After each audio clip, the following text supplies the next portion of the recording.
Alien Ambush, Captain Liz Laika Mysteries 2. Written by Nikki Haverstock. Narrated by the author. Chapter 1. Captain Liz, we're ready for the final approach? Said Raph, my navigator. His voice carried a tone of question, and I wondered if he had said something previously that I had missed. Thank you, I'm ready, I replied, and reached over to speak into the intercom. This is Captain Laika. We are approaching our destination, research planet Epsilon Violet. Those preparing to deboard will be leaving in 2 hours by shuttle. Why do they call it Epsilon Violet? He asked as his fingers danced across the controls, adjusting our course, acceleration, and a bit of everything else as we moved from faster than light speed travel back to a slower speed so we could orbit the planet. Epsilon is based on the numbering alphabet they use.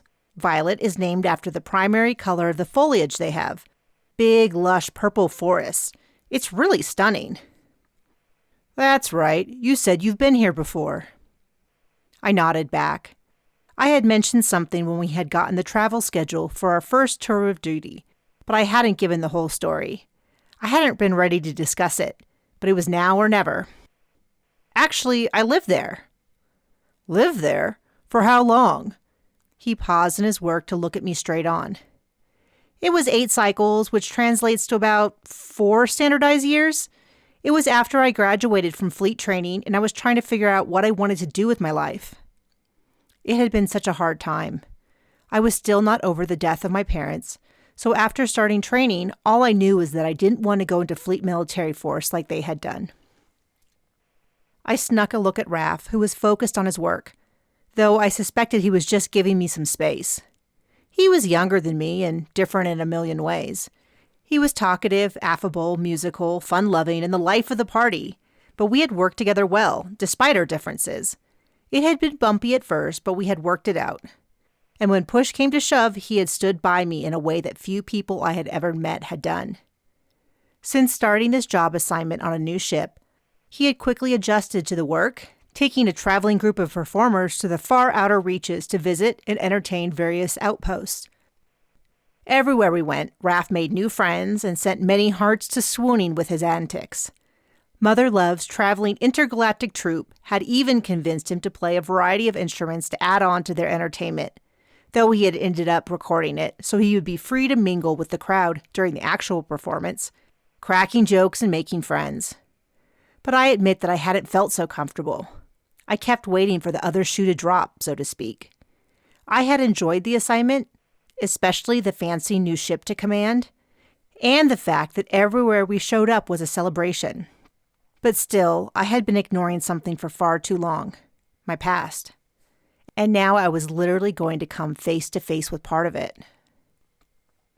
I sighed and continued my story. I knew I didn't want to go into the military, but this is where I fell in love with the idea of exploring. Every day, something new and exciting happened. To me, the science part got a bit tedious, and it wasn't the most interesting planet, but I knew that there was so much more out there. I made a lot of good friends and connections there, and everyone felt they were doing such important work. I mostly shuttled data and research material off the planet to collection ships, but in my free time, I learned everything there was about the establishment of a research center. Maggie ran the center and had been one of the first people to touch down on the planet. She had purple eyes, and the second she looked at the planet, she said she felt like she was home. I heard that she's still there. So this is a bit of a homecoming, Raph asked. A tingle went over me, and I resisted the impulse to run my hands over my arms to press the hairs down. This will be the first time I ever really returned someplace. I mean, obviously we returned to the same planets when we were delivering cargo and stuff, but I don't think I've ever gone back someplace once I've moved on. Really? Didn't you train on Earth twice?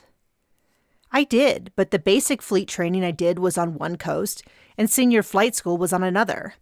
Some of it was familiar, like the gravity, color of the sun, some animals, but other than that, it could have been any other habitable planet. Suddenly, a small black and white animal launched himself into my lap. My K-line, Pox, did appear halfway between a cat and a dog. He curled into my lap, waiting for me to pet him. He was an animal bred for companionship, a present from the King of Cerulia, and as such was given special permission to travel with me. Raph still focused on his work in a manner that was unusual. Normally, he could manage his job while talking a mile a minute and juggling. I appreciated that he was giving me some space, though I was surprised that he could sense that I needed it. Is it that obvious that I'm a bit wound up? He seemed to let out a sigh. A little. I thought maybe the troupe was getting to you. I chuckled. They've been a bit much. I try to hide my feelings because everyone seems to love them, but I find them a lot. Raph let out a snort. They are way more than a lot. Remember, I went to a school for the arts, and this troupe puts stressed undergrad art students to shame. You seem to get along with them, I countered. I do, but between us, I'm glad this is their last performance. Maybe the next group will be a bunch of mimes. Chloe's going to be heartbroken. Chloe was our cook and porter. She had also taken on the role of roadie for the troupe. She was completely enamored with them, especially Jolex, the lead antagonizer of most of the drama. Chloe will survive. The rest of us might not. I chuckled, and some of the tension left my shoulders. I didn't even realize I was so stressed, but it had snuck up on me slowly. The planet was coming into sight, and I had déjà vu, which carried hints of sadness, excitement, and something I couldn't yet place. It was an odd sensation, and I let it roll over me and sink in. It was time to change topics. Who will be taking the shuttle down, other than the 5 troupe members and their 3 roadies? The shuttle could only carry 15 total, and the crew took turns going down since someone needed to stay in the ship. But the crew did enjoy seeing the show and visiting the planets. Everyone took turns, and in combination with the space stations we visited, which allowed easy exiting and returning, everyone got time either resting on the ship or exploring new planets. Or meeting new friends, Raph's expertise. You and me, obviously, the troupe and their roadies, Chloe, because Jolix can't carry her own luggage and their actual roadies aren't careful enough for her. I believe the last 4 spots were given to members of the custodial staff.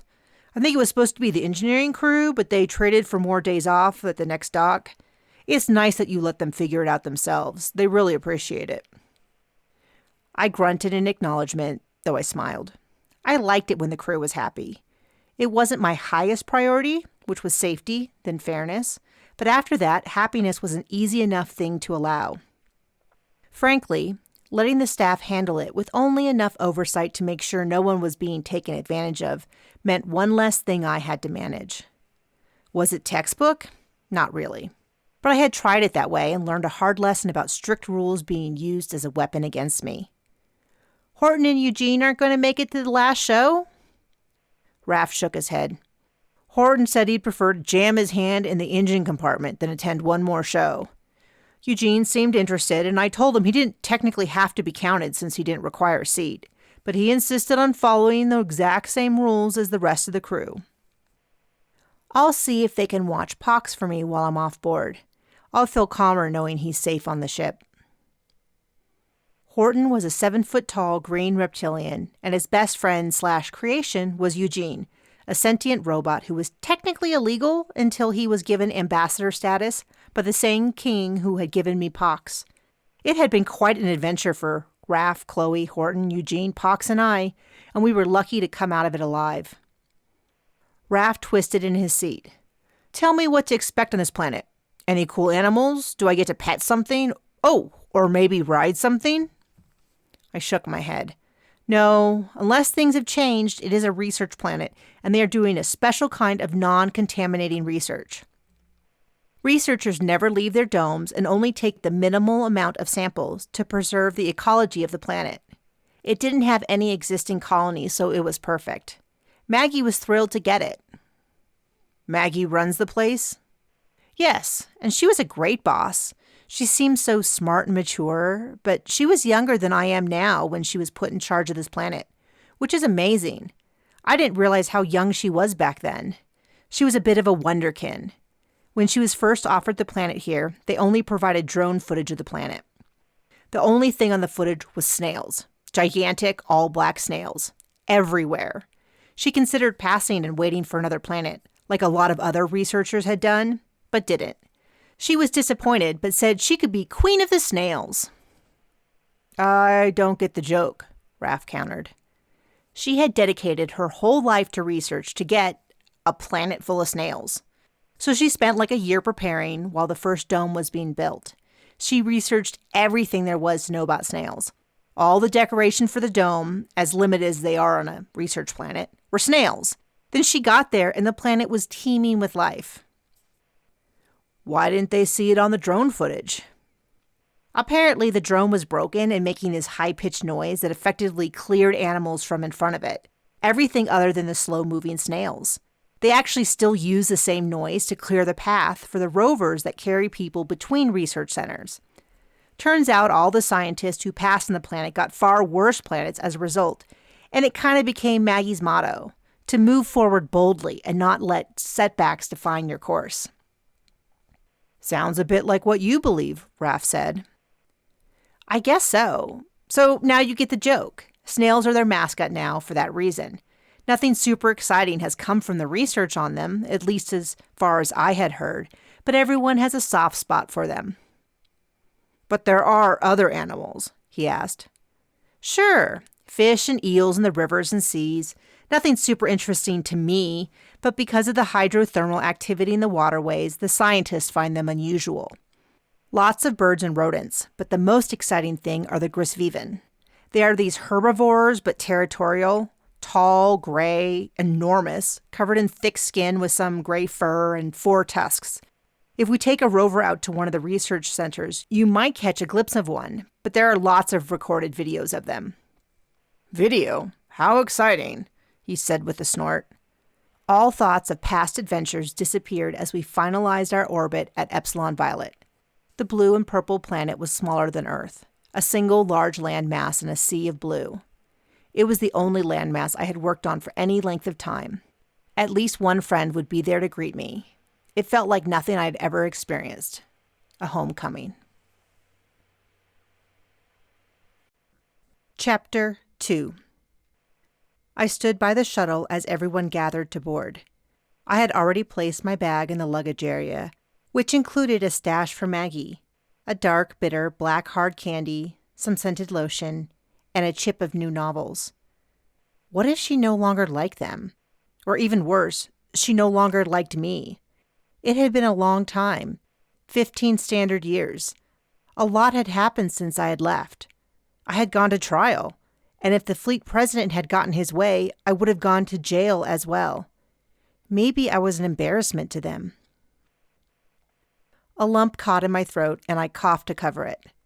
Just the thought of it kept the air from moving in and out of my lungs. My lawyer told me that Maggie had written a letter to the judge to speak to my character, as had several others on Epsilon Violet, though I had never had a chance to read them. They were old-fashioned physical letters, and by the time they arrived, the case had been thrown out before the fleet could lose it. My lawyer kept all the evidence just in case fleet ever tried it again, so the letters were probably locked away on Earth somewhere. Knowing that was part of the reason I had risked the gifts, and why I held out hope that this could be a good meeting. Horton walked in, dipping his head to avoid bashing it on the top of the door jamb, with Eugene's box under one arm.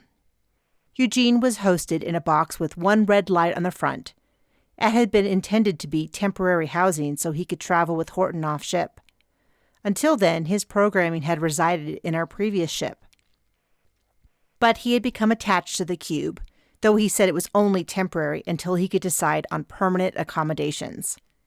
Horton had installed 2 triangular track units so Eugene could move on his own, and 2 small telescoping arms so he could pick up small things, but mostly Horton carried Eugene so the 2 of them could talk.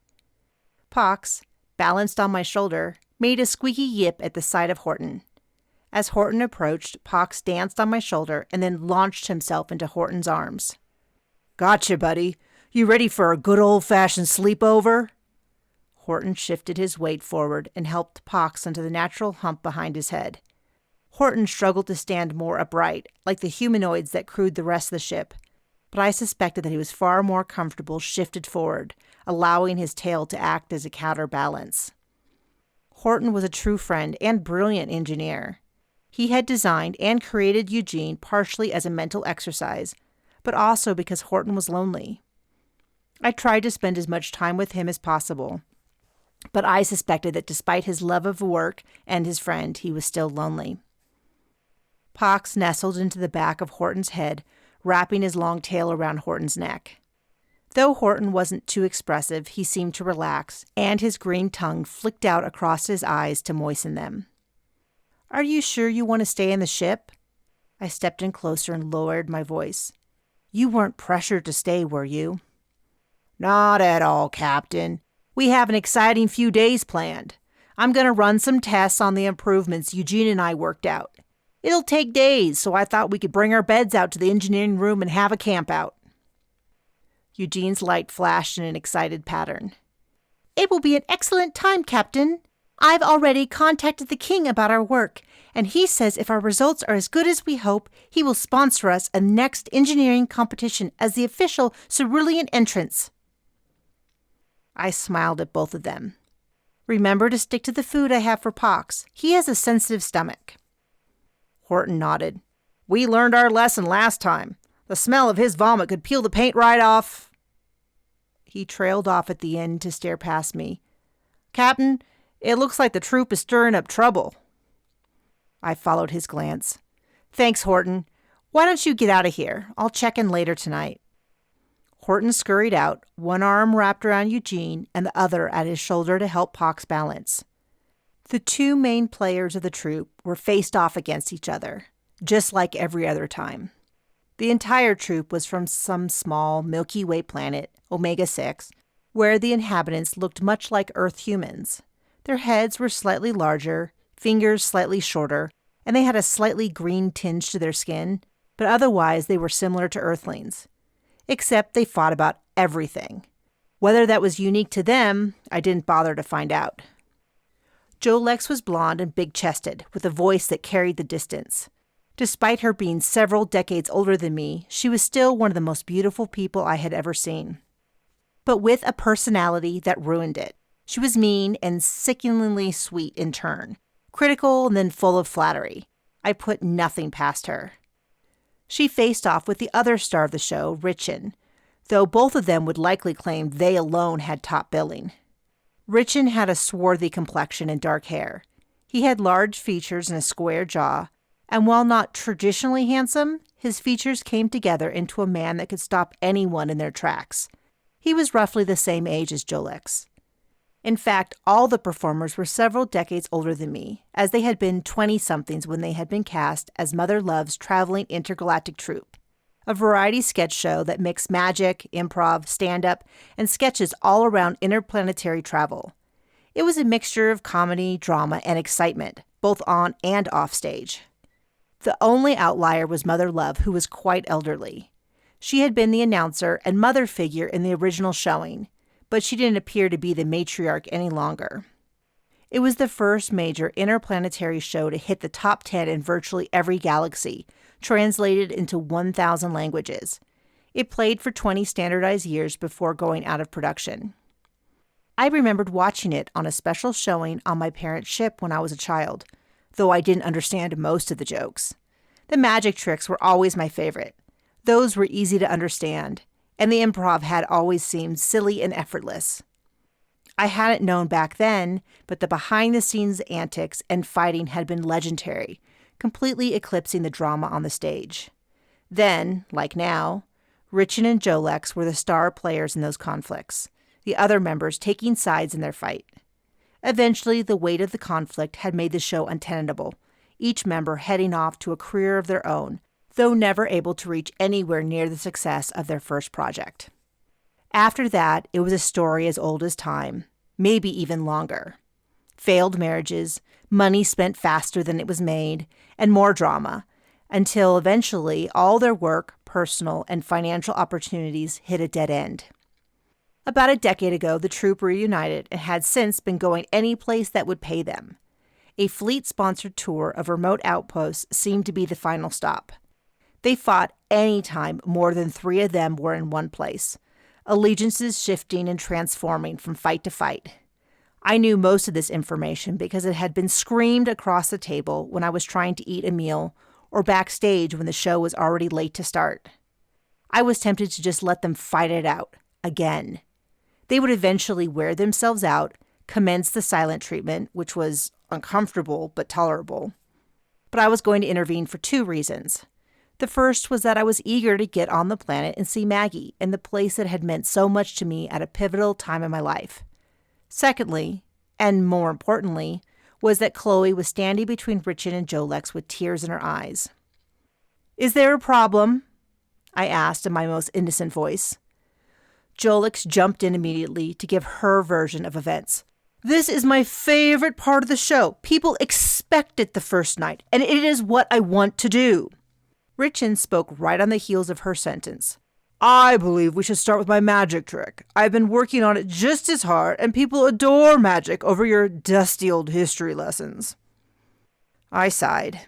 The least they could do is mix up the fights. Before I could speak, Love jumped in. "Richin, yours will take too long to set up, and I want to perform as soon as we get there. It is my show after all. The decision is mine." She pointed, and her fingers shook ever so slightly from the effort. She reached into her purse and pulled out a pill to swallow. He softened his tone, but his resolve was firm. "I'll set it up quickly, but if you feel you need a break, perhaps you should stay on the ship and rest." "No, I will be fine." Mother Love swayed a little. Shiloh came to her side and offered his luggage as an impromptu seat. He was quiet everywhere but on stage, where he had a commanding presence.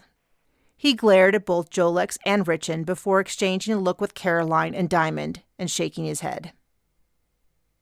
I had only spoken to Shiloh a handful of times, and all had been transactional in nature, giving him updates on the schedule or answering questions. He wasn't timid in the least, and he wasn't stupid. He just seemed to have little to say. He watched everything, and when he did speak, it was clear that no detail had been missed. But still, he could almost blend into the background and disappear. Of all the troupe, he had the best handle on his emotions. For a few seconds, I thought we were going to drop the whole fight, and then there was a crash.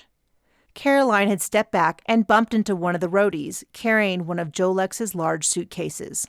The large square box must have landed just wrong because it burst open, and several bejeweled dresses spilled across the greasy loading area.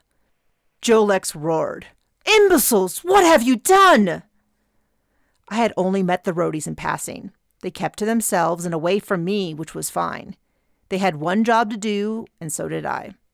One of them lifted a delicate pale pink dress studded with crystals, but he didn't notice that he was stepping on the hem. As he shoved it back into the box, a ripping noise cut through the air.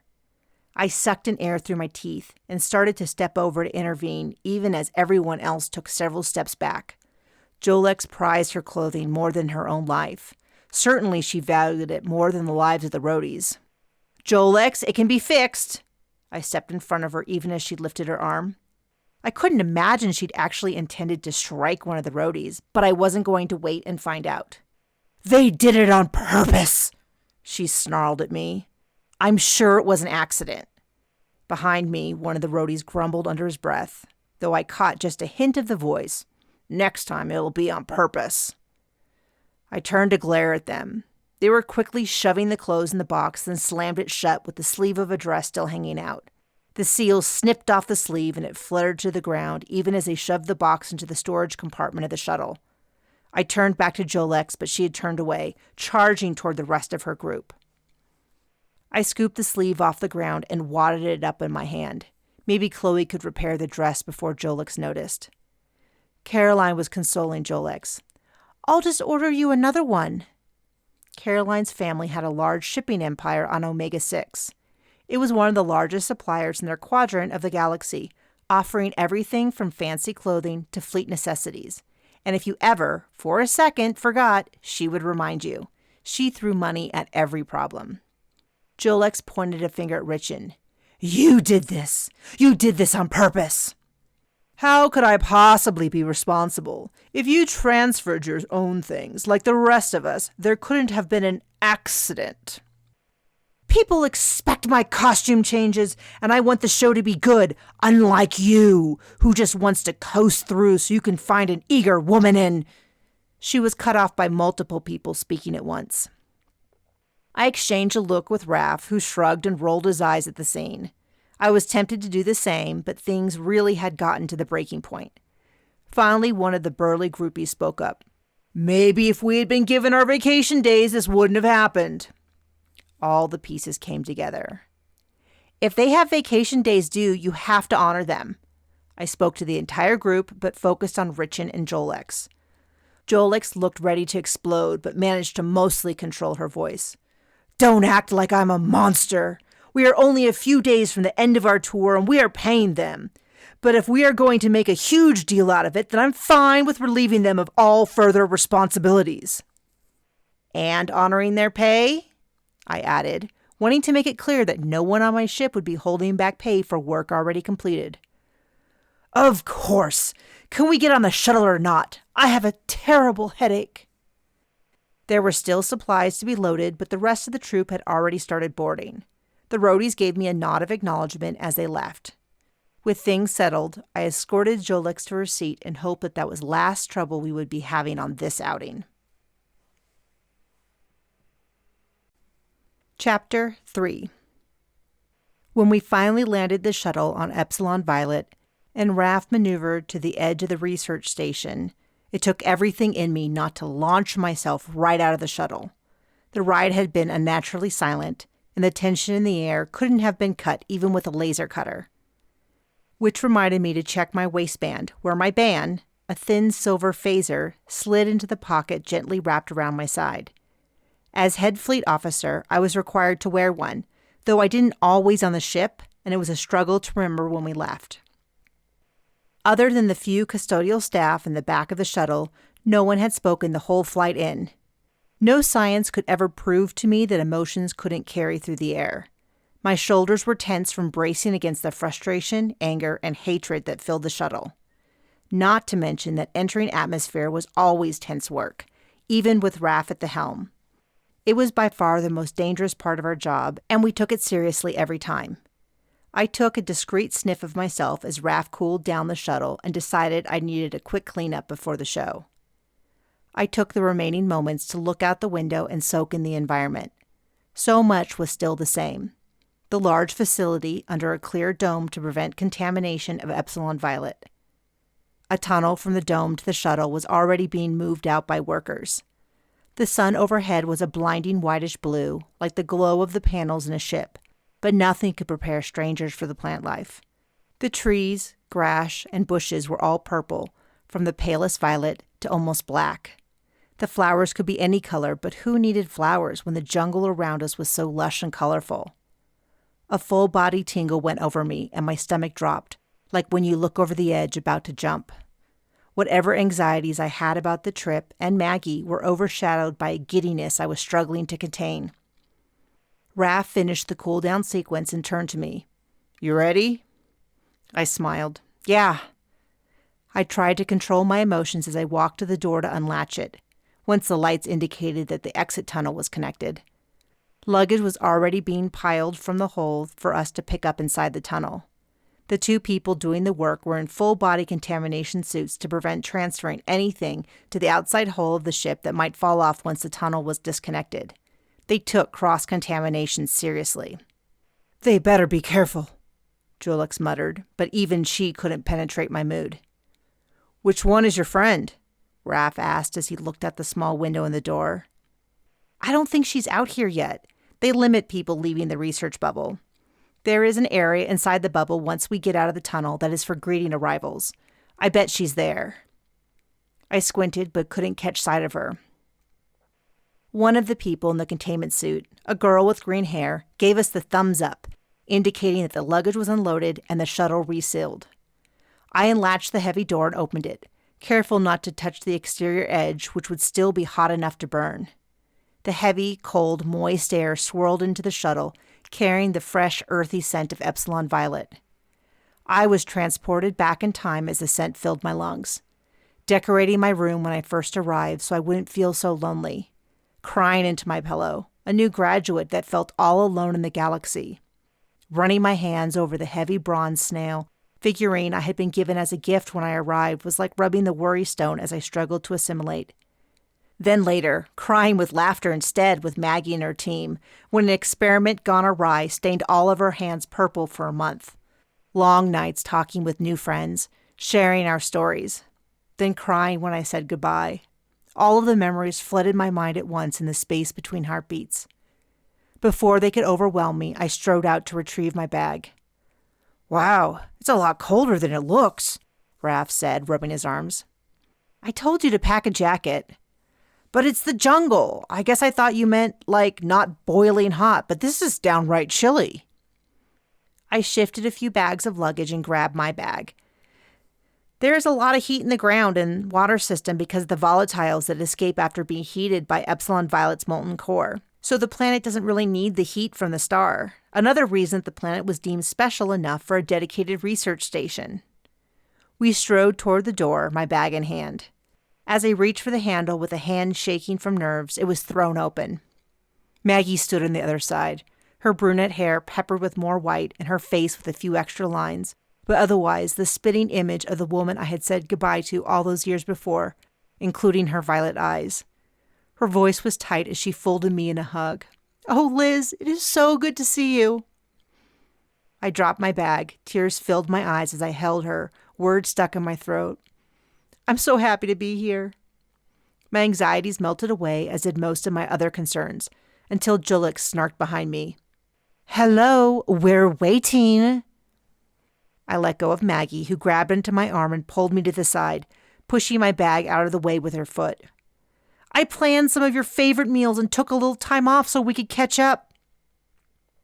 I ducked down, opened my bag to pull out the gifts I had brought, and presented them like a child on Christmas.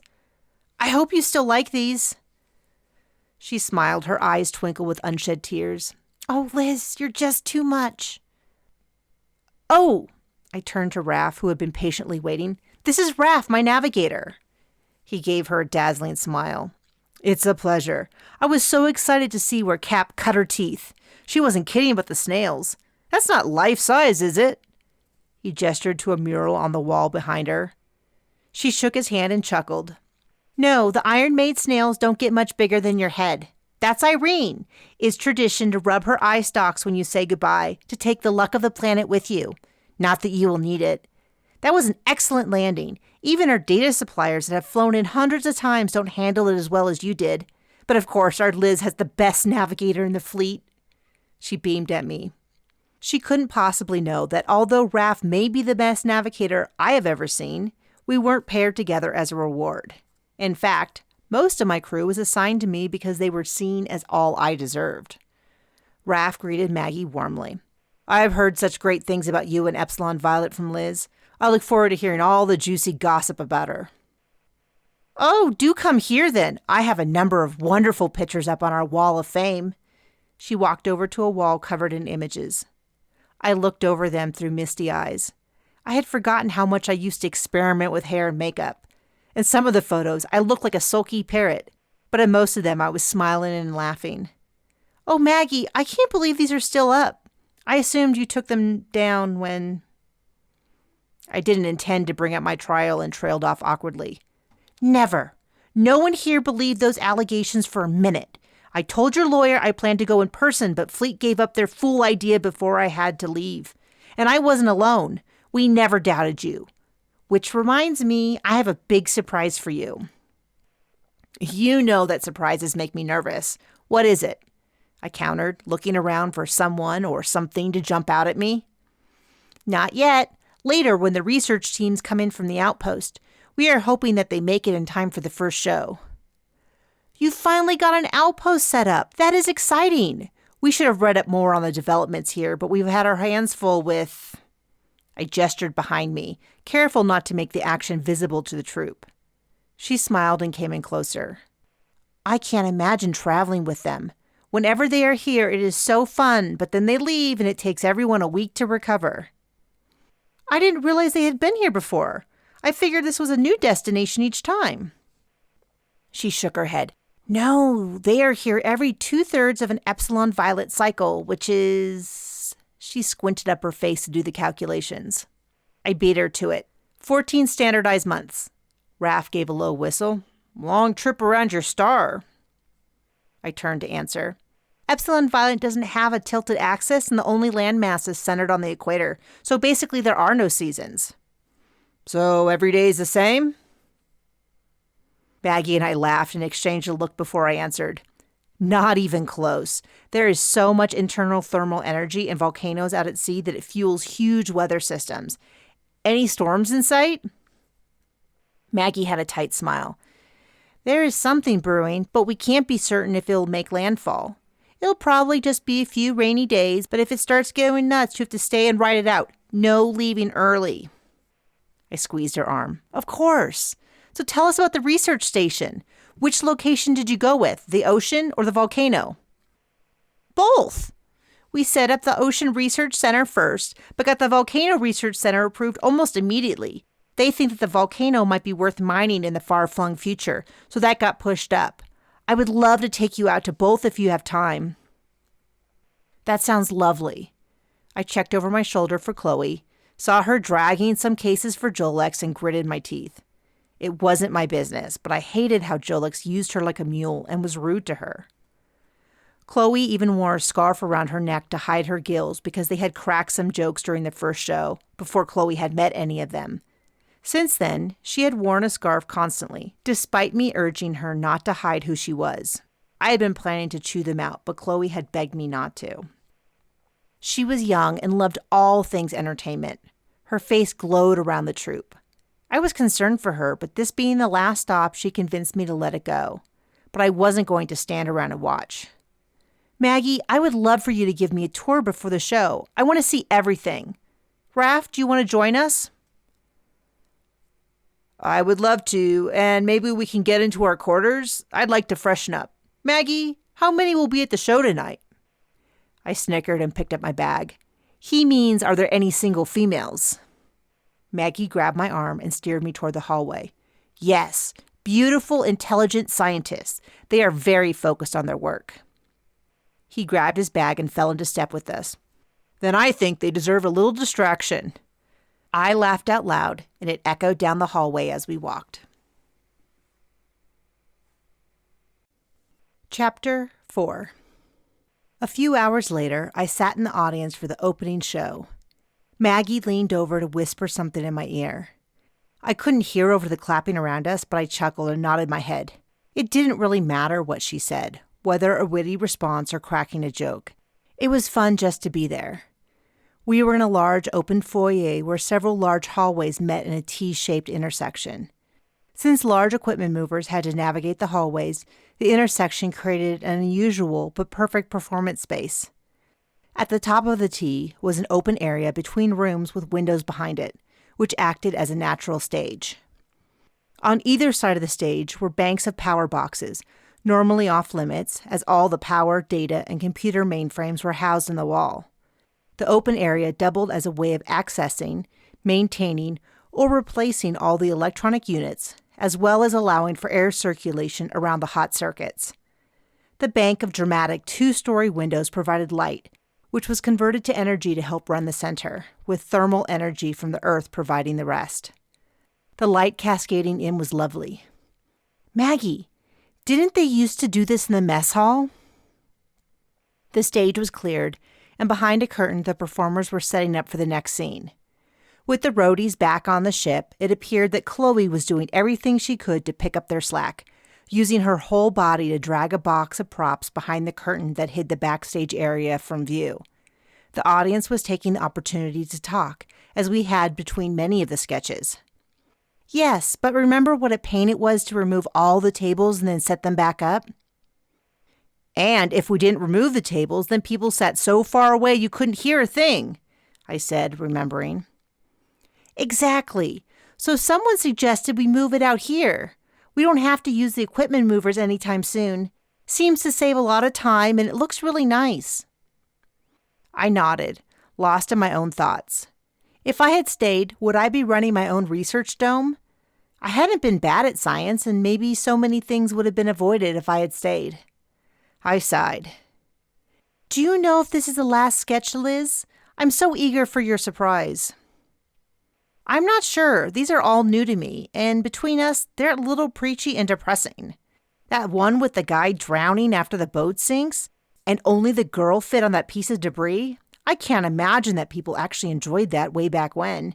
And why don't you just tell me the surprise? I will enjoy it much more that way.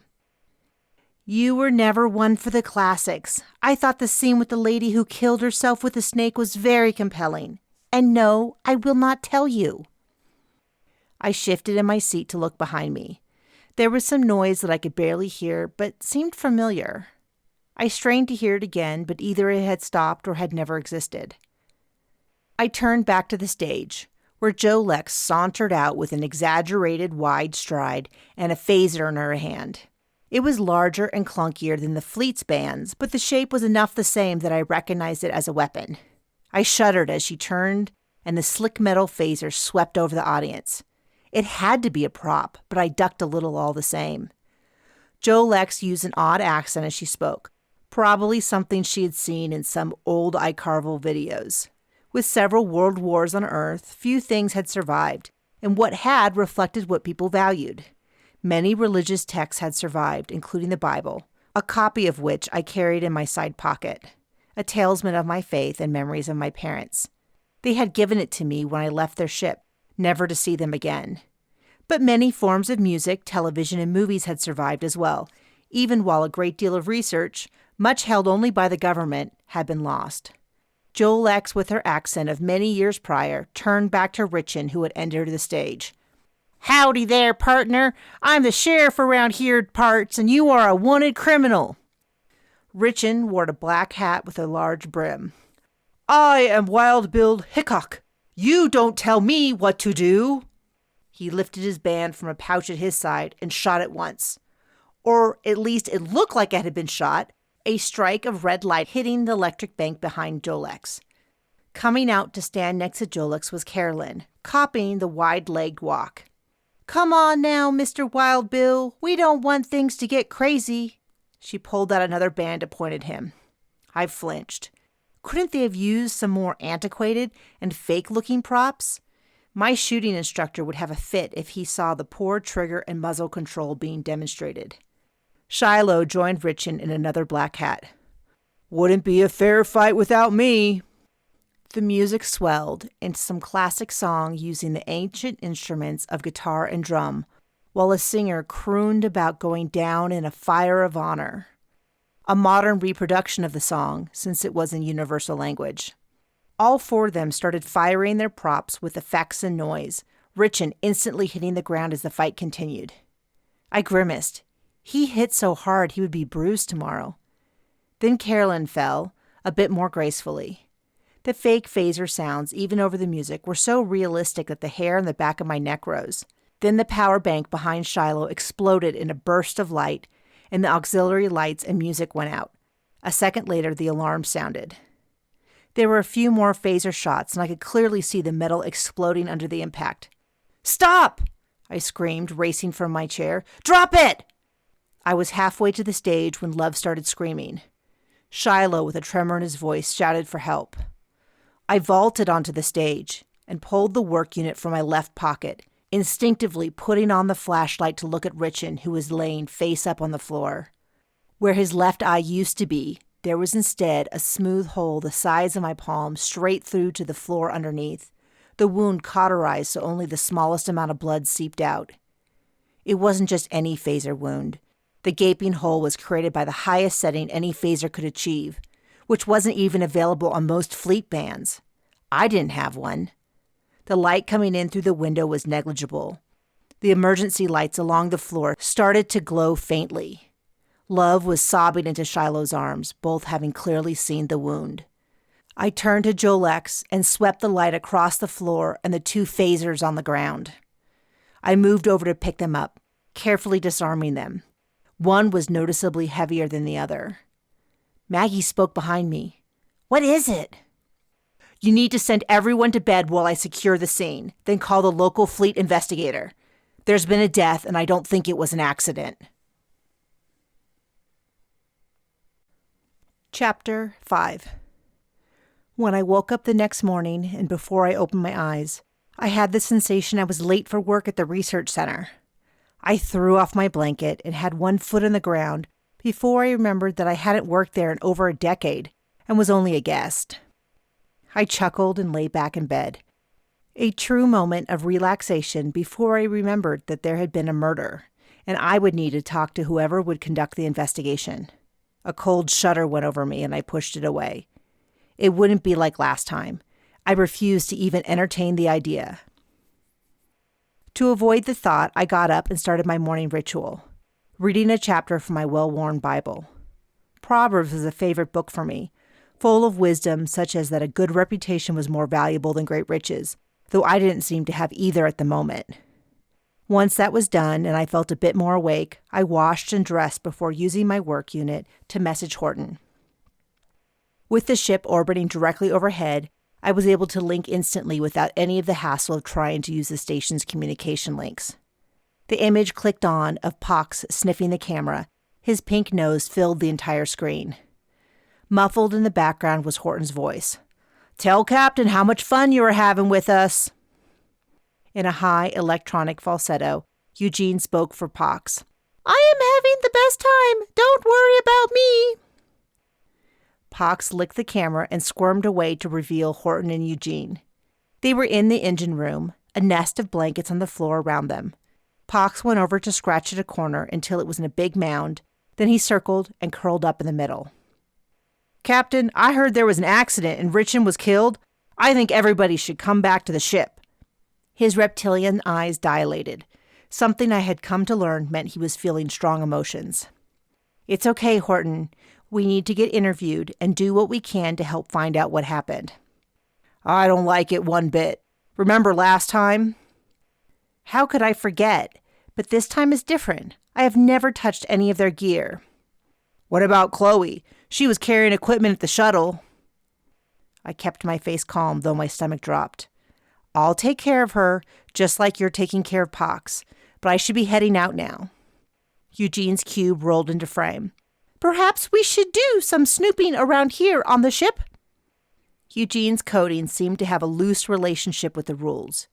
Do not go into their rooms, but there is something. It seems that most likely the phaser that was swapped out for the prop was gained illegally.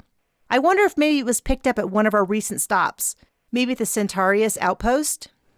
The Centaurus outpost was a trading post the fleet had taken over when the previous owner had been arrested for black market activities. It was the largest space station I had ever seen, and it was still expanding as the population did. Despite the fleet's best attempts to clean it up, it still had a seedy and dangerous underbelly. It was one of the few places where I insisted everyone sleep on the ship, despite being docked. But with all the back and forth, it could have been easy to smuggle contraband on board. Something I already knew when Chloe suddenly started cooking with real and highly rationed refined sugar instead of the substitute that Fleet insisted we use. Eugene's red light flicked twice. "I made some friends there. I will see what we can find. Do you have the identifying number from the weapon?" The ID number was a 16-digit hexadecimal code, not something I could have remembered even if I had seen it. Didn't catch it, and Maggie domed the whole scene until the officer comes to investigate. I held up my hand. But whatever version it was, it made a hole about this big through a man's head, and it was probably twice the weight of my standard issue band. "Got it, Captain," Eugene said. "We'll get to the bottom of this. Grab a picture if you could and send it to me." "Please be discreet." He huffed slightly. "Of course. Machines have a code of honor. They would never rat me out." "Eugene, you aren't supposed to be communicating with the mainframes." "Never mind. Let's pretend I didn't hear that." Horton leaned back into frame. "Take care, Captain." "I will," I said before signing off. I sat and breathed deeply, hoping to get a handle on my nerves. I had been trying to ignore the anxious voices in my head, but it was impossible. I knew Raph and I were in the clear. Our ship was covered in surveillance equipment that would show we had never touched their equipment, and we had been with Maggie since we arrived until the show. It had been a trip down memory lane with Maggie while she showed off her beloved research center. So much had changed that it was like my first visit all over again. Raph had turned on the charm, and overall it had been a lovely few hours. The Troupe were really the ones under the microscope. Except Chloe, that is. I was sure the security footage from when we arrived would show her extensive involvement with the Troupe and their equipment. Not that I thought for a second she was involved, but if it was an accident, the Troupe might circle up their ships and leave Chloe to take responsibility. And if someone had done it on purpose, then the risk was even greater. I sighed and went to the window. Maggie had given me one of the rooms that looked over the garden. It was in the middle of the research center and fully enclosed, but it was all native flora. It was the only place on the planet where a person could really experience what it was like to be on the planet. You could touch the leaves and feel the dirt. It was a much better option than leaving the center. For that, you needed a pile of paperwork as tall as my work unit, and you could only be out for a limited time in a containment suit. Fleet went to extremes to preserve the natural environment. I had done it twice and decided it was far more fulfilling to watch drone footage. Better visuals than the foggy visor. The lush purple tree that reached to the top of the internal structure had only been half as tall when I had last been here. I was looking it over when I caught, through a window at the bottom floor, Joe Lex talking to a man with shocking white hair. There was nothing to their interaction that alerted me, but I strained to see. I noticed figures in other windows. The view was dim and the window small. I would have missed it if I wasn't already studying Joe Lex through a different window. This time it was Shiloh and Diamond, gesturing and screaming at each other. A moment later, Love stepped between them. She gestured at first one, then the other, before bursting into tears and covering her face. Shiloh put an arm around her shoulder and pulled her away, Diamond following a moment later. It seemed like everyone was out and about having mysterious conversations. I would need to pass that off to the investigating officer. I scanned the rest of the windows, hoping to catch someone with a large "I did it" sign on their chest, but didn't spot anyone. So I decided it was time to check on Maggie and then maybe grab some breakfast. I headed out of the door and down the stairs, patting my belt for my band and pockets for the Bible in my work unit. It wasn't unusual for me to carry the Bible, but today especially it felt like the thing to do. I was edgy and wound up. While I tried to convince myself that I had nothing to worry about, I knew I was lying. On the main floor, I took a detour to pass by the stage, though I didn't realize what I was doing until I was standing in front of the opaque dome. Raph came up next to me and we exchanged a quick nod of acknowledgement, then stood in silence studying the dome. I turned and walked behind the curtain. The props are gone. They should have been left here. They packed them up while you were talking with Maggie. Chloe almost helped them before I grabbed her away. I don't like how mixed up in this she is. Me neither. Horton wants us all off planet, and I don't blame him. But I'm going to insist that she only speak with me present and otherwise stay in her room. I turned and we started walking toward the cafeteria. Already done. I locked her in there myself, so there would be evidence that she was in there in case that ever became an issue. Not like last time where no one could prove where they were. Thank you, Navigator Raph. He turned to me as we rounded the corner. Was that out of line? No, it was perfect. Good watching out for her. Navigators on ships fell into several positions in the hierarchy. Not the official fleet graph of command, but the unofficial how things really are hierarchy that every staff member knew without discussing. There was the first type, where they worked directly under the captain, were accountable to no one else, but the rest of the ship didn't show them respect. The second category was navigators that were viewed as being only below the captain in terms of respect, leadership, and integrity. That kind of respect wasn't assigned. It was earned. Of course, there were variations, as with all of life, but in general, that fit most ships' hierarchy. Raph had come to me, the former type, but was slowly transforming into the latter type. He was still young, but he certainly had the talent to back it up, and the crew was starting to see that in him. Cap, what do you think happened? I paused, checking the hallway first. I don't know. It seems unlikely that was an accident, but that would mean it was murder. I sighed. I don't even want to think about that. All that matters is keeping Chloe out of this mess. Agreed, Raph replied. Without a word, we fell into step together and walked into the cafeteria, which was packed to overflowing. What a mess. Why don't I get food and take it to Chloe? Raph offered. Great. I'll go talk with Maggie and catch up with you. I peeled off toward the closest overflow room where I could see Maggie chatting with someone inside. She caught my eye and came to intercept me. Liz, I didn't forget your surprise. Come in here. I braced myself as I rounded the corner, and then a clicking to my right snapped my head around. I had heard it the night before but hadn't placed it. The pale purple creature moved toward me, the slight sucking and popping of each tentacle pulling her cephalopod body through the room. She traversed on 6 of her 8 legs, but only the last section contacting the ground to lift her bulbous body, giving her a tall, narrow frame. Her 2 front tentacles were held off the ground like hands near her large eyes. Her beak clicked. She was taller than when I had last seen her, which must have been 25 years ago, when she left our ship to get official registration with Fleet as the first contact of her kind. My throat was so tight I could barely squeak out a greeting. Kraken! Liz, she replied. I extended my right hand and she wrapped her tentacle around my arm to my elbow.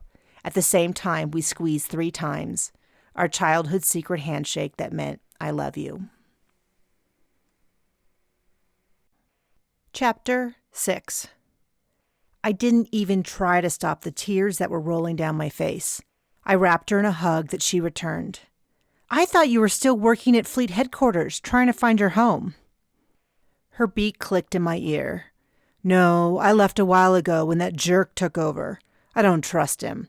I remembered how you talked about how much you loved it here, and I needed a change. Didn't you get my letters? I leaned back. No, nothing since you wrote me in jail. She grumbled. I knew I should have found your address myself. Raph poked his head in behind me. I can't believe you never told me that you knew the Kraken, Cap. Come in here, meet Kraken. This is my navigator, Raph.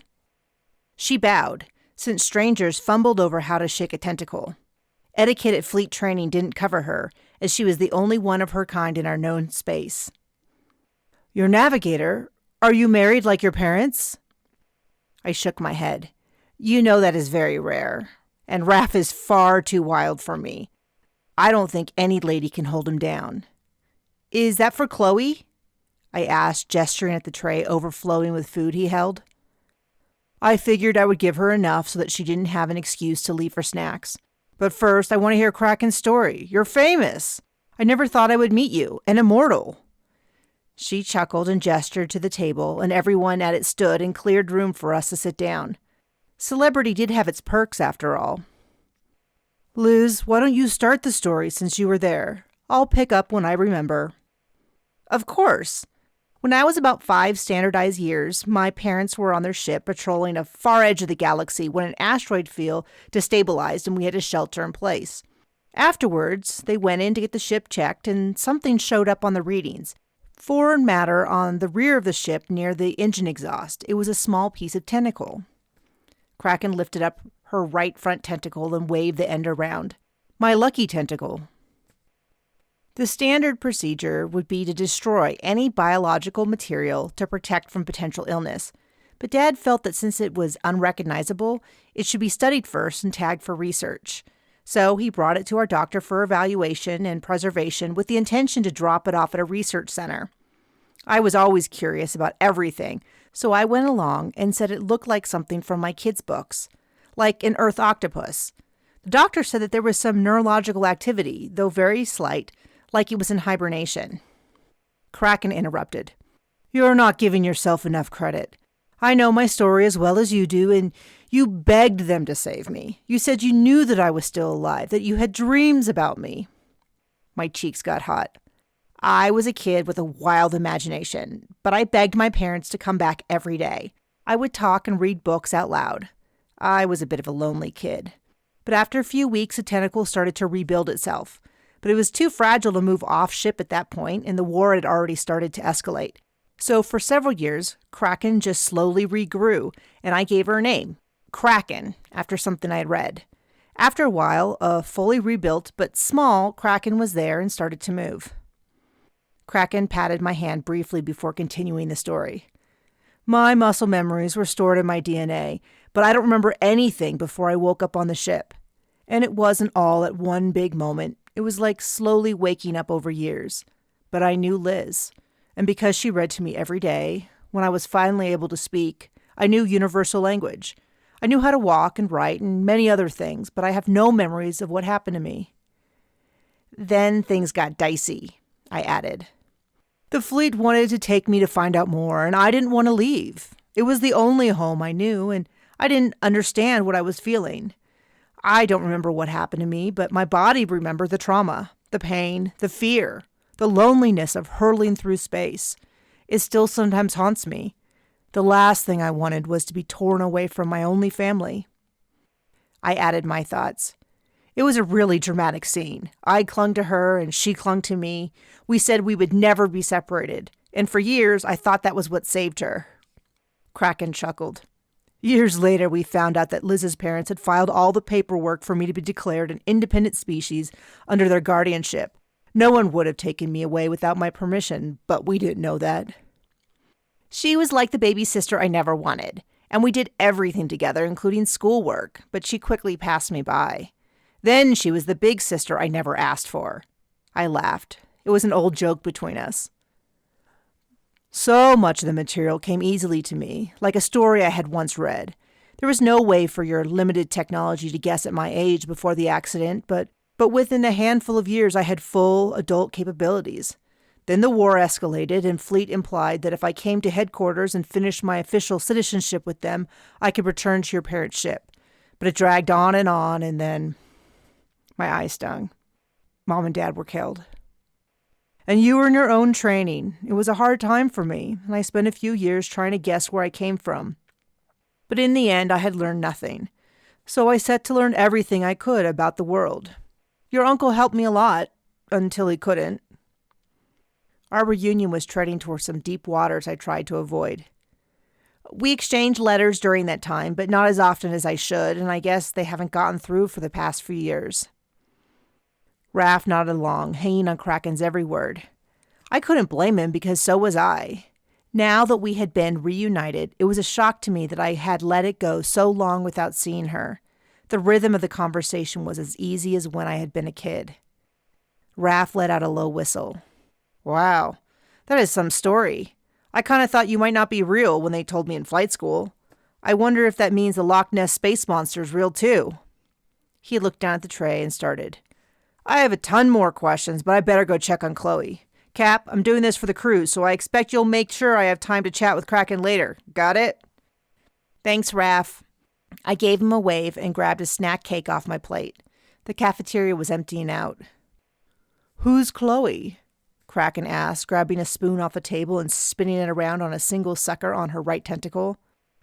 She is one of my crew members. Why is she locked in her room? Kraken asked casually. And that was when I remembered how observant Kraken was. When I was younger, I thought she could read minds because she always knew how I felt, even before I registered my emotions. In my teenage years, it had caused a real rift between us, as she matured and learned faster than I ever could. I had to experience all the angst and hormones without many peers, and my closest friend had gotten farther and farther away emotionally. Not that we weren't still close. I was as close to her as my parents. A tentacle to cry on when the only few kids my age on ship didn't invite me to a party. Then again when even those kids were sent off ship. After Kraken left, I had been all alone until I, too, had to leave for my first round of training. You know, Liz, I didn't realize how great I had it all those years on the ship. I was able to study, have fun, and goof off. Your parents were so good to me, but the whole ship was special. When I left, I realized that not everyone was as nice or even honest. And even with those that were nice to me, I don't always feel comfortable. People want things from me or act strangely. I didn't realize that until I saw you, and suddenly the weight of it all just went away. I'm sorry to hear that. I should have reached out to her. With all my struggles, it never occurred to me that she was lonely. My point is that you can trust me. I want to help. Is your friend Chloe mixed up in that death last night? I looked up suddenly and then laughed. She was even more astute than I had already given her credit for. I could use an ally, and nothing I was going to say was really a secret. It would help to talk it through. Yes and no. I am positive that she didn't do anything, but she's been helping the troupe for a while, and I fear that someone might have set her up. Either it was an accident and she would be an easy fall gal, or it could have been on purpose, and they've always planned to set her up. Like someone did with you and that cerulean. I dropped my fork in shock. How did you hear about that? They kept everything out of the news. Her beak clattered, a sign that she was pleased with herself. I have my sources. They know we grew up together, and I like to keep an eye on Fleet Command. I nodded. I'm not surprised. You always thought 5 steps ahead of everyone else. And yes, something like that. So I want her to stay in her room. It's probably too late at this point, a bit like closing the hatch after the cargo's ejected, but it's the least I can do. Kraken was staring into the main cafeteria, where I realized their troop was gathered, greeting people and shaking hands. I wouldn't trust any of them. I haven't had good feelings since I first met them. Do you know them well? Anything you can tell me would help. How many times have they been here? Kraken's head slightly inflated and deflated, her version of a sigh. Oh, I don't know. Several, I think. Sometimes I wouldn't go because I wanted to stay out by the ocean. The water here feels familiar. I would stare at it for weeks, trying to remember. Kraken's relationship with time was different than ours. Though incredibly intelligent, her memory wasn't that great either. During a very awkward lecture in senior flight school, a visiting lecturer had shared that either her species valued immediate information over past learned events, or that her cognitive storage had been severely limited in her restructuring. She was smart, but in a different way than anyone I had met. What do you know? Jolex can be generous. She gives away virtually all of her clothing as gifts each time she comes. People seem to love that, though there's no place appropriate for the used and often soiled outfits to be worn. Plus, she complained a lot and always ended up in tears at some point. Sounds a lot like what I've seen of her, I snorted. Richin was much the same, but different. He'd make over-the-top compliments to everyone and even seemed to engage in courting behavior, but with no intention to follow through. And his constant need for attention seemed to increase whenever Jolex was near. But it is sad that he is dead. I nodded. What about Diamond? I didn't see much of her. Her acting is passable, probably the strongest of the group at conveying a variety of human emotions, but off the stage she seemed to be very lacking in qualities that interest people. Other than Shiloh, that is. He seemed to be fond of her. I caught them once, kissing after they drank too much fermented fruit juice. Really? That's interesting. I agree. Fruit wines are generally banned at fleet control stations. I wonder where they got it. I smiled. Yes, that is interesting, but the kissing is far more interesting. I wonder if that's an ongoing thing. He watches her about 20% more than he does anyone else in the troupe. And her? Her voice goes up an octave when talking to him. Is that significant? I don't know. I tried saying a few things and lifting my voice a little. Yeah, I think so. They didn't cover that in fleet psychology classes. I attended a few classes about a decade ago, maybe 15 standardized years. I thought maybe I wanted to serve. I thought that might give me some purpose, but it wasn't for me. I couldn't fit in the desks very well. I gave a loud bark of laughter, and Kraken clicked her beak. I reached over my plate and squeezed her tentacle 3 times. I have missed you so much. She returned the gesture quickly before I pulled away to finish eating my meal. Even as we spoke, I was casting my gaze around the room, trying to keep an eye on the troupe as they moved around and spoke to people. Lots of nodding and solemn looks, so I assumed they were receiving condolences on their loss. You are the only one that appreciates me. I told a human here that story, and they asked why I couldn't request a new one. Why didn't he find it funny like you did? A lot of people here are very serious. Plus, you're a legend. Everyone knows about you in the discovered space. I didn't mention that Kraken still didn't seem to have mastered joke-telling. Her brain functioned so differently from mine, I couldn't tell if she actually had a sense of humor or if she just liked making others laugh. They know of me. They don't know me. I know the feeling. I had a hard time after...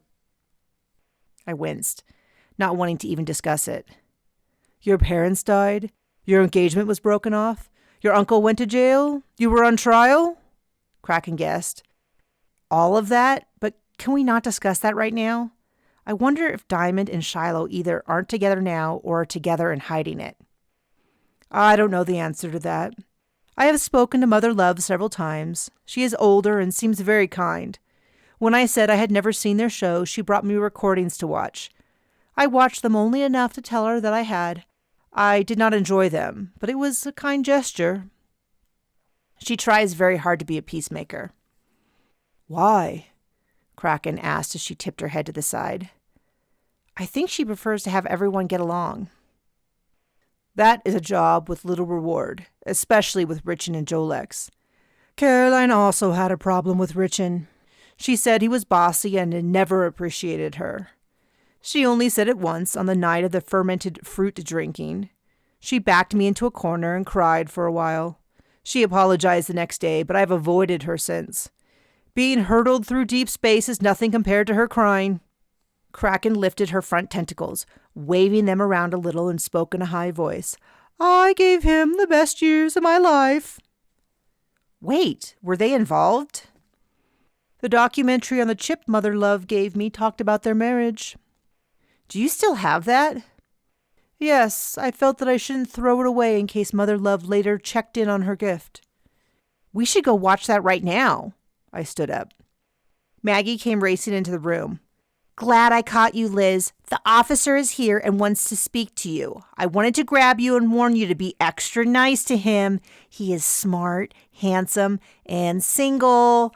As soon as I met him, I thought of you. He's only been here a few months. She gave me a smirk.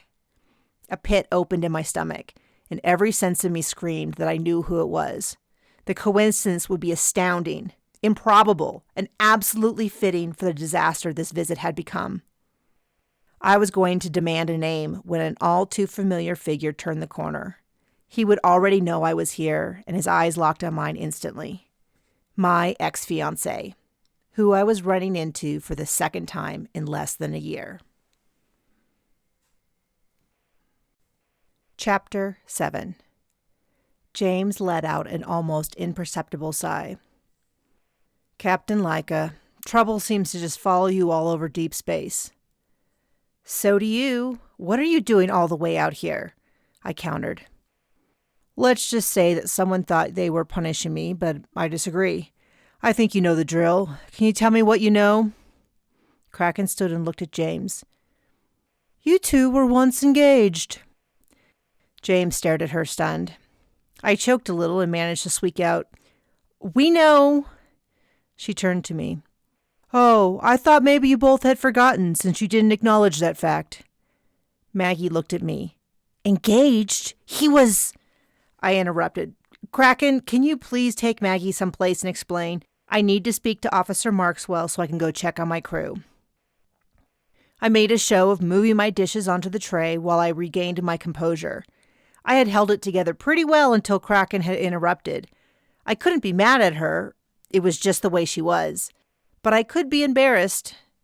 When I finally looked up, after what felt like an eternity, but was probably only a few seconds, James was still tapping on his tablet. He had been thrown for a loop as well, and I had managed to recover a few seconds quicker, probably because it wasn't the first time Kraken had done something like that. Even after decades apart, it wasn't as shocking to me. That gave me the confidence to sit up a bit taller. You know that I worked here after my initial training. Worked for Maggie, in fact. He looked up. Yes, I remember. It was part of the reason I picked this assignment. You spoke so highly of her and Epsilon Violet. You didn't lie either. I opened my mouth to ask more, but he already looked down. Richin was part of the traveling entertainment troupe and you were in charge of his transportation. Yes, for the past 8 stops. Wait, was it... I trailed off to count in my head. We have all the information from your ship's logs. My research team has probably accessed the ship and started their investigation. Of course, and I guess that means they're going through my video footage as well. I tried to keep my voice steady, but the idea of someone else on my ship, talking to my crew and combing through our security without me present was distasteful, though unavoidable at the moment. Yes, they are. I believe Ambassador Eugene has taken the lead on that. I sat there for a second and blinked. Eugene was? I really needed to get in touch with Eugene. I swallowed and looked toward the exit. Then it sounds like you have everything you need.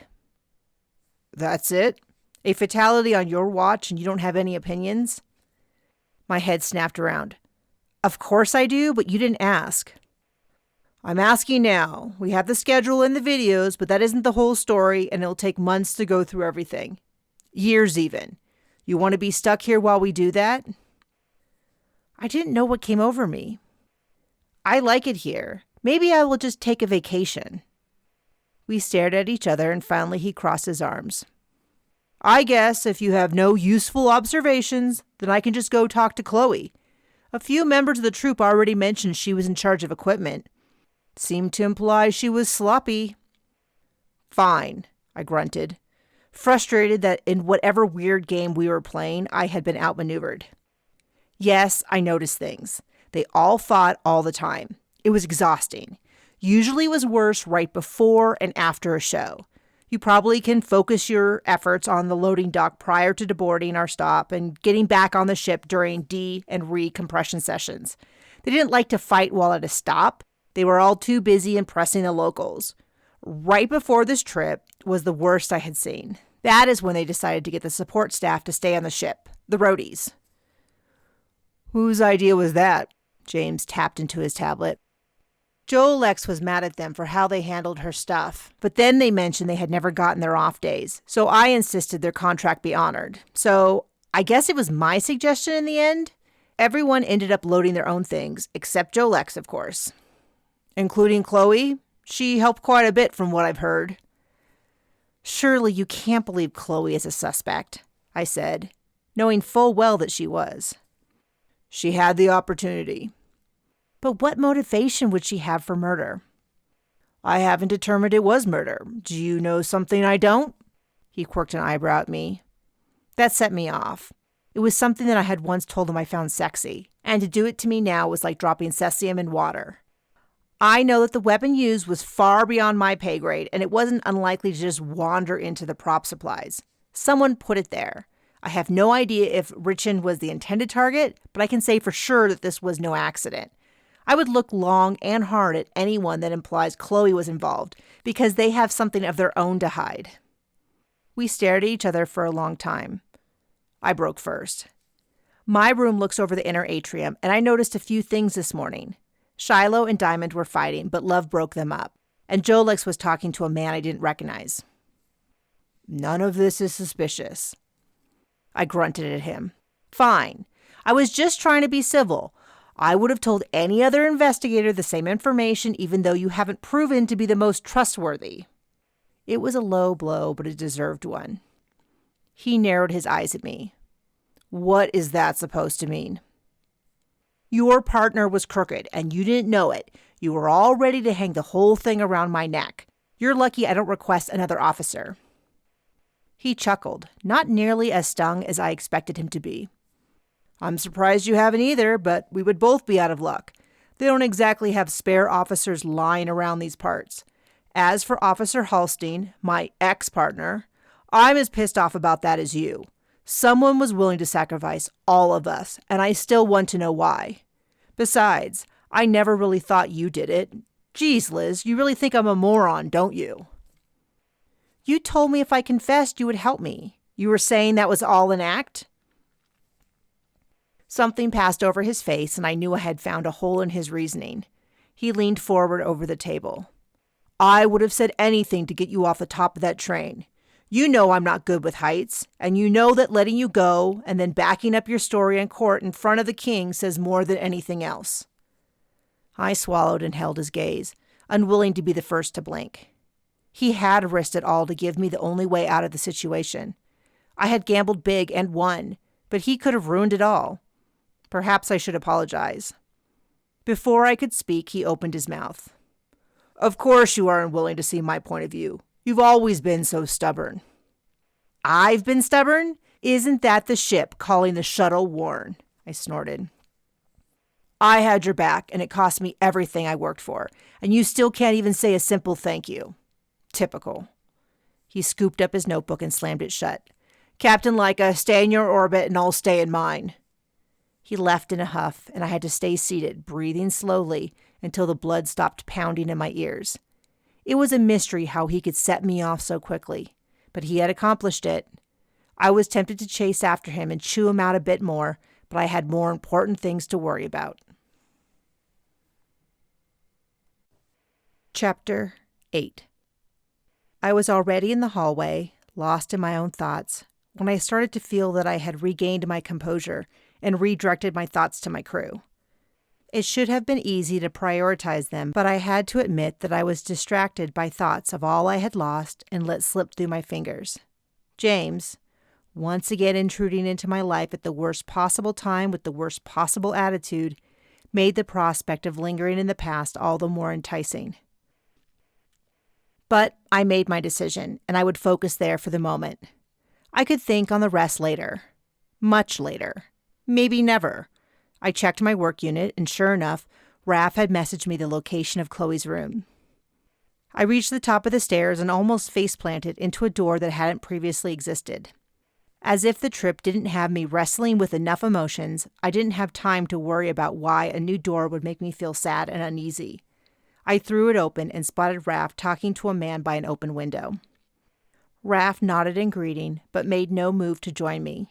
He jerked his head toward the door I knew belonged to Chloe's room and turned back to the man who was still speaking. Raph was nodding and making little interested noises as the shorter but wider man gestured and continued talking. I knocked on Chloe's door, and she opened it a few seconds later. She had ditched the scarf around her neck, and her gills flapped as she burst into tears. Her face was orangey pink, her eyes and gills ringed in red.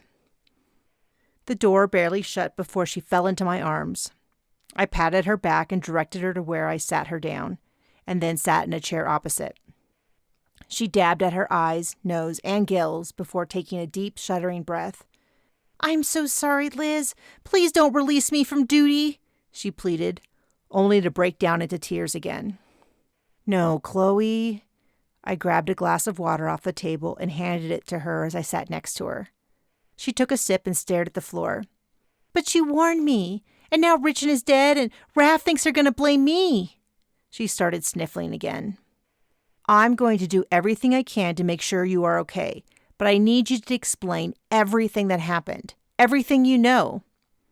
"Promise you aren't mad?" Chloe wiped her nose and turned to me. "Of course I'm mad. Someone killed Richard, but unless that person was you?" "No, I still can't believe he's dead." She started to well up again. "Then I need you to focus and tell me everything you know." "I don't know who killed Richard. It had to be an accident. I mean, Jolex and Richard fought all the time, but they all did. And I know they genuinely loved each other. They had to. They were stars. So it had to be an accident. Maybe the prop broke, or it could have been the roadies. They were so mad, they must have slipped it into the boxes." She was rambling, jumping from topic to topic, none of it sounding like more than wild guesses. "Let's start with the shuttle here and everything until the accident. Who unloaded the equipment?" She sat up a bit taller. "We all did, I think. Not Mother Love or Jolex. I think Richard said his back was bothering him. Then a few people offered to get a mover to help us. It's a platform with wheels. We loaded it up, and then Jolex asked me to drop her luggage in her room because she needed to lay down. I'm not sure what happened after that. I went up to her room, unpacked her bags for her, and left her to nap. By the time I got back downstairs, I had to wander around until I found everyone again." "Then what?" "We set up, pulled everything out of the boxes and put them in groups according to the sketches, then reorganized them whenever there was an argument about the order. The prop guns were in a box, but it wasn't locked. We normally leave them closed until right before that sketch, and then I just hand them out to everyone." I resisted the urge to groan. "You handed them out?" "Yeah, but it wasn't like I assigned them. The boxes are just laid out, 2 in each box. I put them behind the screen." "Did any of them feel heavier than the others?" She tipped her head to the side. "What do you mean?" "Did one of the boxes of prop weapons feel heavier than the other? The lethal weapon was much heavier. Did you notice that when you put them out?" "Maybe. Possibly. But if so, not that much. Or maybe it was." Please don't guess. When you talk to James, just be honest. If you didn't notice anything, just say it. I don't want to talk to him. He's going to pin this on me. She burst into tears and collapsed on the bed. Going well, I see, Raph said as he slowly closed the door behind him. Chloe sat up but continued to cry. This was the last stop, and I was trying so hard to do everything perfectly. I wasn't worried about who was touching what or how heavy the props were, and now I'm going to be framed for poor Richard's death. Buck up, kiddo. You have rich parents. Surely they'll get you a good lawyer, Raph teased her as he took a chair opposite us. I narrowed my eyes at him before turning back to Chloe. It won't come to that, and I will be with you every step of the way. In the meantime, I want you to stay away from everyone.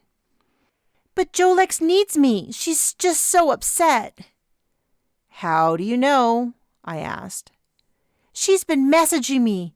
Says that she doesn't trust anyone else in the troupe and that she'll be next. Why does she believe that? 'Cause she's the star and they're all jealous? She didn't seem convinced of her answer either. What do you think, Chloe? She sniffled a little. I just can't believe it's real. They all fought, and I think they loved each other in their own ways. They're all artists, passionate and emotional, but I can't believe that any of them would do this. It had to be an accident, or maybe someone jealous of them. She sat up taller. You know, a lot of people came by to say hi. Maybe one of them slipped in the modified weapon. Did you see anyone specific? I asked. Not really. I just tried to stay out of the way since I didn't know anyone, and I had a lot to do with the roadies gone. It could have been them. In fact, it probably was them. Raph narrowed his eyes. Them who? The roadies or someone from the station? You are all over the place. I'm upset because I have a heart, unlike you. He held up his hands. I'm doing things my own way. Chloe opened her mouth, but I cut in before they could get too off track. We're a team. Chloe snapped her mouth shut. Raph turned to me. I got some information from the dude I was talking to in the hallway. Friendly guy, and seems eager to talk to a stranger. He said Maggie's been acting strangely for a while. Secretive and uptight. Things have been a bit tense and some people have put in for transfers. My Maggie? If you want to claim her, then yes, you're Maggie. I scoffed. People are always transferring. High-ranking people with good jobs are leaving. The guy in charge of the Volcanic Research Center is taking early retirement rather than stay. I know you don't want to hear this, but your friend sounds like she's unraveling. I bit back a denial. Raph had intel, and while it might not be accurate, I didn't know yet.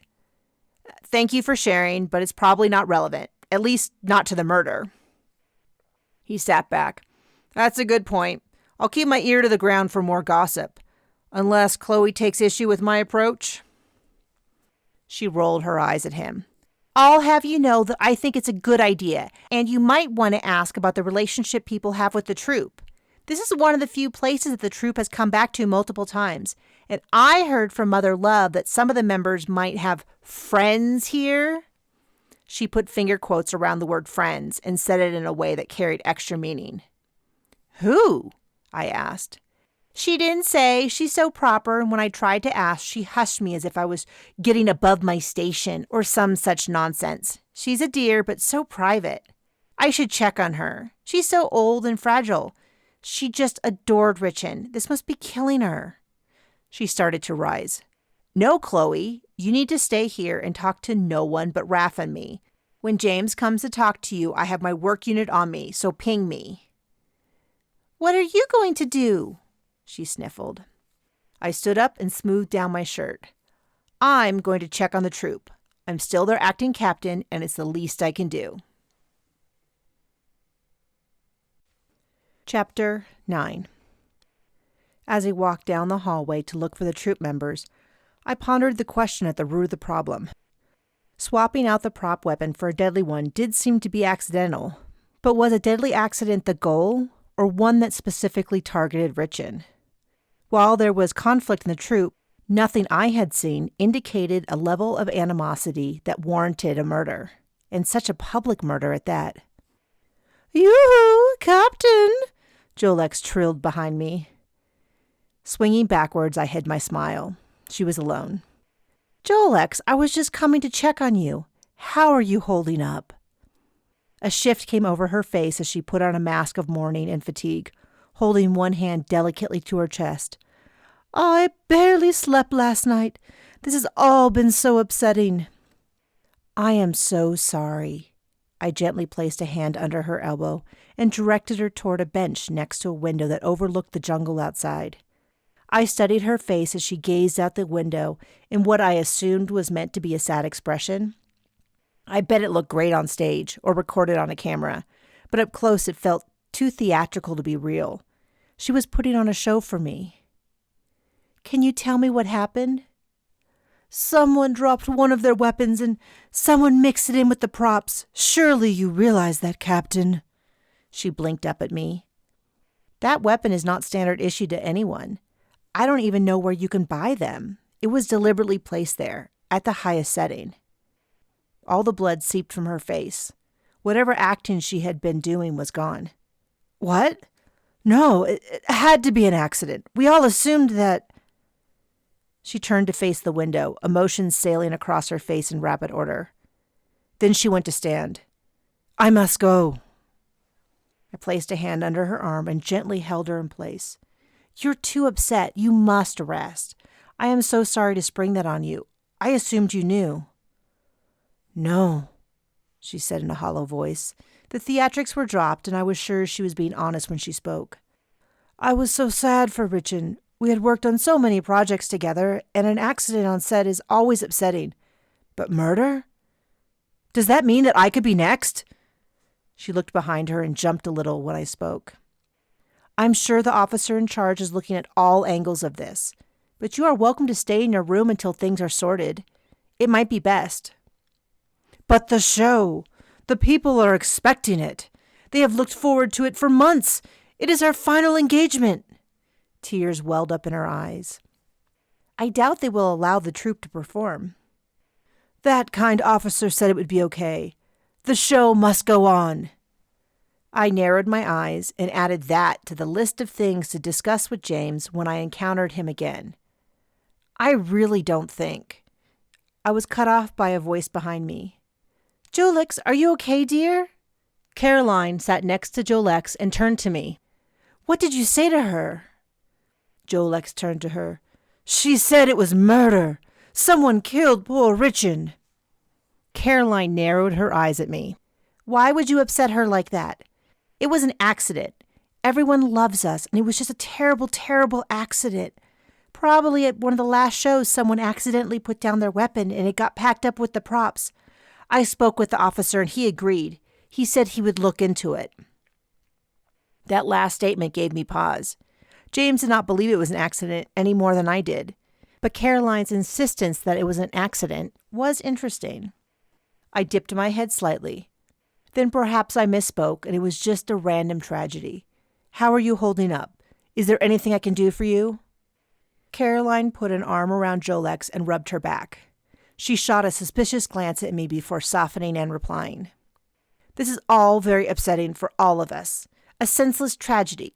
I'm sure that your shoddy leadership led to this somehow. I've seen how you run away when there's conflict. Come on, Jolex. I'll get you some tea and you can lay down for a bit. She stood up and guided Jolex down the hall.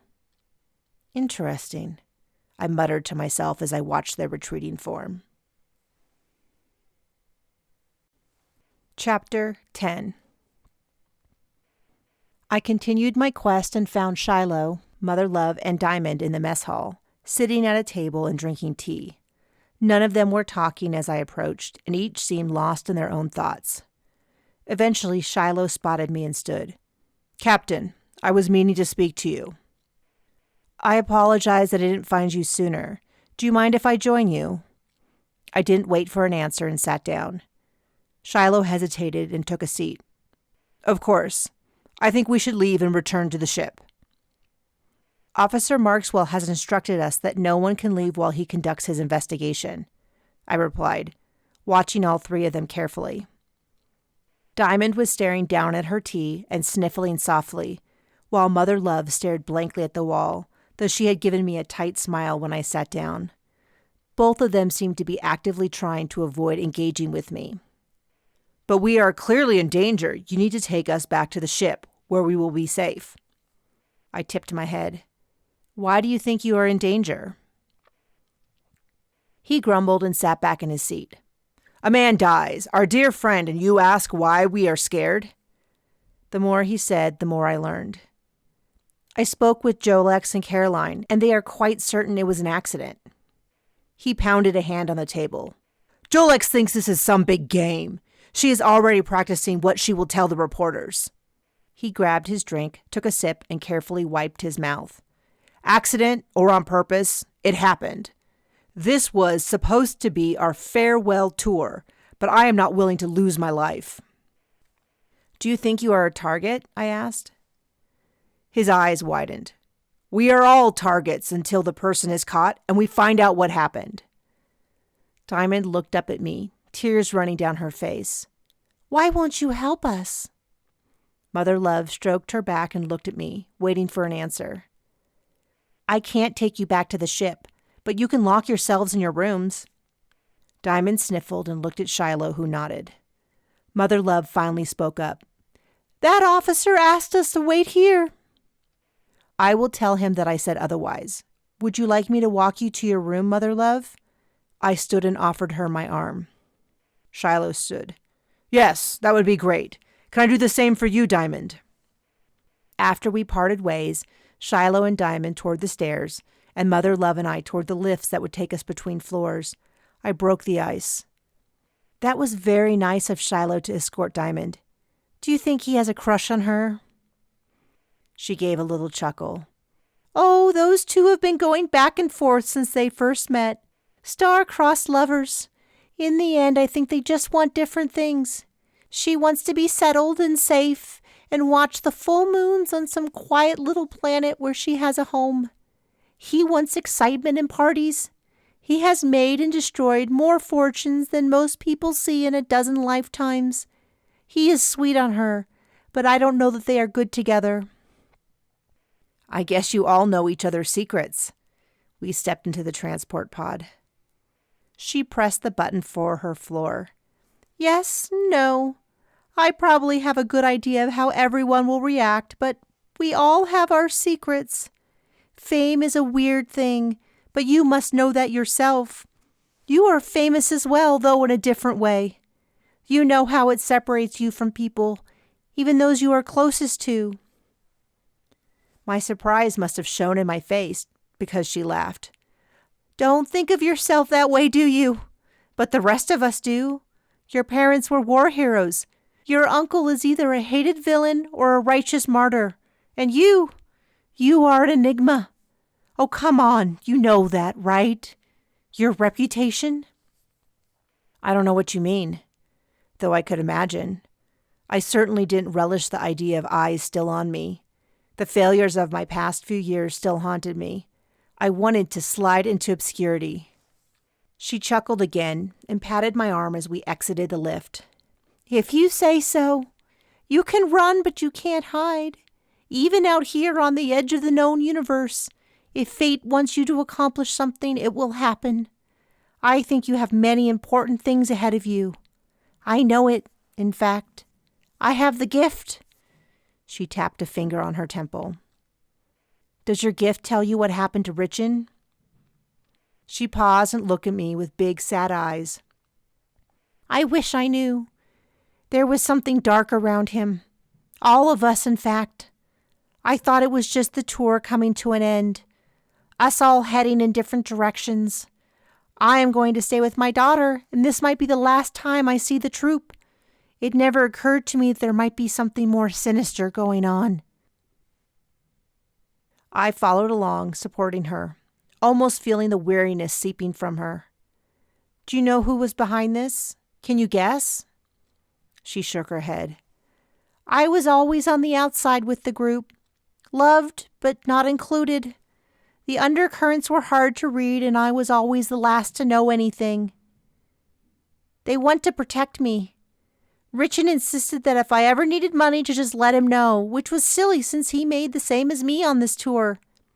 He was a dear man, silly and pompous, but I cared for him just the same as everyone else. Tell me about them all. I slowed a little, hoping to extend the conversation as long as possible. Jolex is vain and battles against her age like it's an enemy. Caroline is like a Jolex knockoff, beloved and antagonizing. They are both older but still fight for the spotlight. Diamond and Shiloh are polar opposites, with the former being sweet and gentle and naive to the latter's cunning smarts. And you? I asked as we paused in front of her door. I'm just an old lady with too much to say. I really am feeling very tired. My work unit at my side beeped, and after pulling it out, I saw a notification from Maggie that she needed me. Why don't you go inside and rest? I will check on you later. I was halfway down the hall when a message came in from Raph, and I immediately doubled my pace. James was interviewing Chloe and kicked Raph out. I skipped the lift and broke into a flat-out sprint. By the time I got there, I was too winded to do much more than glare at him while I tried to hide the fact that I was not in peak physical condition. James continued as though I wasn't there. Witnesses say that you were unpacking the props for the troupe. Is that what you normally do? Chloe was twirling a tissue between her hands and staring at the floor. I mean, no, not always, but sometimes I just did whatever was helpful. But you weren't paid to do this. You just did it out of the goodness of your heart. She jerked her head up to look at him. They're stars. I was honored just to hang out with them. They are all so talented and smart. James had never held entertainers in high regards, but he managed to contain his thoughts on the matter. Someone said they overheard you complaining about Richin. What was that about? I had caught my breath well enough to interject. Chloe, you don't have to answer that or anything else. James let out the briefest of sighs. Captain Laika, please, I'm just trying to find out what happened. I understand that, and more than anything, I want you to find out what happened. That does not involve Chloe. She might as well tell me. The videos will show everything. I stood. Then maybe you should go watch those. They were already encrypted for long-term storage. They're being decrypted. He stood and loomed over me. Chloe got between us. Captain, I want to answer. I didn't say anything bad. I was just wishing that Richin would be nicer to Jolex. James pounced on the opening. They said you were quite angry. Chloe, don't speak, I said. She turned to him. Just a little annoyed. He was always... Chloe, stop! I barked at her. She whipped around on me like I had slapped her, but she fell silent. I pointed to the door. James, leave. She is invoking her right to counsel. Are you? He asked. Yes, she answered. And now, if you will please leave. I walked him to the door, and alerts on James and my work units dinged. Pulling it out as I escorted him to the door, I saw a second notice from Maggie. Please come immediately. It's an emergency. Chapter 11. James and I were shoulder to shoulder, stride to stride, as we stomped down the hallway toward Maggie's office. I had to lengthen my steps to match his, but I didn't care as I stared down the hallway, attempting to control my breathing. He stopped at the lift while I zipped on past, knowing that if I took the back supply stairs and cut through the mess hall, I could probably beat him, but I was disappointed when he ran to catch up with me. Come on, Captain Laika, there is no need to be like this, he growled as he trailed behind me. I broke into a light trot and ignored him. Captain, fine, Liz, I get it, you're mad, but there is no reason to sulk like a baby. Baby? I gasped, instantly madder because he had gotten under my skin. I am protecting my crew from your shoddy investigation. I turned and began to go down the stairs, taking them two at a time. If they were innocent, then they don't need protection. What did Chloe do that you're so worried about? He countered. Remember last time when your main suspect got kidnapped? I hit the ground floor and broke into a jog. That was an exception, and it had nothing to do with me. I narrowed my eyes at him. Then who did it have to do with? Did you ever find out who at fleet headquarters was behind Officer Girlfriend's assignment to frame me? I used the term I had made up for his previous partner, a dig at him even if it turned out they hadn't been dating. The anger radiated off of him. No, I still don't know. Why do you think I'm working out here? It's as far from headquarters as I can get, literally and figuratively. That gave me a moment of pause, as I realized he was as bothered by the unknown fleet member trying to frame me as I was. Not that it absolved him of much. We stomped down the hallway, the few people we encountered jetting out of our way as we approached. I couldn't let it rest. I don't trust anyone at this point. Probably for the best, he replied as he followed my lead to cut through the mess hall. I saw Kraken, gave a quick nod of acknowledgement, and thundered out the rear door to the hallway outside Maggie's office. I scooted in a split second before James thundered in, causing Maggie to look up, alarmed, and jump to her feet. Are you okay? I nodded, the last sprint stealing the air from my lungs. I pulled out my work unit and squeaked out, You messaged? Oh, yes, she looked between us. I didn't mean you had to run, but it is bad news. What's wrong? James sounded less winded than I felt. Something is wrong with the video. I thought the power units were doubled up and everything was running smoothly, but something must have happened. When they decrypted, they were all corrupted. Nothing will play. Are you sure? Can you try again? He asked. I tried twice, and the second time it wouldn't even attempt to decrypt. I just got an error that the files were beyond repair. Now they're just gone. I can't even find where they're supposed to be. But even if we recover them, they were corrupted. But I do have some good news, James. I arranged for the rover to take you to the Ocean Research Center to finish your interviews. You understand why I had to let them leave, didn't you? There's just too much delicate research to force them to stay. Not when they can't leave planet. It's not ideal, but I understand. I will leave this evening. I would like to talk to your tech about this video. Maggie got up and gently herded James out the door. Of course. Down the hall on the left, Dmitri Raswell. You better leave now to catch him. He clocks out soon. She closed the door behind him, barely giving him space to clear the frame before the lock clicked shut. Liz, I need to ask you a favor. It's very important. I don't think I can trust anyone else. She stood close, almost too close, and made such intense eye contact that I squirmed a bit. What's wrong?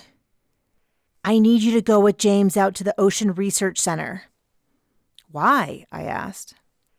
She broke eye contact, which was a relief, and went to sit behind her desk. I can't tell you everything, but don't worry, it isn't illegal. I just need you to take this, swap it with the one that is there, and bring it back to me when James returns. I would normally go myself, but obviously I can't just yet. I can't go either. I need to watch out for my crew. James was interrogating Chloe, and I was sure that video footage would clear her, but now that is gone. I know that Jolex is expecting Chloe to help with the show they're doing. Why are you allowing that? There was already one death. It wasn't really up to me. They insisted, and everyone here is just dying to have a little break. So I didn't want to be the bad guy and cancel it. And if you're worried about Chloe, then this is perfect. There'll be plenty of room in the rover for you to take Chloe with you. See? I looked at her as she fidgeted with a small piece of paper, twisting it one way then the other. She seemed keyed up. I weighed my words carefully. I can't do what you're asking without more information. You understand that, right? She turned away, and for a second I thought I saw tears in her eyes before she turned back. It's just a backup storage unit. Isn't all data backed up automatically? I asked. It is, but I have concerns. This is a separate system, and see, this is why I didn't want to tell you. You'll think I'm paranoid. I don't understand enough to have an opinion, Maggie. I tried to speak gently, though I was concerned. It's a second backup. No one knows I started doing this. I don't want them to think I'm crazy, but if nothing nefarious is going on, then no harm, no foul. But if what I suspect is going on actually is happening, then I should be able to match the data against what we are receiving and catch the discrepancies. And what do you think is happening? I asked, pushing again for more information. I don't know. I can't even guess, but my gut says something is off. The drive is getting full, and after the video corrupting, I can't risk that happening to the drive. You can't tell anyone, not even your crew. Please, do this for me for old time's sake. I waffled for a second before answering. I need to think. I'll let you know. Chapter 12. Raph walked alongside Chloe, though he didn't go so far as to offer to carry our luggage. As we approached the rover dock, I was still unconvinced. You sure you don't want to go with us, Raph? I'm not totally comfortable leaving you behind. And I'm not totally comfortable with you two going. I don't trust James, but keeping Chloe away from the troupe is the best idea. Jolex won't stop hounding Chloe about helping with this dumb show. Chloe made a little snorting noise through her gills that sounded like a duck sneezing. I don't see why I can't help repair her costumes in the mess hall. Everyone would see me there, so I would be safe. Raph huffed. Everyone could see Richard on stage, and he was still shot. I would have left if anyone pulled a weapon, even if I thought it was a prop. And you could have stayed with me if you were so worried. Hey, I'm not getting shot. I changed the subject. You should come, Raph. Nope. Someone has to keep an eye on the troupe, and I'm the best person. Chloe was not ready to let it go. Why do you get to snoop? I could have snooped, she whined.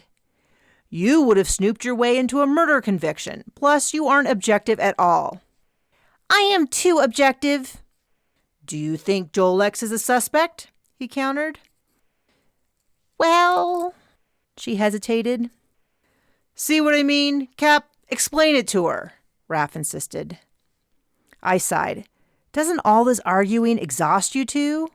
The decision has been made, and besides, Chloe, doesn't the idea of a real vacation sound nice? The observation deck is lovely, and you love water. She gave a half smile. I prefer to be in the water, but looking at the ocean will be nice. We came to the rover port where Kraken was waiting. Hi, Kraken. You here to see us off, or are you coming too? I would like to go with you. The hue of Kraken's skin shifted slightly to a darker shade. If that is okay with you, I don't want to intrude. Chloe perked up immediately. That would be awesome, she beamed at Kraken.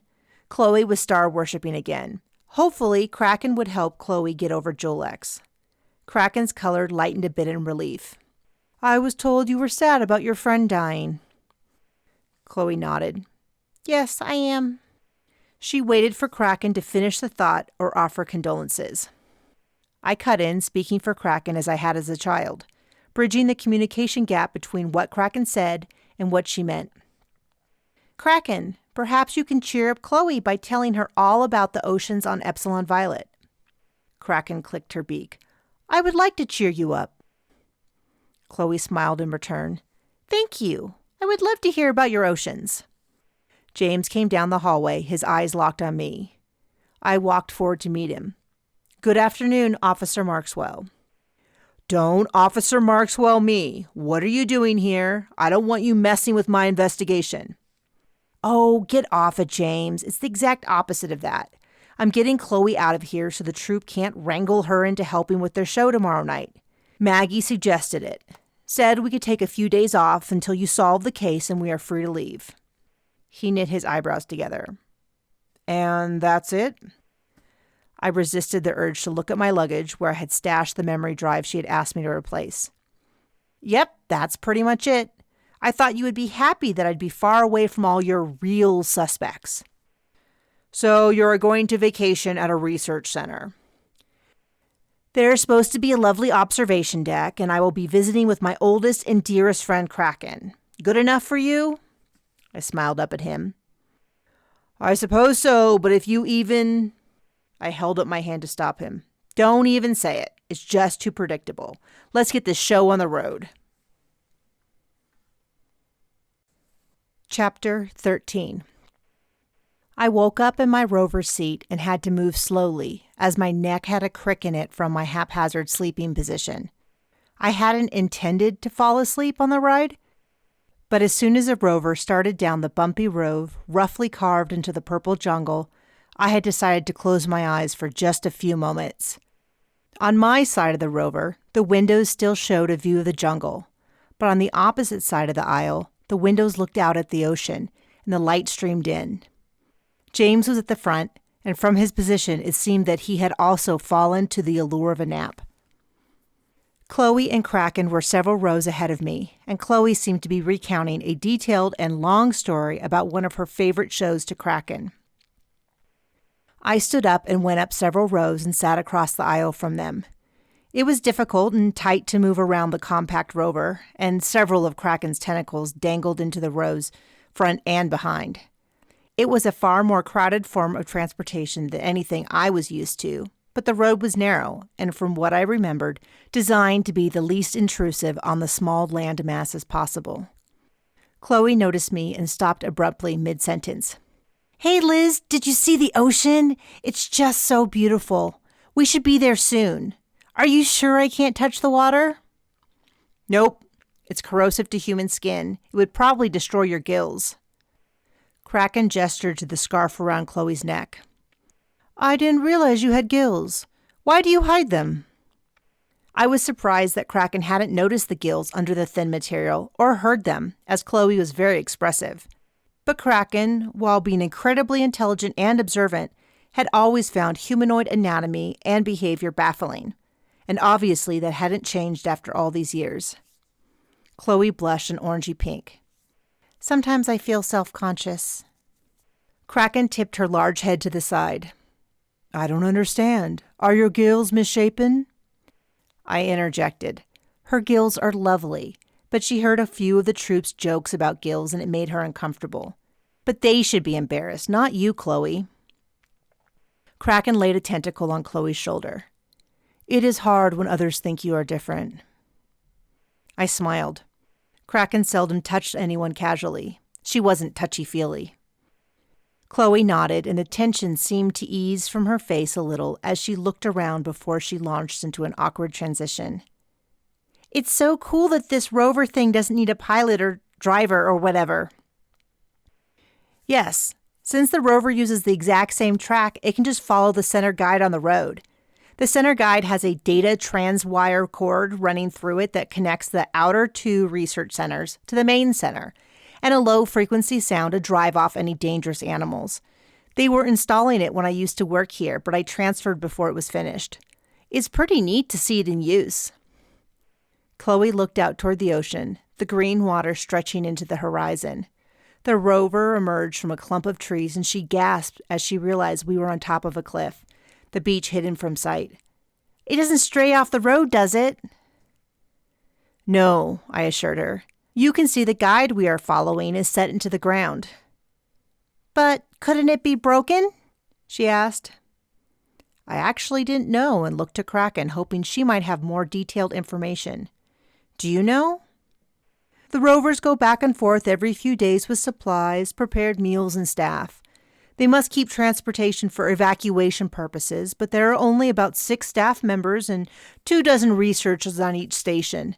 Since each rover can hold at least 40, that is more than enough." "Really? Is that all?" I asked.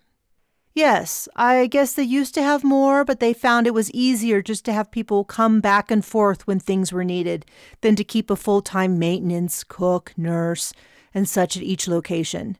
Sometimes they even pack it full of supplies and send it on its own," Kraken said. Chloe's eyes got big. "They send it back and forth with no one? That's wild." I smiled at her. I sometimes forgot how little of the universe she had traveled. The rover path ducked back into the deep forest and started downhill. Based on how long we had been going and my rough memory of the map I had studied, we were nearing the research center. "Chloe, look out the window. You're going to want to see the shoreline." Right on cue, we rounded a bend and the black sand beach was visible. Waves 3 times the height of the rover crashed into the sand. Even from the distance, the faint roar of the shoreline creeped into the rover. The ground gently vibrated underneath us. "Wow," she pressed her face to the window. "Are you sure I can't swim in it?" Kraken was staring off as well. I asked the same thing. No one is allowed outside the center for any reason. They want to preserve the environment. They stared in silence, and I knew they were gone to me. Whatever mystical pull the water had for them didn't pull me, but I could understand. I felt the same staring out into the stars. I stood and moved to the front of the rover to see out the front window. I had seen pictures of the Ocean Research Center, but it was slightly smaller than I had expected. I shouldn't have been surprised. With so few on-site staff, it would obviously be smaller than the main center. The main center was the size of a building I had studied inside at Fleet University, while the center in front of me was more like an impressively large house. The rover angled away from the shoreline even more and approached the center. There was a docking station for the rover where we could safely disembark before the rover would park until it was needed again. It would stay until James left. Another rover was there as well. James still slept in the front seat, and I debated leaving him. But in a moment of pity, I went over to him and gently spoke. "James, we've arrived." I noticed how deep the bags under his eyes were and how thin he was. He turned toward me and slowly opened his eyes. In a split second that I almost missed, a smile curled up at the corner of his mouth before he turned away. It sent a shockwave through me. "Thank you, Liz. Captain Liz," he grumbled under his breath.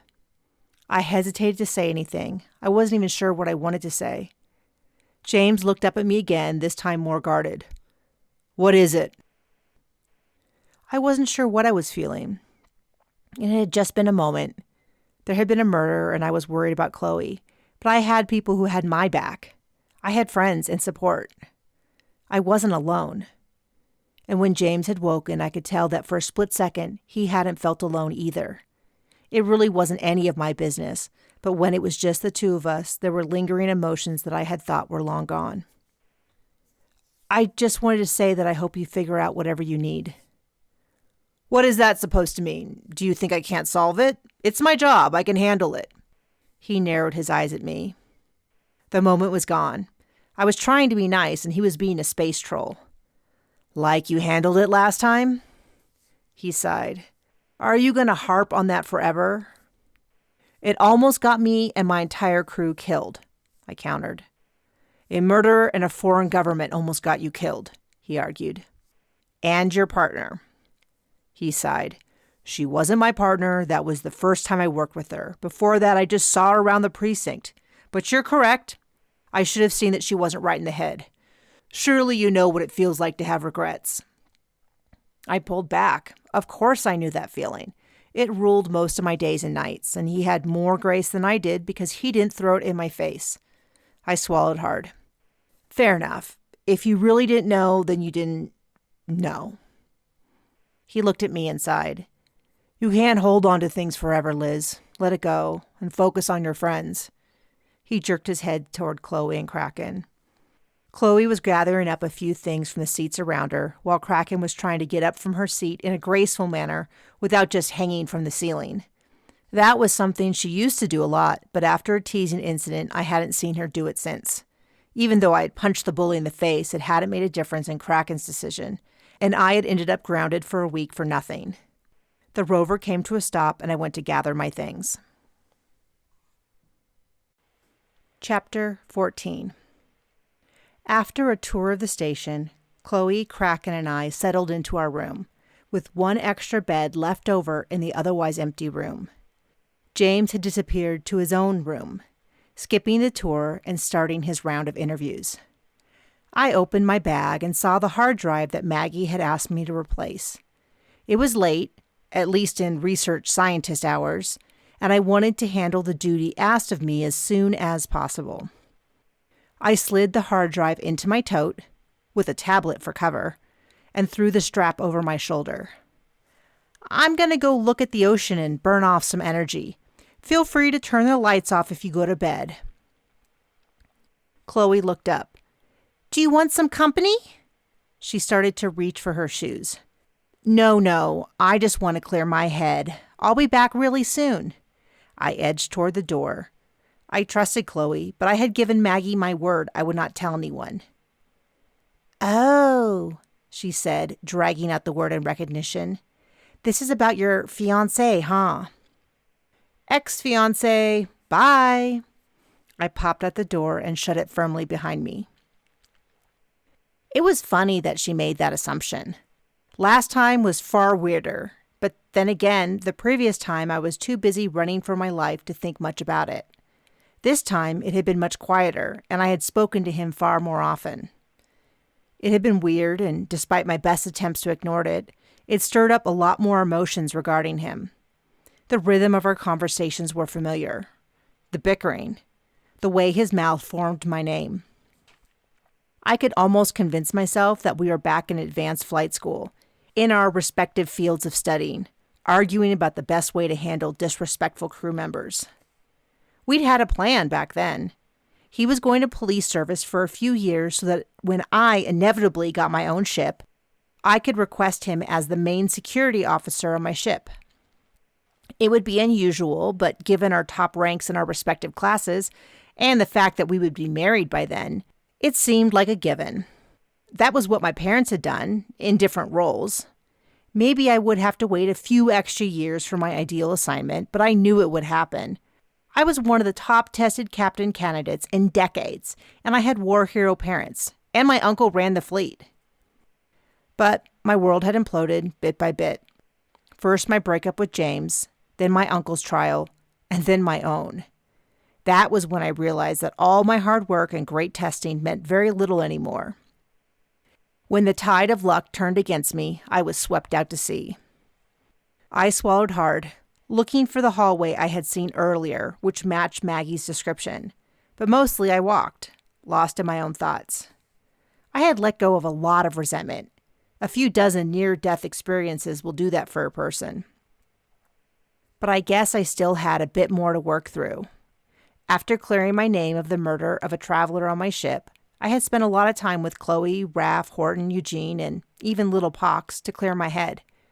Grieving all I had lost was easier when I was surrounded by a group that cared for me, and even more so, needed my leadership. That purpose had driven me. I patted the little pocket where I kept my Bible. That had helped me too. I had avoided studying it too in depth for several years, perhaps feeling that God had forsaken me, when the truth was so many wonderful things had been brought to me. Old Testament Joseph had been sold into slavery by his brothers. His long, slow journey back had helped me to accept that my story wasn't over either. And I had been changed by failure. I was less rigid and more empathetic.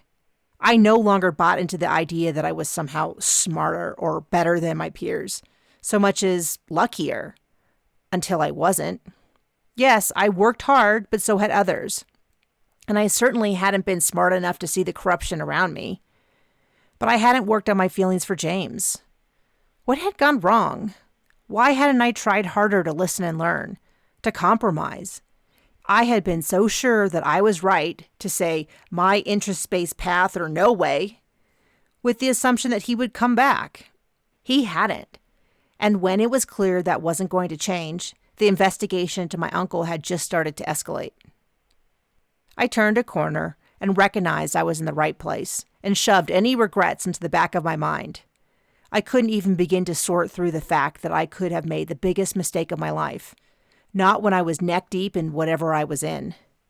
I followed the small, dead-end tunnel back to a window that stared into the jungle and a bench that sat in front of it. It was dark, and the building blocked the light from the moon, so I couldn't see much except a large black snail climbing up the window, leaving a trail behind it. I smiled at the snail and pressed a hand against the glass. Where the creature was, I could feel the warmth through the window. This was as close as I could ever get to the all-black iron-made snail. Like Maggie, I always felt the snails were a sign of luck, and here one was, showing up just as I was wallowing in self-pity. With a renewed sense of optimism, I turned and looked for the small button that was supposed to be on the wall, and when I found it, I checked I was still alone before pressing it. The wall popped open, and a thin, short door panel swung open. I scooted inside and pulled the panel shut. The room had exposed wiring everywhere, and small blinking lights on black boxes. On the floor was a hard drive that matched the one in my bag, except for one thing. On the top was a second, much smaller box with a small antenna sticking up. There were no cords connecting it to the hard drive, but the little light on the side flashed in time with the small light on the hard drive. I pulled up some scanning software on my work unit to run over the foreign object. My work unit had some of the highest security programs, and sure enough, it pinged the item right away. I read the screen aloud. Used for altering data and/or preventing it from being saved. Once removed, the data is permanently altered with no trace. If found, report to fleet immediately and place into Faraday cage until support arrives. Note, whoever placed it will be alerted immediately once the connection is broken. Would you like to contact fleet? I grunted. No, I would not. I canceled out of the menu. Someone was sabotaging the data storage. If I removed it, the damage was permanent, and whoever had put it there would know Maggie was on to them. I checked to make sure no one was in the hallway, then used my work unit to call my ship. Horton popped up on my screen. Hey, Captain, I was just about to take Pox for a walk. Is everything okay? The camera shifted and swung until it settled. Pox was in view. He let out a few chirps and licked the screen before disappearing, and I could see Horton's toes and Eugene, who was waving a thin metal pincer in greeting. Actually, I am calling for some technology advice, but this is between the three of us. Please don't tell anyone else, not even Raph or Chloe. I can't trust that we won't be overheard. Eugene's light blinked. You mean the four of us, because of Pox. What is it? I shifted the camera to the foreign object. I need to figure out how to remove this in such a way that the person who put it there won't know I switched out hard drives, and I want to try to figure out what they're trying to destroy or alter. And even better, if, when I replace the hard drive, the person won't know it was switched, and it'll stop working from here on out. Does that make sense? Horton's tongue flicked out to lick his eyeballs, a sign that he was thinking. I'm not sure, Captain. Can you just put your work unit right on top of it for a second? I balanced it on top of the object. Like this? Horton waited several beats before replying. Yes, I have it linked. Well, I'll be hornswoggled. Do you see this, Eugene? I leaned over my work unit and looked into the camera. Eugene is not supposed to be hooked into the system. That was one of the rules. Remember, he has to use a typical interface the way the rest of the crew does. Artificial intelligence units were under strict control by fleet rules, and despite Eugene having cerulean citizenship, he was still being closely monitored. Eugene's tinny voice came over the line. But for me, this is typical, and I can solve your problem if you want. I'm already in the software and changing the parameters to restore the missing data. I can't instantly restore the original files, but I can set aside all the missing bits, and with time, you should be able to figure out where the data goes. Well, not you, but I can show you. But for now, I will rewrite the software to look like it's deleting things, but it won't actually delete anything, and set it into an automatic restart so you can switch hard drives and whoever installed it won't know. I can put some reverse tracking tools in it. That might help you figure out who installed this. But if you prefer, I could type in the code using my teeny tiny little arms. I should be done in about a week. I sighed. AIs weren't supposed to be manipulative, but I was sure I had been had. You win, Eugene. Please go ahead, but we will talk when this is over. You got it, boss. Give me a few seconds. Are you ready? He asked. I pulled the hard drive out of my tote. Ready. When the light turns off, you can switch them. You have 30 seconds. It should be off now. The light stopped flashing. I took it off and placed it on the ground. I plugged in the other and put the scanner back on top. Okay, I think I'm done. Are you sure no one will know? I am incapable of lying. I said it will work, so it will. Eugene said, then rolled out of frame to use one arm to fling a bell across the engine room for Pox to chase after. Horton reappeared on the screen. This sounds dangerous, Captain. I think we should come down and help you. Eugene can fly the emergency pod. No! I barked far louder than intended. I took a slow, deep breath. No, we are fine. This really isn't even connected to the accident. This is a favor to my old boss. Don't mess with the emergency pods. Of course, Captain, I would never. I mean, unless you were really in trouble, then maybe. No, maybe. No one is in trouble, and we will discuss the emergency pods and why that is a terrible idea when I get back. We will discuss a lot of things, okay? All you need to do is take care of Pox. Eugene reappeared on the screen. And figure out where the scanner came from. Plus, we are still looking for that weapon for you. We think we have a lead. Yes, that too. But otherwise, stay out of trouble. You got it, Captain, they said in unison before signing off. I sighed. They might be the most brilliant minds in the universe, but they were going to give me gray hair. I slipped back into the hallway, my mission done. Chapter 15. When I woke up, my first thought was, where's Pox? Then I remembered that I was on Epsilon Violet, confused as to why I wasn't in my room at the research center. I rolled over to see Kraken on her bed as Chloe exited the bathroom, and I was reoriented back into the present. Did I wake you up? Chloe asked as she packed away a few items into her luggage. No, I answered simply, still needing to gather my wits about me. I had fallen into bed in my clothes after kicking off my shoes and putting my bag under the bed. I rolled off the bed to remove the hard drive from my tote bag and put it in my suitcase, hiding it under some spare clothing. I wasn't going to unpack, but just live out of my suitcase for as long as I was there. Kraken had only brought a small bag, as she didn't wear clothing beyond accessories and a few needed supplies. Chloe pulled a scarf out of her bag, wrapped it around her neck, and tied it in a bow. She pulled and adjusted the thin, opaque material until her gills were covered. We were going to the mess hall to eat. Should we wait for you? She asked. I need 2 minutes. I cleaned my teeth while I brushed my hair and finished changing. Kraken and Chloe were deep in conversation about Centaurus Outpost, so I followed them out the door quietly. Centaurus was the dangerous space station we had stopped at on this tour. I had been on edge from the moment we docked until we left. Too many ways for my crew to get into trouble. Despite being officially run by the fleet, every black market dealer and buyer considered it heaven. They have every kind of entertainment you could imagine. You should go sometime, Chloe insisted. I might do that. I've been feeling restless for a while and need a change, Kraken replied. I noticed she had also tied one of Chloe's scarves around her neck. Chloe nodded along. Usually when I get restless, I like to watch a new show or something. Except that one time I got so antsy I ran off to the fleet and ended up on Captain Liz's ship. But I don't think I'm ready for that big of a shift again. We entered the mess hall and a blue-skinned woman across the room caught my eye. She was watching me, but it was more than that. She seemed vaguely familiar.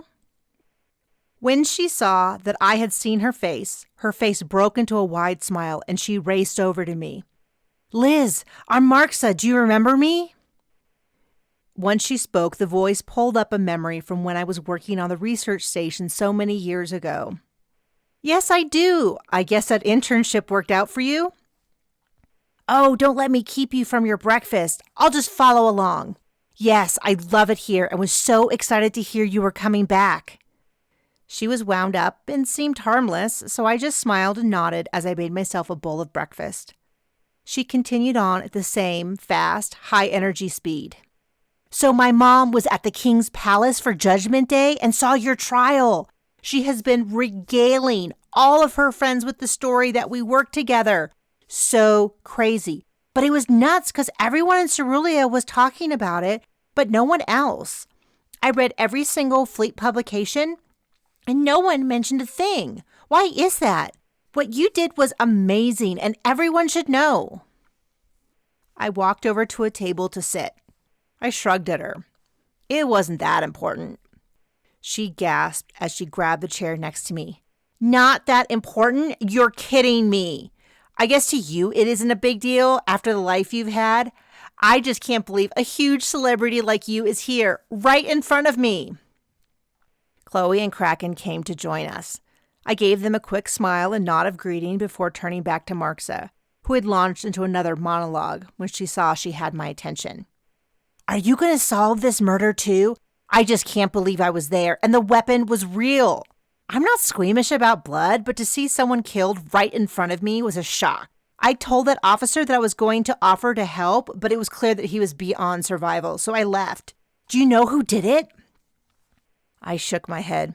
I'm sure Officer Markswell has things under control. Your ex-fiancé? I mean, he is smart and all, but... She sighed. Are you two back together? My mom said he spoke so passionately in your defense. She thinks it would be perfect if you two worked together to solve this case and fell back in love. Chloe choked on her juice. I passed her a napkin and turned back to the chatty cerulean. She thinks that, does she? Oh, yes. I have been messaging her since it happened. She is going to be so excited that I got to talk to you. Can I get a picture with you to send to her? She was already standing and pulling out her work unit. She squatted next to me and pushed the button a split second after I managed to swallow my food. Marxa, you really shouldn't be talking off-planet about.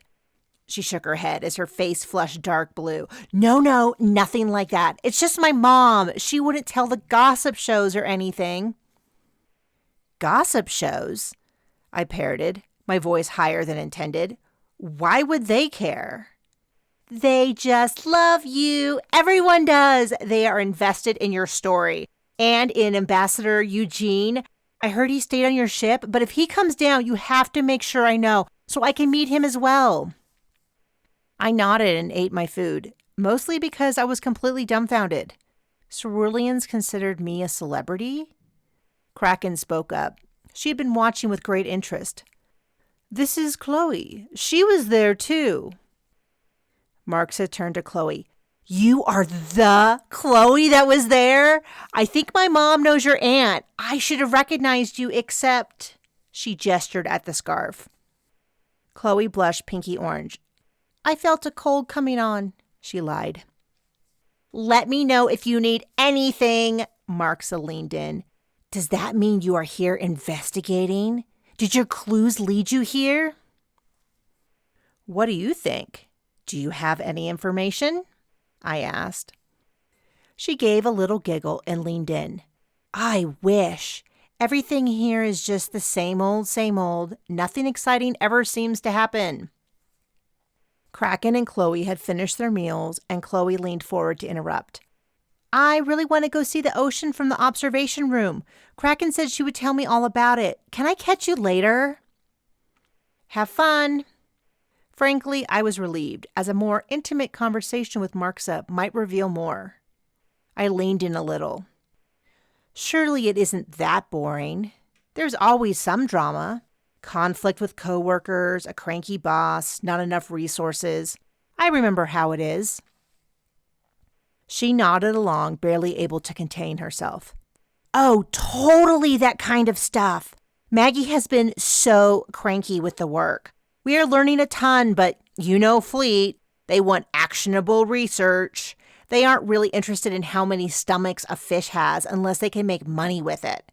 Or even better, some kind of weapon. And nothing here is really panned out. And we lose a lot of our best projects to the Volcano Research Center.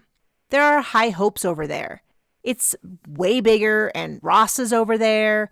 I don't think you met him. He's some big shot scientist they lured over about 25 seasons ago. Don't make me do the math on how many standardized years it was. I can't do that in my head. He's going to retire at the end of this cycle, and I put in my application to take over his job. Can you put in a good word? Sure. What does Ross look like? White hair, older? I guessed on a hunch, remembering the man I had spotted talking to Jolex. Yeah, that's him. I assume you saw him at the show? I always thought he was sweet on Jolex, but he's just so serious about his work. Absolutely a control freak, even by my standards, so you know that's saying a lot. And he's a bit of my nemesis, because he has the one study I was really excited about. The Iron Maid snails. I mean, it wasn't really going anywhere, but I had this image I would be the definitive expert on them. But he hasn't made much progress on them either. You thought he might be attracted to Jolex? I nudged. Oh, yeah. Remember that the troupe has been swinging by here every few cycles. The chemistry between Ross and Jolex was hot, hot, hot at first. But I guess it just kind of fizzled over time. They almost avoid each other now. Nothing super awkward, but noticeable.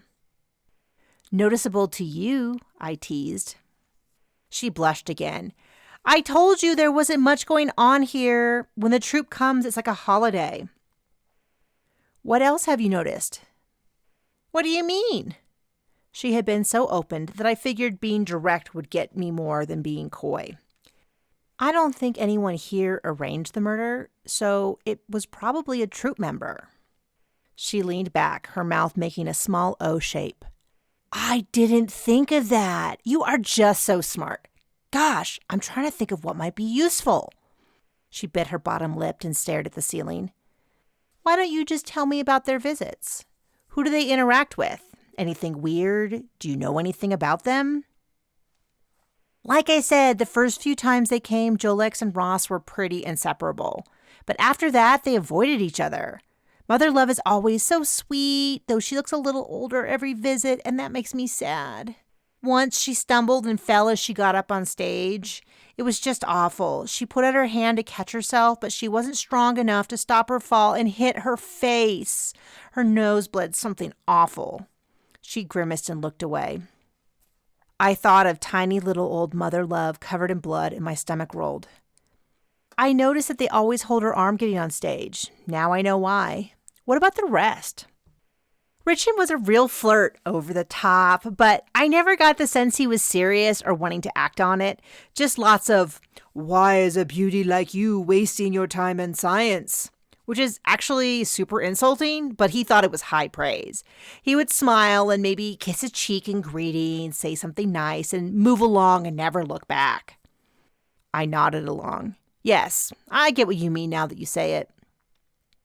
Jolex is super nice. I mean, vain and full of herself, but like in a funny way, like some weird creature. But she tried. She would always give me a few outfits. Like clothing? I asked.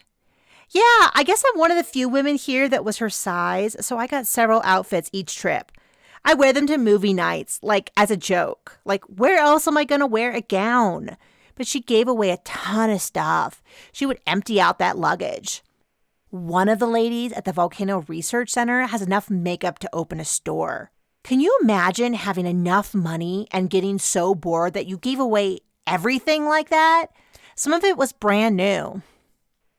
I think I went into the wrong job field. You're telling me, but I like what I do. I've considered leaving, but when I really look at other job openings, there isn't anything. At least until the Nighthorse Galaxy starts digging into the unexplored planets. Why were you thinking about leaving? Things have been tense around here for a bit. Maggie is just, I don't know how to say it. I know you two are friends, and I don't want to seem ungrateful. I nodded. I have heard that things are a little rough at the moment, and there is always conflict even with the best of bosses. I wanted to assure Mark so that I wasn't going to run back and tattle on her.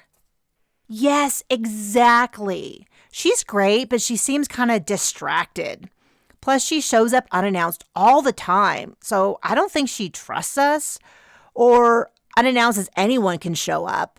When a rover leaves the main center, or any center really, it's recorded at the rover dock. In fact, someone said this morning that Maggie's headed out here today. She's not supposed to come, but like I said, I'm super happy here, other than being antsy. And with Ross leaving, I might get a big step up, though probably not as a leading expert on Iron Maiden snails. I heard they're transitioning to newer research. I'm sure I can find a new project. I'm sure you will. I nodded and tried to acknowledge her before shifting back to the topic that interests me more. Did you know about the other troupe members? Shiloh, Diamond, and Caroline? Not as much. They sort of lurked in the background. Frankly, Caroline and Diamond don't really stand out much to me at all. I admit I thought Shiloh was cute at first and tried to flirt a little for fun, but he was dumber than a box of rocks and twice as boring. answering in one-word replies, was quiet to the point of rude, but whatever, I get it. Probably healthy for him not to put all his energy out to strangers. But other than the fun of having something different, the whole Troupe show was mostly a dud for me. Not that I wasn't happy for the change, but mostly it was a day off work and different food and a trip to the main research center that excited me. What's that? A light in the corner of the room flashed a soft yellow. An alarm, I guessed. Again, she countered when a voice interrupted us to answer. Over the loudspeaker came a calm but insistent voice. The air purification containment system has an unrecoverable error.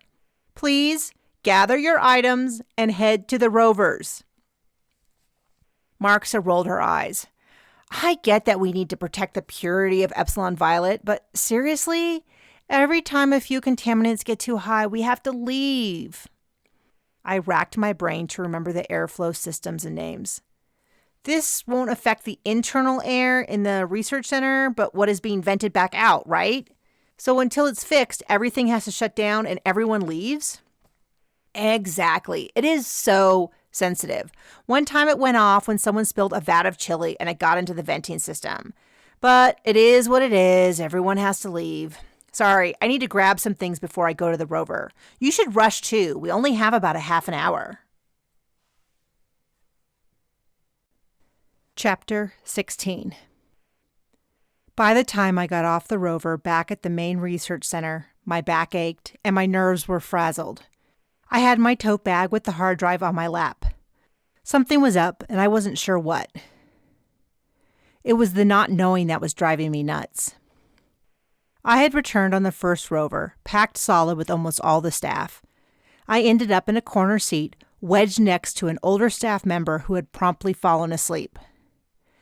I had spent the hours returning, racking my brain, but nothing was adding up. So by the time I disembarked and found Chloe, I was a bit on edge. Let's get back to your room, I said as I raced by her and Kraken. Whoa, Liz, what's up? Chloe said as she jogged to catch up. Is everything okay? Are you mad at me? I shook my head. No, not you. This just doesn't feel right. I was scanning the crowd, looking for Maggie so I could hand off my tote. She had been in a rover when the alarm went off and immediately returned to base, according to the talk I overheard, and she should have arrived a while ago. Luckily, rovers were able to reverse direction, even mid-trip, without needing to turn around. What doesn't feel right? Do you think I'm targeted? Chloe grabbed onto my arm. I slowed down and gathered my thoughts. No, not that exactly. There's just a lot going on right now. I don't think that evacuation was an accident. It wasn't? But on the rover they were saying it happens all the time. Probably just a leak in the garbage system or someone spilled some chemicals. I shook my head. I'm not buying it. The noise got louder, and there seemed to be far too many people for the rover that we had come in to explain.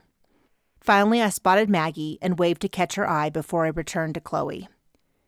Can you just go to your room and wait for me to meet you? Can Kraken come? She asked. Of course, I'll be there soon. I zigged through the crowd to reach Maggie. When I finally reached her, she shushed me and signaled to follow her. After we turned a corner, I stepped around next to her.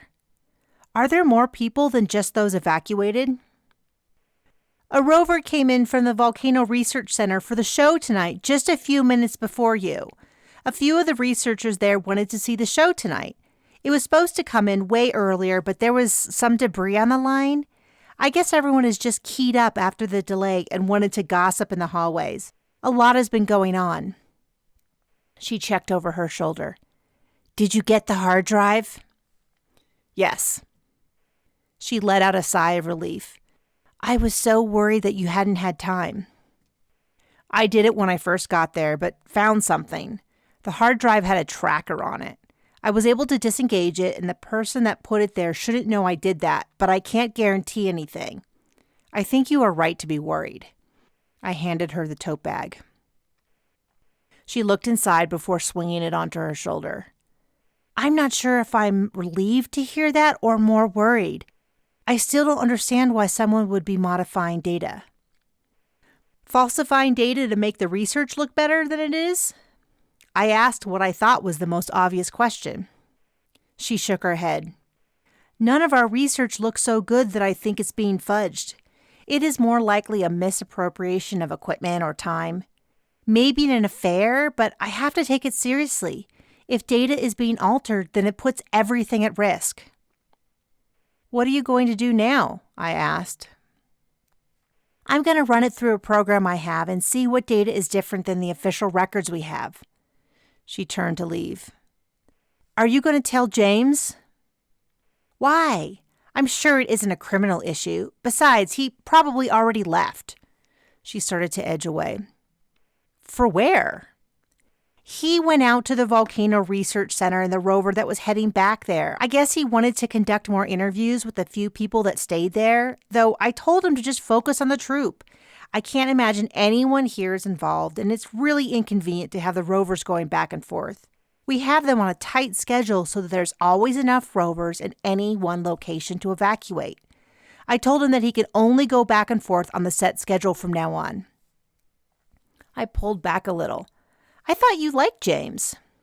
I do, but... She cut herself off and sighed. I'm just tired, and every time I turn around, someone is hassling me for something. It has been great to see you, Liz, but frankly, I want you and this whole circus off my planet. Not that I'm not grateful for you getting this hard drive. I can never thank you enough, but I better jet. Catch you later. She turned and jogged down the hallway. An uneasy shiver went down my back. Chapter 17. I scrubbed my hand over my face and turned to Chloe, who was sitting on the bed in her room. I don't get what part of this is confusing you. You are a suspect for murder. Or an accidental manslaughter, she countered. Which is better, but not by much. You can't go to the show tonight. Why would you even want to go? Jolex asked me personally. She just feels awful about all this and considers me like a daughter. You should have seen her when we ran into her in the hallway. She was crying and couldn't stop hugging me. Kraken turned from staring out the window in Chloe's room to face me. It was very odd. She did not produce moisture from her eyes. I groaned. She's fake crying. Chloe shook her head. No, she wasn't. She can't actually cry because of all the surgeries she's had. She gasped and clapped a hand over her mouth. I wasn't supposed to tell anyone that. I rolled my eyes. Her eyebrows are almost in her hairline. I could figure it out on my own. But Chloe, it would be so much smarter to stay in the room. How about if we sit at the back? I'll wave at Jolex. That's all she asked. I rubbed my temples as my work unit buzzed. Horton was messaging me. Let me take this call. Can I step into the bathroom? I moved in there and shut the door behind me. I needed a bit of privacy from Chloe and Kraken, especially given how annoyed I was with everything on Epsilon Violet. I pressed the button on the work unit, and Horton's left nostril filled the screen. Hello, Horton, I greeted him. Pox, get on over here and talk to your mama. Come here, little guy. A second later, Pox trotted into view. I realized that Horton was laying on the floor. Pox sniffed the screen and rubbed his jaw on the corner of the camera lens before trotting out of sight to be replaced by Eugene's mechanical arm waving on screen, his voice coming from off-screen. Greeting, Captain Laika. How is your investigation progressing? The work unit adjusted so I could see everyone at once. Not very well at all. I returned the hard drive to Maggie, and suddenly she acted like it was no big deal and wants me to drop it. Horton scratched his chin with a long black talon. Well, that don't seem right at all. Awful cagey if you ask me. That's what I thought. Have you found out anything about the weapon? Let's keep that between us. I don't want Raph and Chloe to get any more wrapped up in this than they already are. Horton sucked air in through his teeth. Captain, you really should have told me that sooner. I updated Raph on some of what we had learned already. I'm real sorry about that. I shook my head. Not at all, Horton. I should have said something sooner.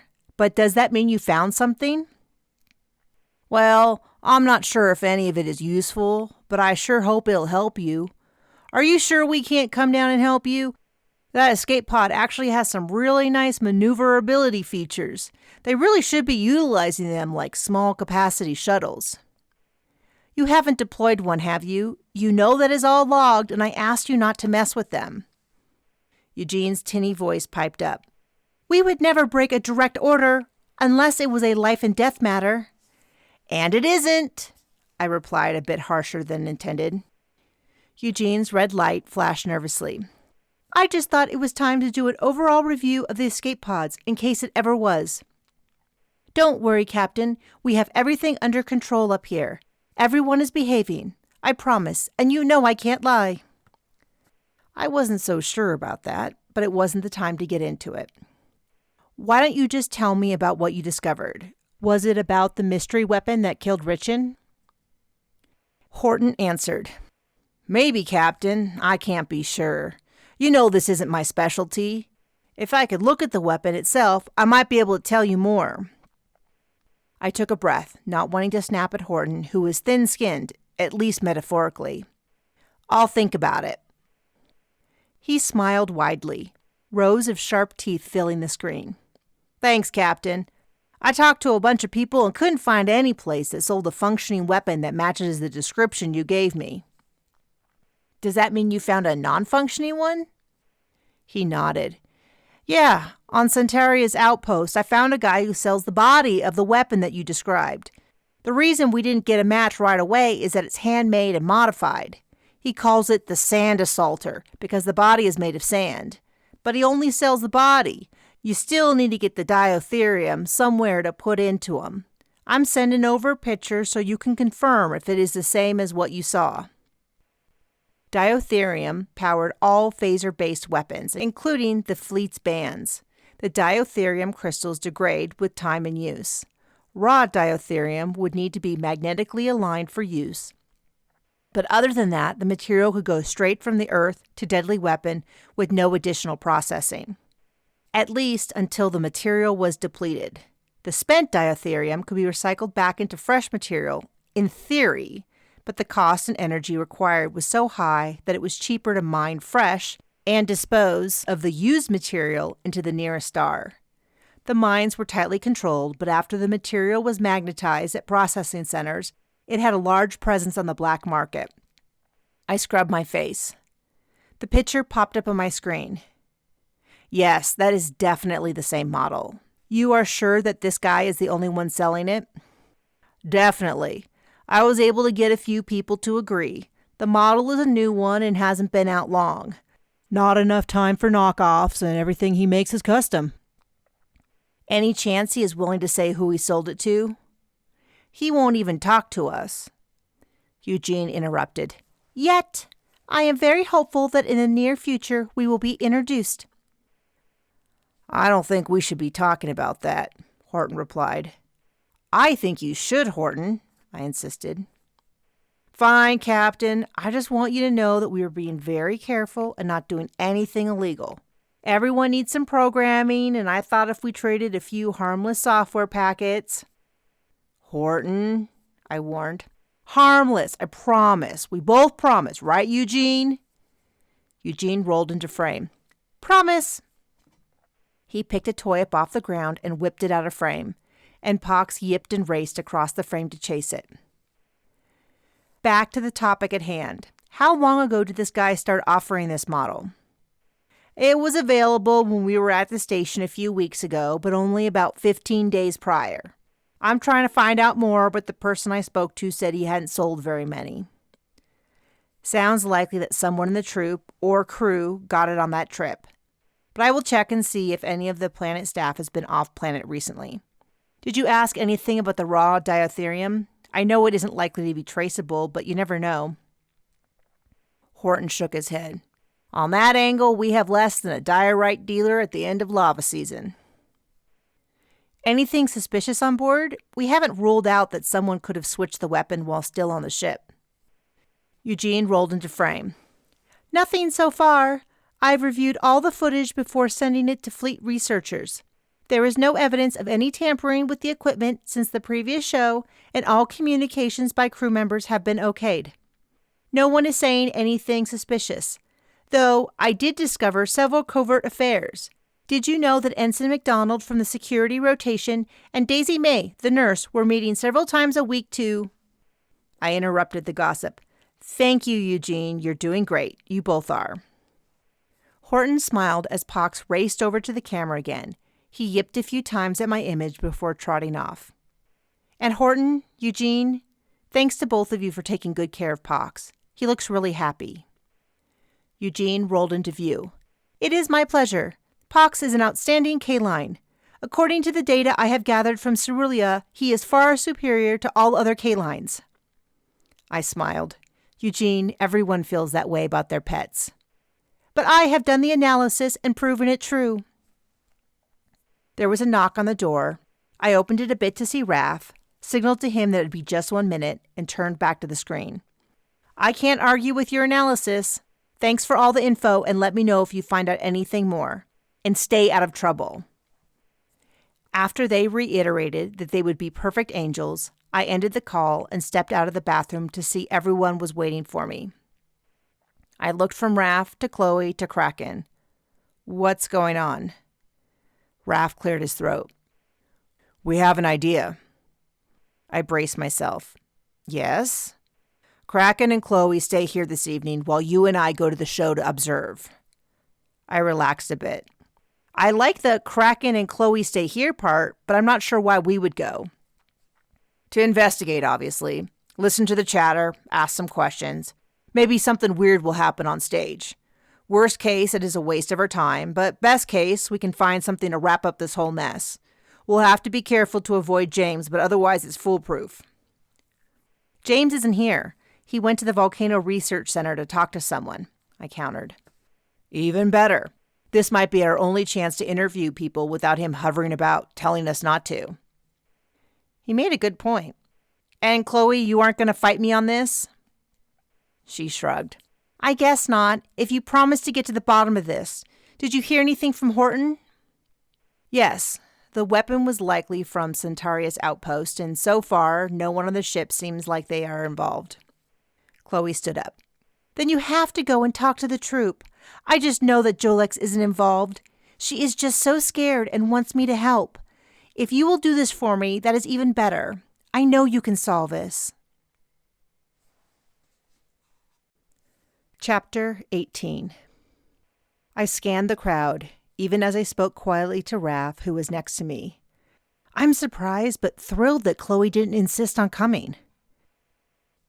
Raph raised a hand in greeting to someone, but made no move to leave. Kraken and I convinced her that it was for the best. Kraken and her are really hitting it off, and I think Chloe didn't want to sulk in front of her. That's great. Kraken is awesome, but normally doesn't warm up to others quickly. Do you have a plan? He asked. Not really. The show doesn't start for a few minutes. Do you want to mingle and see what you can find out? Thought you'd never ask. He stepped away, calling to someone as he did, and disappeared into the crowd. I hung back for a bit to study the crowd. It was smaller than it had been the first night by about half. The Ocean Research Center had been evacuated, but most of the Volcano Research Center personnel had decided to stay away. I searched the crowd for Ross, hoping that maybe I could poke a bit more into his relationship with Jolex, but he wasn't present at the moment. I briefly caught eyes with Mother Love as she sat down to the side. I threw together a rough game plan as I walked over, scooped up a chair from the edge of a row, and placed it next to her, and sat. How are you doing, Mother Love? She sighed. Oh, I don't want to complain. Of course not, but this must be so hard for you. Can I get you anything? I can escort you to your room if you prefer to rest this evening. She reached over and patted my hand. Captain Liz, you are so sweet. I'm fine, but... She looked around, then leaned in. I don't think it is proper to have the show. We could have a celebration or life, or drinks and songs, but perform his trick, it just isn't right. I nodded. Of course not. but I assume they didn't listen when you said that. Never. Not that they are rude, but you can tell they just nod along and placate me, then do whatever they want. At least Richard used to listen. Poor man. She raised a pale hand to dab at her eyes. But surely someone agreed with you. He just died, and in such a horrible way. Joel X agreed, but only because she wanted to do her act instead. Those silly improv shows that she thinks are hilarious. It's all just so foolish. You know what? Maybe I should lie down. No one will miss me. They can't wait to go off on their own big-time adventures. What are they planning? I asked before she could rise. I shouldn't gossip, but I suppose none of this is really a secret. Joel X is going to mount her own one-woman show. Caroline was going into the family business, but she hasn't mentioned that recently. She just shrugs and is evasive, so maybe she has other plans. But the real secret is that Diamond and Shiloh bought a place together back on their home planet. I think they're waiting to announce their engagement until after the tour is over, but I saw them certifying the sale together. I am so happy for them. It isn't too far from where my daughter lives, so I can go visit. She stood slowly and started to step when she stumbled. I barely caught her under the elbow. She felt like a bird on my arm, all hollow bones and fluff. Though I had thought the rest of the troupe was distracted, they quickly descended on us, and I wondered how closely they had been watching us after all. Mother love, are you okay? Diamond said, holding onto her other arm. She shook her head. No, dear. I am tired. The captain offered to take me to my room. Caroline stepped in front of us. No, she just wants to rile up Mother Love. She's trying to frame one of us. I most certainly am not. I snapped back. She shook a finger at me. Someone on your crew switched out our weapons and you're worried about your reputation. Maggie spoke up from behind us. Enough, or I will cancel this whole show. I gave her the barest of nods and thanks and turned back to Mother Love, who was growing paler by the second. Please don't be upset. Mother Love's eyes were shiny and she stumbled a little, even with Diamond and I supporting her. Shiloh stepped up. Please, Captain, we can handle this. Diamond and I can get her back to her room and be back before the show. She looked up at him. Thank you, dear. I handed her off, then turned to Caroline. Do you have a problem that you would like to discuss? Yes, I do. I see you slinking around. How do we know that you aren't behind all of this? Because I have no motivation, and there's no evidence. Caroline, what are you hiding? I edged in a little, unwilling to give up an inch of space to her bullying. What are you? I smiled and spread my arms out. I am an open book. All my dirty little secrets the world has already seen. Like the fact that the investigating officer was your fiancé? She quirked an eyebrow at me as though she had scored a point. No secret there, and if you think that gives me some advantage, then you're wrong. It gives me no upper hand, as I have already seen. Why are you putting on this show now? She shrugged. Not up to me. I would happily sit in my room until they figured it out and let me sail off into the sunset.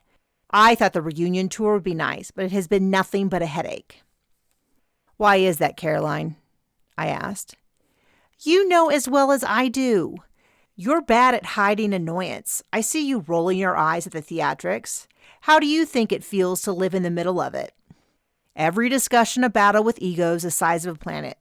I just want to retire and... She let out a huge sigh. And what?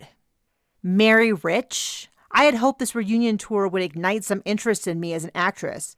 But after a few offers have fizzled out, we ended up here, where no agent or director will ever see me. I'm at the end of my rope. We were silent for a few moments. I could certainly relate to the feeling of not having many options ahead of you. That is why I stayed in my fleet appointment when I seemed alone and out of options. Luckily, for the moment at least, things seemed to be turning around. Or at least I had my crew and they made it worthwhile. She cleared her throat. So you aren't trying to frame anyone. I scoffed. Trust me, been on the receiving end and I wouldn't do that to anyone. The truth will come out. Could be. I better get finished setting things up. She turned to leave. Where's Jolex?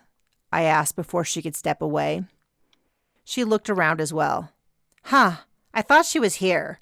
Probably avoiding work, like always.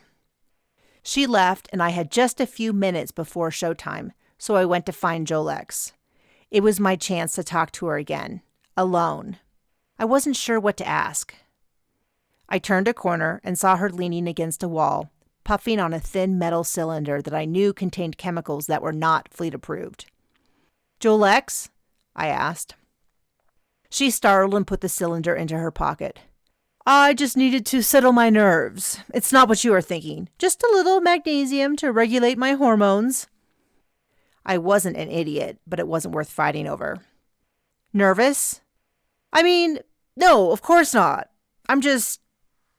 She sighed and pulled out the cylinder again to pull the long drag off it. I leaned against the wall next to her, waiting. I peeked at her without turning my head too far. She seemed older than usual. There was a weariness and dark smudges under her eyes, and tension in the corners as she squinted against whatever she didn't want to see. Finally, she spoke.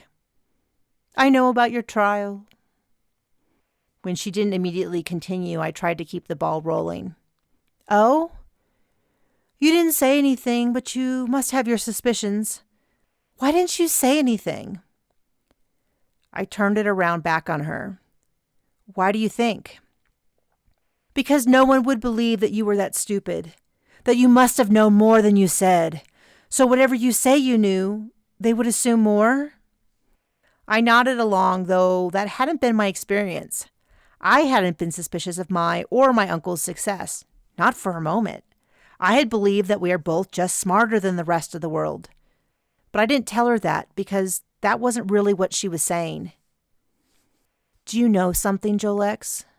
I asked carefully in a light, breezy tone. But it spooked her. Of course not, Captain. What would I know? I better get to the show. I'm the star, after all. Can't start without me. Once again, I called after a retreating figure. You can talk to me anytime, Jolex. Anything. She paused and turned to look at me. You have to believe me. I had no idea that the weapon was real. I swear my life. As for the rest, I will think on it. Chapter 19. I sat next to Raph. We had seats way at the back so I could observe the crowd while still seeing the show. Several rows in front of us were empty. The turnout was not as big as expected. I had missed the beginning of the show. I spent a little bit of time looking for Maggie, but her office was empty, and I hadn't been able to find her anywhere else, so I returned to the show before I missed the whole thing. Not that I was overly concerned about the actual performance. I had seen most of them, though it sounded like they were going to try some new trick. Shiloh and Diamond were on stage doing some performance with balls and cups as I leaned over to Raph. Did you find out anything? He shrugged. Not really. I talked to a few people that seemed unsettled. How so? Just uneasy might be a better word. Rich and dying was pretty messed up. Maggie has been on edge. A lot of people feel the Ocean Research Center alarm was a bad omen. All these scientists are being careful about sounding too suspicious, but it's like everyone is waiting for the other space boot to drop, you know? I nodded along. I do know. I have the same feeling. There is something wrong here, and we can all feel it. Something uneasy. Did they say any more about Maggie? Like what, Cap? I shifted my seat a bit to face him more and leaned in. Something is off with her, and I can't put my finger on it. People change. Like your uncle? It took my breath away. I couldn't have put it into words until he said it. Raph continued. I know it's hard, but it's good that you're being objective. I haven't heard anything concrete. Some of it sounds like typical complaints about bosses. They thought she should have kicked us all off planet and made James do the investigation elsewhere. Other people felt the show should have been canceled. Someone else said it was ridiculous that everyone was being inconvenienced for an obvious accident, and they were missing out on entertainment they deserved. Cold-blooded, I added. Scientists, he countered. I mostly bounced from group to group, picking up a few words here and there, but nothing stood out as useful. Except maybe... there was something. Not sure what it means, though. Someone was complaining about their backup data being weird. Correspondence is missing. Having to re-enter data. Stuff like that. I caught the second half of that conversation. No one was too worried, and it seemed random. Is that Chloe? My brain was busy trying to connect the dots, so I didn't immediately shift gears when Raph turned to the stage and said the last bit. Eventually, I followed his gaze and jumped to my feet. There was a large tank with clear sides filled with water, and Chloe was waving to the crowd. She was shackled around the hands and feet. She jumped in, and then the cover was placed on top. Jolex threw a thin sheet over the entire unit to cover it. I was already halfway up the aisle. I had no idea what Chloe was out of her room or participating in the show, but I was furious. It was through a rage haze that I vaguely saw Jolex do something before an incandescent, blinding light filled the room and an explosion rocked me off my feet. Chapter 20. The lights went out, and my ears rang even as the auxiliary emergency lights came on. But then there was a second explosion that sounded both incredibly large and far away, and we were plunged into darkness again. The light from the explosion was burned into my vision, giving me the impression that it was still in front of me no matter which way I turned. Slowly, the buzz in my ear softened, and I could hear people around me screaming and sobbing. "Cap!"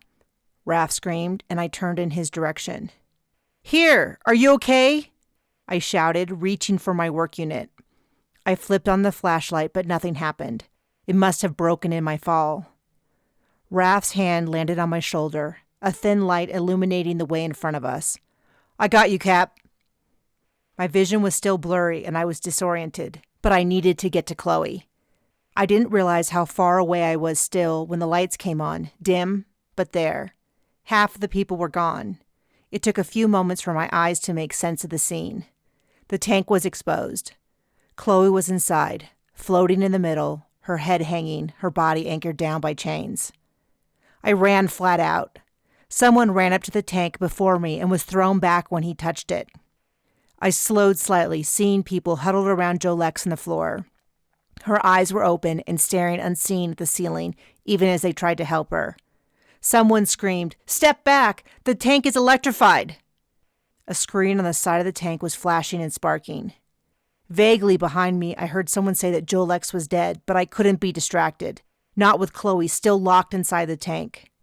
I pulled out my weapon and aimed the band at the tank, intent on breaking it open. I fired off a shot that ricocheted off the side of the tank and hit the opposite wall, sending up a shower of sparks. Shiloh screamed, appearing at my side. "The tank is indestructible, but hit the screen on the side. Something is wrong with the power supply." I shot 3 times at the screen until it detached and fell to the ground. "We have to get her out of there!" I stepped toward the tank, but Shiloh grabbed my arm. "We don't know if it's still electrified." Kraken raced past me, moving on all 8 legs, and threw herself onto the tank. "It's fine now." I followed and leaped up the ladder to grab the top, but it was locked in place. "Chloe, can you hear me?" I choked out. Kraken screamed, "Back off, everyone!" She wrapped 4 of her long tentacles around the top, and using the other 4 legs as leverage, she pulled. The sound of the tearing metal as she rent the lid into 2 was piercing. She tossed it aside, then scooped Chloe out and slunk onto the floor. I fell next to Chloe and patted her face, tears rolling down my cheeks as her gills worked to process the air she had inhaled. "She's breathing!" I cried out to the crowd that had formed around us. Raph kneeled next to me. "Chloe, you're okay now." He picked up her hand and rubbed the skin as her eyes fluttered. "What happened, Cap?"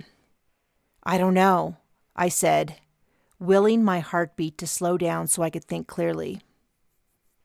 Behind me, I heard Shiloh gasp. "I didn't realize she had gills. Thank goodness, or she would have died in that tank." Raph and I exchanged a look. I think that was the plan. I stood and moved over to Jolex. Someone had taken off a white lab coat and covered her face. A wild-eyed lady looked at me. I did what I could, but she's gone. I'm trained as a nurse. I'm sure you did. It was an accident, I said with little conviction. Can you check over Chloe? Is she... Tears welled up. A nurse on a remote research station probably had never dealt with a death, and it showed on her face. We think she's okay, but if you could check her over, thank you.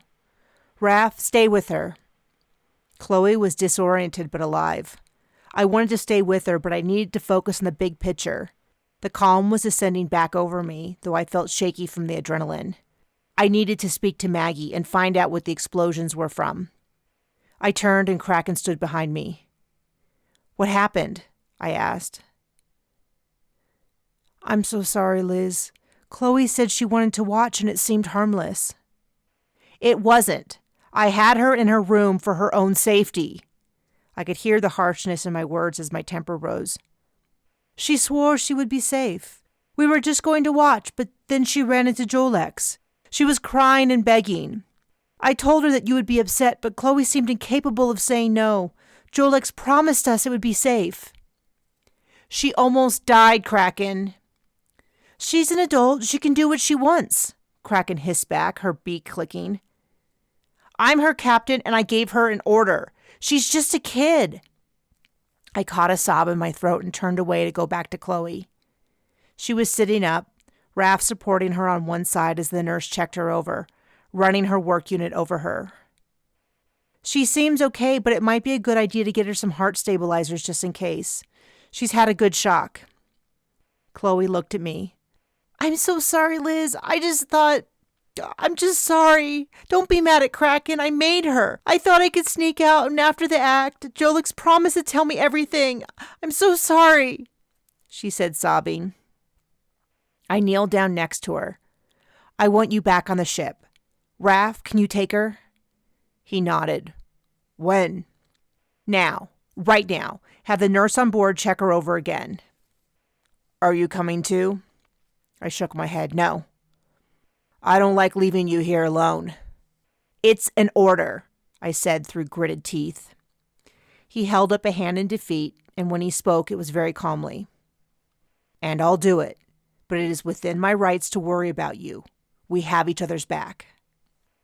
Sorry, I scrubbed my face. Come back once you have her settled in. Have Horton and Eugene watch over her. I need to speak to Maggie and find out what happened and speak to James. Having Chloe gone will be a lot more justifiable if I stay here. Got it. I'm on your side, Cap. We all are. I reached out and squeezed his shoulder. Thank you. Get Chloe to the shuttle and get things ready. I'll go get her stuff. Kraken was behind me. I'll go with you, Liz. I walked in silence, the emergency lighting giving an eerie feeling.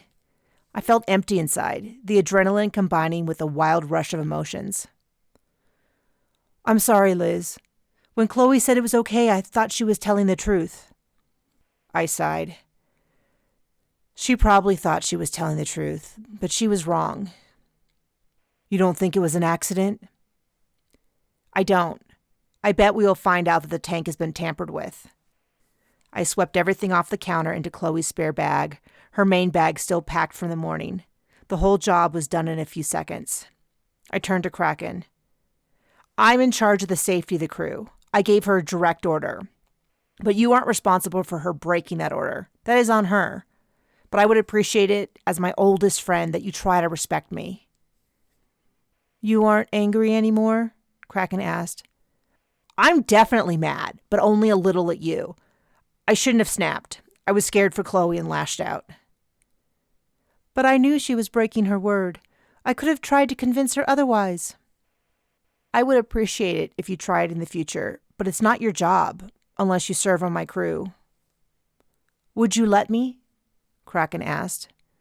Serve on my crew? You would have to work, I said. Kraken's beak clicked. No, thank you. That's what I thought. I better get this to Chloe. I took a step, then stopped. And thank you for tearing the tank apart. I wasn't sure if the shock had killed her or not. I didn't realize you were that strong. I'm not sure I did either. I was also scared for her. I don't often meet people that I really like, and I will do anything to help those I do. Chapter 21. I stayed at the docking station until Raph and Chloe were safely out of the atmosphere. I sent a communication to Horton letting him know they would arrive. I could have called, but didn't, in order to avoid a conversation. Once they left, I searched for Maggie. She was clearly hiding something. Hopefully, she was just being private about a potential scandal on her planet, but I worried that she was trying to cover up something more nefarious. Perhaps even something she was an active participant in. Just the idea of that was too distasteful to consider. But Chloe had nearly been killed, and I had zero doubt that was on purpose. Either she was a target, or Joe Lex was, or even both. I hadn't been able to get any details from Chloe. She was already on the shuttle by the time I brought her things. I could have delayed the trip to ask her more questions, but I didn't want to risk her being forced to stay. I could talk to her once she was on the ship. Kraken had left me to see what she could find out, and I wasn't sorry to see her go. It wasn't so much that I was still mad at her as I wasn't sure what I felt. Was she really the same as when we were growing up? Could I trust her? Kraken didn't seem to have given me any reason to question her. I should focus my energy elsewhere. Like what to say to James when he found out that I had broken a direct order. "Maggie, are you in here?" I called when there wasn't an answer. I tried the door handle and it turned easily. I stepped in to see that the normally organized office was a mess. Papers everywhere, the top of the desk empty, and behind the desk was Maggie, on the floor. She cradled her head and rocked back and forth. "Maggie!" I shouted, and I swept to her side. She groaned, but when her eyes locked onto me, I could see that she was crying. "Liz, they took it! They must have!" She kept one hand pressed to the side of her head, blood seeping down between her fingers as she tried to sit up, but moaned and collapsed again. "Took what?" I asked as I grabbed a towel off the bookcase and handed it to her. "Let me see." She moved her hand to reveal a shallow but very bloody cut along her hairline. I pressed the towel to the cut and put her hand back on top of it before going to the door panel to request medical assistance.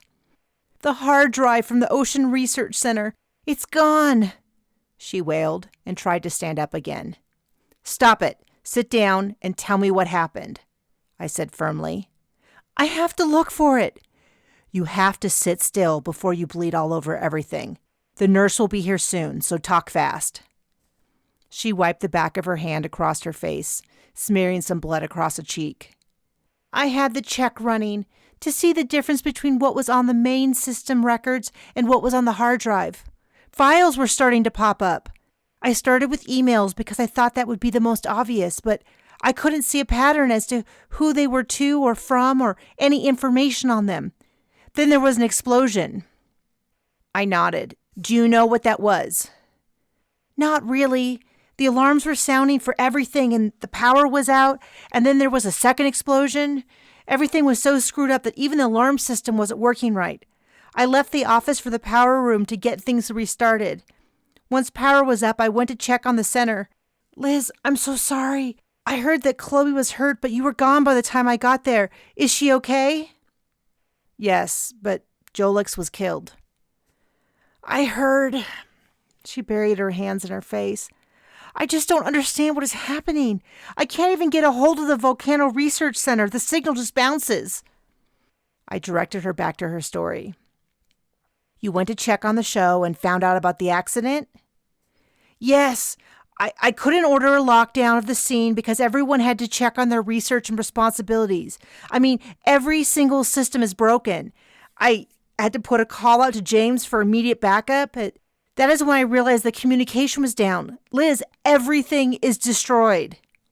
She sobbed again and I rubbed her back. "Did you call from here?" "No. When I realized that Jolix was killed and Chloe was hurt, I called from right there. Then I realized that my office was unlocked. I raced back here and I don't remember. I opened the door. I remember I was surprised and then nothing. I woke up on the floor and was so upset, and my head hurt, and I was wet. It took a while to realize I was bleeding. I have to get up and look. Maybe the hard drive fell off the desk." "No, Maggie, it's gone, and likely whoever took it hit you over the head. They might have hoped it killed you." I wasn't trying to scare her, but I needed her to understand how serious it was. She paled. You think someone hit me? Maggie, yes. What did you think happened? That the door hit me? She ended her sentence weakly. I don't know. I thought it was an accident. I don't understand how everything went so wrong. Maggie, is there anything else missing? She blinked at me before looking around. I don't know. I didn't check. She stood up and went to her computer and started pressing buttons. I don't know what is happening. Everything is offline and inaccessible. From the explosion, or did someone tamper with the system? I don't know, Liz. I can't tell. Nothing is working. I'm trying to... It crashed. She sat with a defeated huff in her chair. You need to tell me everything. I told you everything I know, Liz. Then what about things you just suspect? There has to be more. She sighed. If there is, then I'm not smart enough to understand what it is. Things have just been off.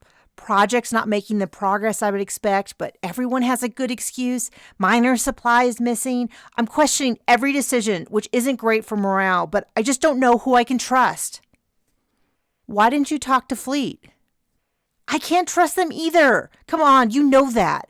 I wasn't even sure if I can trust James. I like him, but if Fleet thinks I can't handle this project, they will pull me off it without a second thought.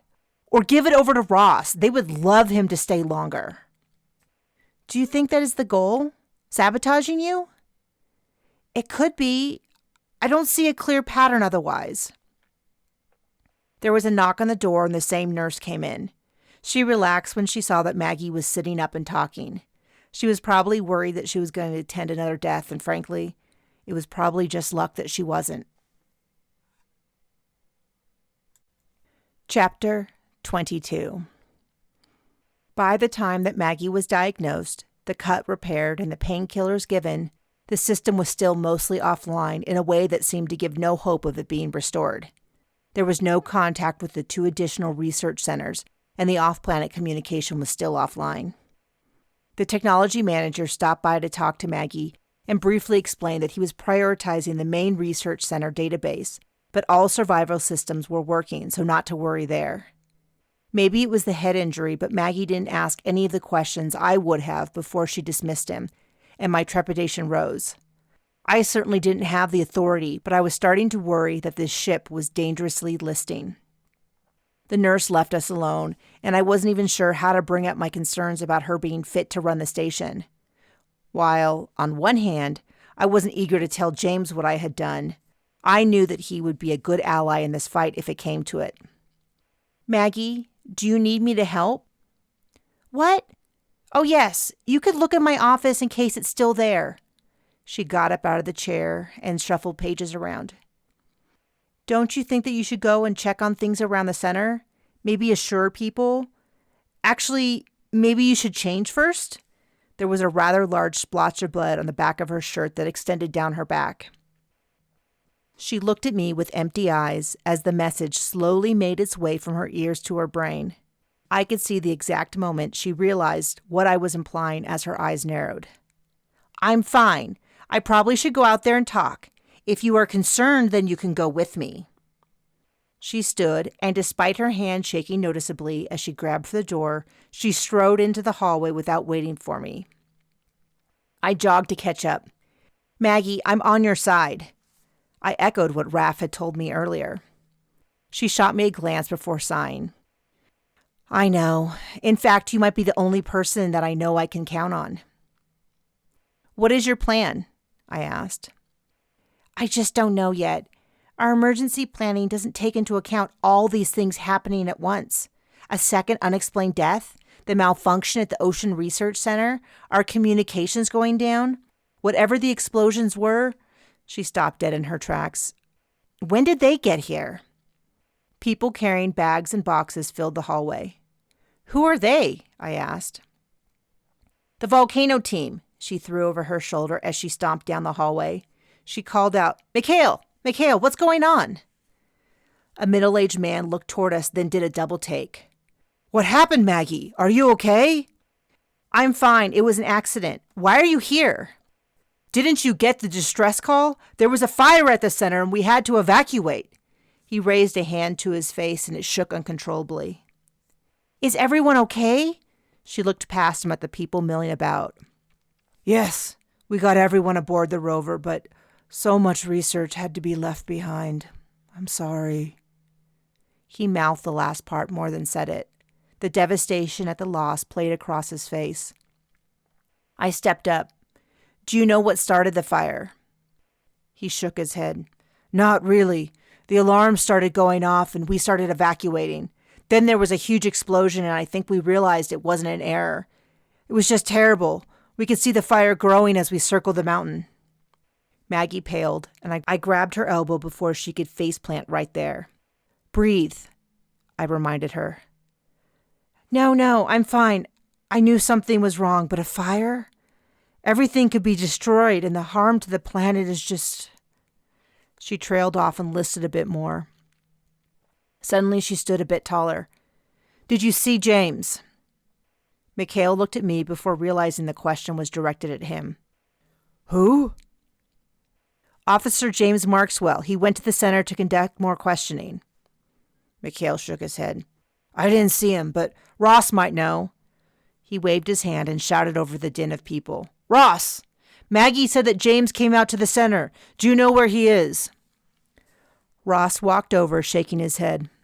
No, I never saw James at the center, and he wasn't with us when we left. He must have turned his rover around because when we evacuated, there were only the 2 rovers at the center, and we took them both to leave.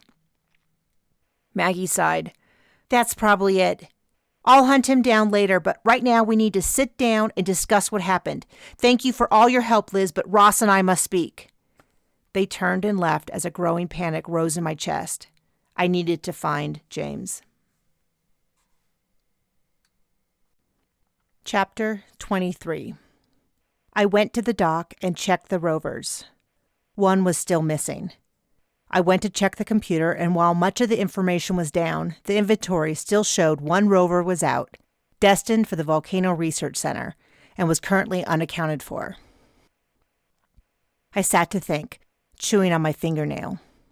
My gut said that something was off and James was in trouble, but I wasn't even sure what I could do. The whole system was locked down and offline.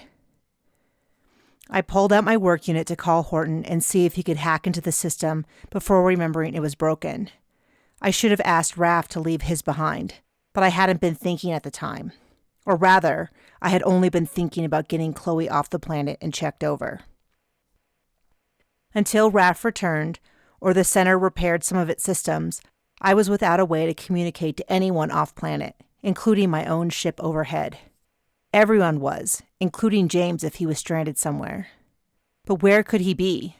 The rovers were locked to the path between the centers, and the path had that center rail. If the rovers weren't on the path, that was a bad sign. It was technically possible for debris on the track to derail a rover. He could be out there waiting. But that was really the best case scenario, and I knew it. 2 murders, 2 research centers evacuated, and 2 explosions were unexplained, and the man who was investigating was missing. A man walked in to pick up some luggage along a wall. I approached with my hand extended. Excuse me, I'm Captain Liz Laika. I'm Ryan. I heard another member of the Troupe was killed. Do you know what happened? He asked. I'm trying to find out. Were you on the rovers that came in from the Volcano Research Center? He nodded. Yes, I can't believe that there was a fire. I knew things were bad, but not that bad. How did you know they were bad? Something happened before? Ryan shrugged. I mean, nothing terrible, but a string of bad luck. Stuff goes missing, supplies are tainted. My project got canceled. We had interns a while ago, and I think they really screwed some stuff up, which happens, but it has just been one setback after another. My project got closed down as having no scientific benefit. What project? I asked. The Iron Maid snails. It wasn't my only project, but I was kind of partial to it. I've always had a special place in my heart for invertebrates. There's this super annoying researcher. She's always complaining about how she was on the edge of a big breakthrough. But she hadn't found anything, so she lost the project. Maybe it was petty, but I wanted to prove that I'm the better researcher. Sorry, that sounds awful of me. I hid my smile. Stuck on one planet in a closed environment, the local politics could drive you a bit crazy. I understand. I used to work here. You have to find your entertainment where you can. He brightened a bit. Exactly. I try to use that competitiveness to further my work, but I don't mean anything harmful by it. I was put in the lead research position on the blue river eels that live in the hydrothermal river that runs through the island. They are not super common, which is good because they can eat anything down to the bone in a few minutes, and their saliva is venomous. A little bit of danger can keep you on your toes. Other than that, most of my entertainment comes from looking forward to Mother Love's Troupe coming through, and that has been a shamble. I heard Jolex died tonight. They'll be lucky if any of them leave the planet alive. Do you think someone here has it out for them? His eyebrows shot up so high they disappeared behind the hair falling down his forehead. Someone here? I don't think so. I don't think anyone here held strong enough feelings about any of the Troupe to kill. They would usually come out and visit the outer research centers, and they were always reasonably polite, if not a bit weird. I would always help Jolex load her ridiculously heavy luggage into the rover at the end of her stay, and she would tip me with a little gift. But, what do I need with a custom-cut crystal wine glass or a pair of cufflinks? But they are all actors, so I suppose they shouldn't be expected to understand what life is like for a research scientist. Did you speak to Richin? Nice guy. Full of himself, but we both were fans of Jupiterian football, and he would swap stories and recording of games. They had come here several times, and there isn't a huge staff here, so I got to talk to them all from time to time. Caroline was a flirt and kind of nosy. Wanted to hear all the local gossip. Shiloh and Diamond were pretty quiet.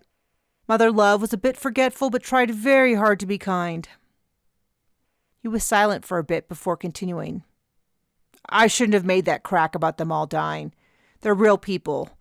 I think being on this planet is giving me a twisted sense of reality. Ross is right to retire early. Maybe I'll do that too. You need a research scientist on your ship?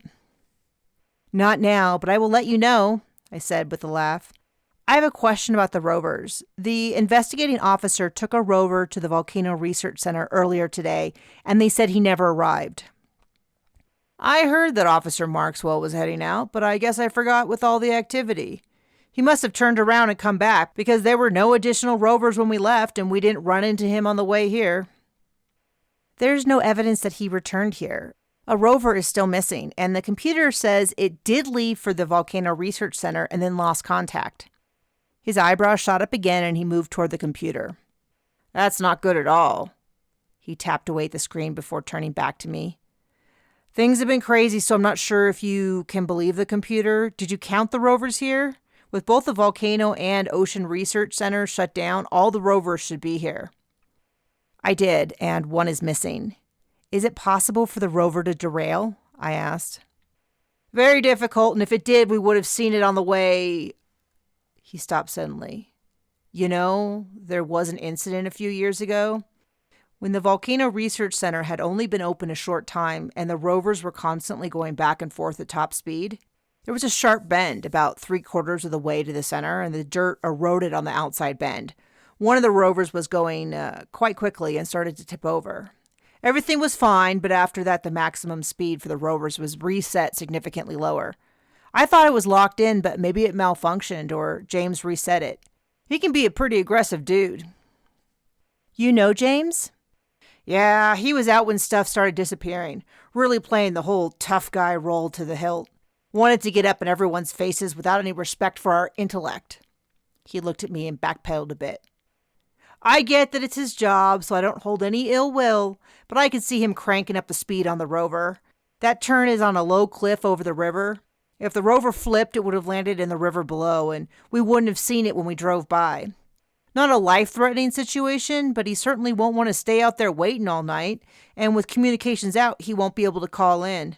The rovers are very safe, and the crash mitigation is wonderful, but I think I should go tell Maggie right away. Don't worry about that. I'm just about to go talk to her, so I'll handle it. Thank you so much. I gave him a smile that I hoped felt like goodbye. He hesitated for only a second before heading out. As soon as he cleared the door, I started grabbing emergency supplies. Every possible bad scenario for James was running through my mind, and I was so focused on writing a note to Maggie that I jumped when a weight landed on my shoulder. I spun to face Kraken. "Oh, hi!" I attempted to slide the note under my map, but Kraken picked it up with a flick of her tentacle. She looked over the note. "What does this say? Maggie, I went to rescue James. I will be very careful. Liz. You can't just disappear into the night without talking to her." Kraken waved her tentacle around. I snatched the note out of her grip. "That was just my first draft." "You can't go without talking to her." "Better to ask forgiveness than permission," I countered. I threw the pack over my shoulder, moved a rover in position to leave, and pressed the panel to open the door. My time was up, and I needed to get going before Kraken raced to Maggie to tell her my plan. "Just today you lectured me about Chloe not following your orders," Kraken said. "And she almost died?" I pressed the button to warm up the rover and plugged in the Volcano Research Center route as my intended path. "And so could you," I sighed. "James is missing, and Maggie won't even consider doing anything to look for him until tomorrow. Even if I can change her mind, I will lose valuable time. The whole rover is missing, and given everything that has happened, I have a bad feeling about this." "How? Why? Explain it to me." I scrubbed my face. "Just my gut. Something bad is happening. James is investigating, and now he is missing. It is all just too convenient." "So wait until tomorrow and get some help to go with you." "No, don't give me that look. I know you are trying to sneak out and do this alone. And why? Do you still love James?" I avoided the question. "He doesn't have anyone watching his back, and no one else can die. Not while I can help. I'll be careful. A guy told me where to look. I bet James is just huddled in the tipped-over rover waiting for help to arrive. I will go out there, scan the area, and pick him up. Look, I have everything all set." I lifted my bag of supplies. "I need to get going right now. The data system is all messed up, but Maggie might figure out what I'm doing and try to stop me. Can you just give Maggie the note so she doesn't worry? Explain that I'm being careful. I'll be back before Raph returns." Kraken went to the door, but instead of leaving, she just flipped her tentacle to a table to drop the note and then came back to join me. "No, I'm going with you, just like I did with Chloe. But this time, nothing is getting by me." Chapter 24. I fought off a yawn and instead stretched my arms over my head to work out the knot in my neck. "Kraken, anything on your side?" I tossed over my shoulder. The lights on the side of the rover illuminated the landscape on either side. In the pitch blackness, nothing moved. Occasionally I thought I caught the reflection of large eyes in the brush, but it could have been my imagination or a sleep-starved brain. I didn't even want to check the time. It had been hours since the magic show had gone awry, and if I squinted, I felt sure I could see the false dawn illuminating the horizon. "Nothing over here," she called back. "Can you watch both sides for a second? I think we are getting close to the turn that Ryan told me about." "Got it." Kraken shifted to the center of the rover. I moved to the control panel and lowered the speed. I was running it on manual override and being extra cautious. If I was reading the map correctly, the bend was straight ahead. Through the solid front window, I could see the path curve out of sight and the left bank disappear down into the darkness. I eased the rover to a stop. "I think this is it. I'm going to adjust the lighting." I moved the exterior light, angling it down the cliff. The beam of light swung past the jungle and illuminated the river below, the fast-churning white water hiding what lay beneath the surface. I searched in vain for the rover and sighed deeply when nothing was apparent. "There, upriver," Kraken said with a gasp. I shifted positions and shoved my face up to the window, spying the front corner of a rover poking out of the water.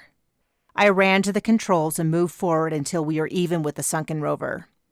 Only the side was above the surface. It had slid into the rushing water and lodged in the middle of the river. And there, in the center of the rover, was James, waving both hands over his head. "We see you, James. Hold on tight," I said over the exterior speaker, and launched myself to the emergency supplies, pulling out 2 hazard suits. I unfolded one to start donning it. It should protect me from the hydrothermal water if I got too close. I can't believe we found him. Should I put on one as well? Kraken asked. I need this one for James. Looks like he's going to need to wade through the water, but you can grab another one out of the emergency supplies. I pulled up the suit, sealed the front, and pressed the button to refit the suit to my size. It pulled in tight to my clothing and shoes, and I donned the helmet, activating the external speaker and a microphone so that we could continue to talk. There isn't another in here. Why am I not surprised? Sorry, I should have checked before we left. I grabbed a spool of rope from my supplies. I'm going to carefully go down the embankment and throw the rope and containment suit. That should protect him from the heat of the river and the eels. The rope should help him navigate the river because I'm worried the current might be too strong.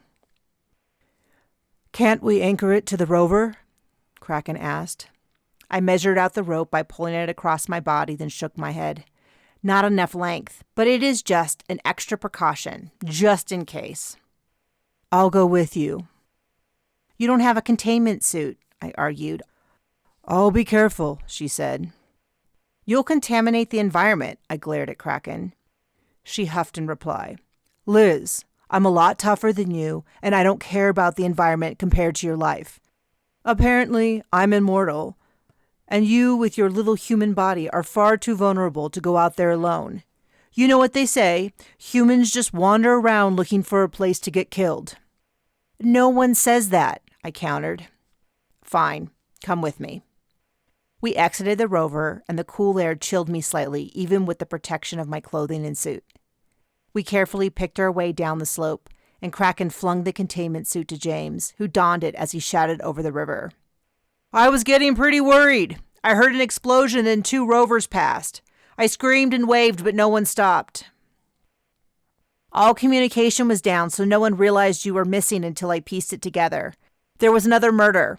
Jolex was killed, and Chloe was almost killed. He put on his helmet, and his voice came out through the speaker. I'm sorry. I had a feeling something was really wrong. I held up the coiled rope and threw it to him, holding on to one end. Tie it around you. I can't tell how strong the current is. He caught it and attached it around his waist and moved to the corner of the rover that was closest to us, but hesitated. Kraken is also holding on to the rope. It'll be fine, I called. I never trust water I can't see through, but this isn't going to get better waiting. He kneeled down and slipped into the water.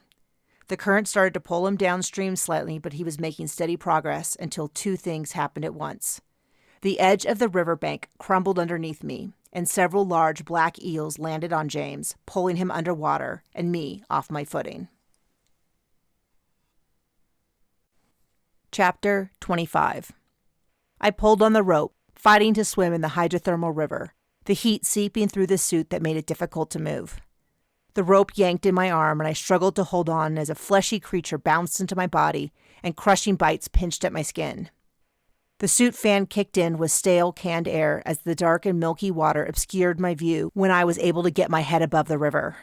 But I didn't let go of the rope for fear of losing James, though it was possible that I was hampering him more than helping.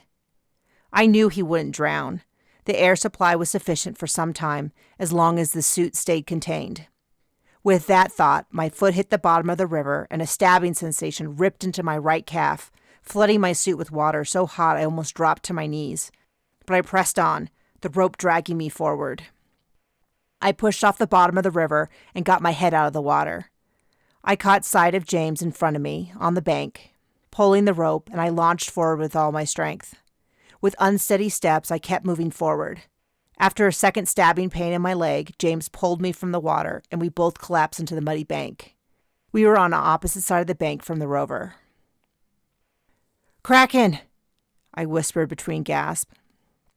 She's safe, as he pulled off his helmet and started stripping off the suit. Let me see your leg. Those river snakes are nasty. I hate snakes. Hate 'em. He continued to mutter as I unclasped my helmet. The bank was still illuminated by the rover's lights, and the flash of red water flowing from the tear in my suit at my right calf made me lightheaded. Don't look, Liz. You know how you are about blood, James growled. A wave of nausea came over me, a sign that passing out was close behind. I focused on the adrenaline of the moment and shouted, "Kraken! Kraken!" It took a moment to find her on the opposite side, having climbed out on the same side as the rover. She waved at me. "I'm here. Are you both okay?" "Yeah, are you?" She waved the stump of a tentacle. "I lost about a half a length to an eel, and a few more bites, but otherwise I'm good." Little black dots danced across my vision, and I turned away from Kraken and tried not to think about the blue blood I had seen dripping off her cleanly amputated tentacle. "Cough, Liz, cough. You're going to pass out." I coughed in the cold air and shivered hard. The scalding hot water had cooled, giving me a bit of a chill. "Is my leg okay?" "You're pretty scraped up, but it doesn't look like it reached muscle." Kraken shouted at me again. "What now?" "Give me a second." I started to remove the suit. With the right leg shredded to bits, it was no longer of use to any of us. With the exception of my leg, I was still mostly dry and thankful for that. I looked at James kneeling next to me. "Thanks for pulling me out. Are you okay?" "The eels tore up the suit. I'm going to have some nasty bruises and a few scratches. I owe you big time. If you hadn't come when you did, I was debating wading through the water and walking back. I would have been an easy meal for those eels. When I fell in, I figured I had a better chance reaching the far shore. I had no idea you would hold on to the rope." The bank collapsed underneath me, so I didn't have much of a choice. I figured our chances were better together. He gave me a funny little half smile. "What now, Captain?" I shouted back to Kraken. "We can't cross. It's not too far from the Volcano Research Center. I studied the map, and the rover path has a bridge that crosses the river. Kraken, take the rover to the Volcano Research Center and wait for us there. We can easily be there in an hour or two, and then we can all take the rover back to the main research center." "I don't like the idea of you traveling alone," Kraken yelled back. "We can't cross the river. The water would be too hot without the suit, even if it wasn't full of those eels." "So I'll cross. I can be pretty quick and—" "No, you are immortal but quite edible. I'm not regrowing you from a leg again. And how would that help us? Then all three of us would be stuck at the Volcano Research Center, and we have no idea how bad the fire and explosion were." "I hate the idea of you going alone." "James and I are together. I studied the map extensively. Even if you could cross, that's not the best plan. The best thing is to get to the Volcano Research Center with the rover so we can all ride back, because that's the only place that has a bridge over this death river. Okay?" "Okay. And Liz, James, please be really careful," Kraken shouted. She started to climb back up the slope, her injured tentacle held aloft. "We will, and if worse comes to worse, we have our bands." I patted my weapon at my side. A moment later, she emerged from the rover, my bag in hand. "Your emergency supplies. I'll see you soon." She reared back and flung the pack in an arc so high that I lost sight of it in the darkness before it landed at my feet. I quickly used the first aid kit to wipe down my wounds. We waited until the rover started toward the Volcano Research Center. It went around the corner of the hill, and we were plunged into darkness with only the twin moons to guide our way. Chapter 26. Moving warmed me up, but the throbbing ache in my right calf was a distraction that took more of my attention with each step. At least it was clean, and the salve had numbed it slightly. The deep purple of the jungle around me reflected in the white water of the river, but I couldn't enjoy the view. We were the first off-planet life to walk freely, an honor that was never intended for us. The air was thinner than the research center's climate-controlled environment, but also sweeter, with rich soil, fragrant floral, and only the lightest hints of sulfur from the geothermal activity. It should have been peaceful, even enjoyable, but I flinched with each snap of a twig and splash of the river. I followed behind James, who was silently picking out a path through the vegetation while keeping the river in sight. Sometimes the going was easy, but occasionally we slowed significantly to pick our way past thorny bushes or around boiling pots of mud, which were occurring more frequently as we approached the Volcano Research Center. Occasionally, I would stop and stare deep into the jungle, straining my ears to catch a hint of noise.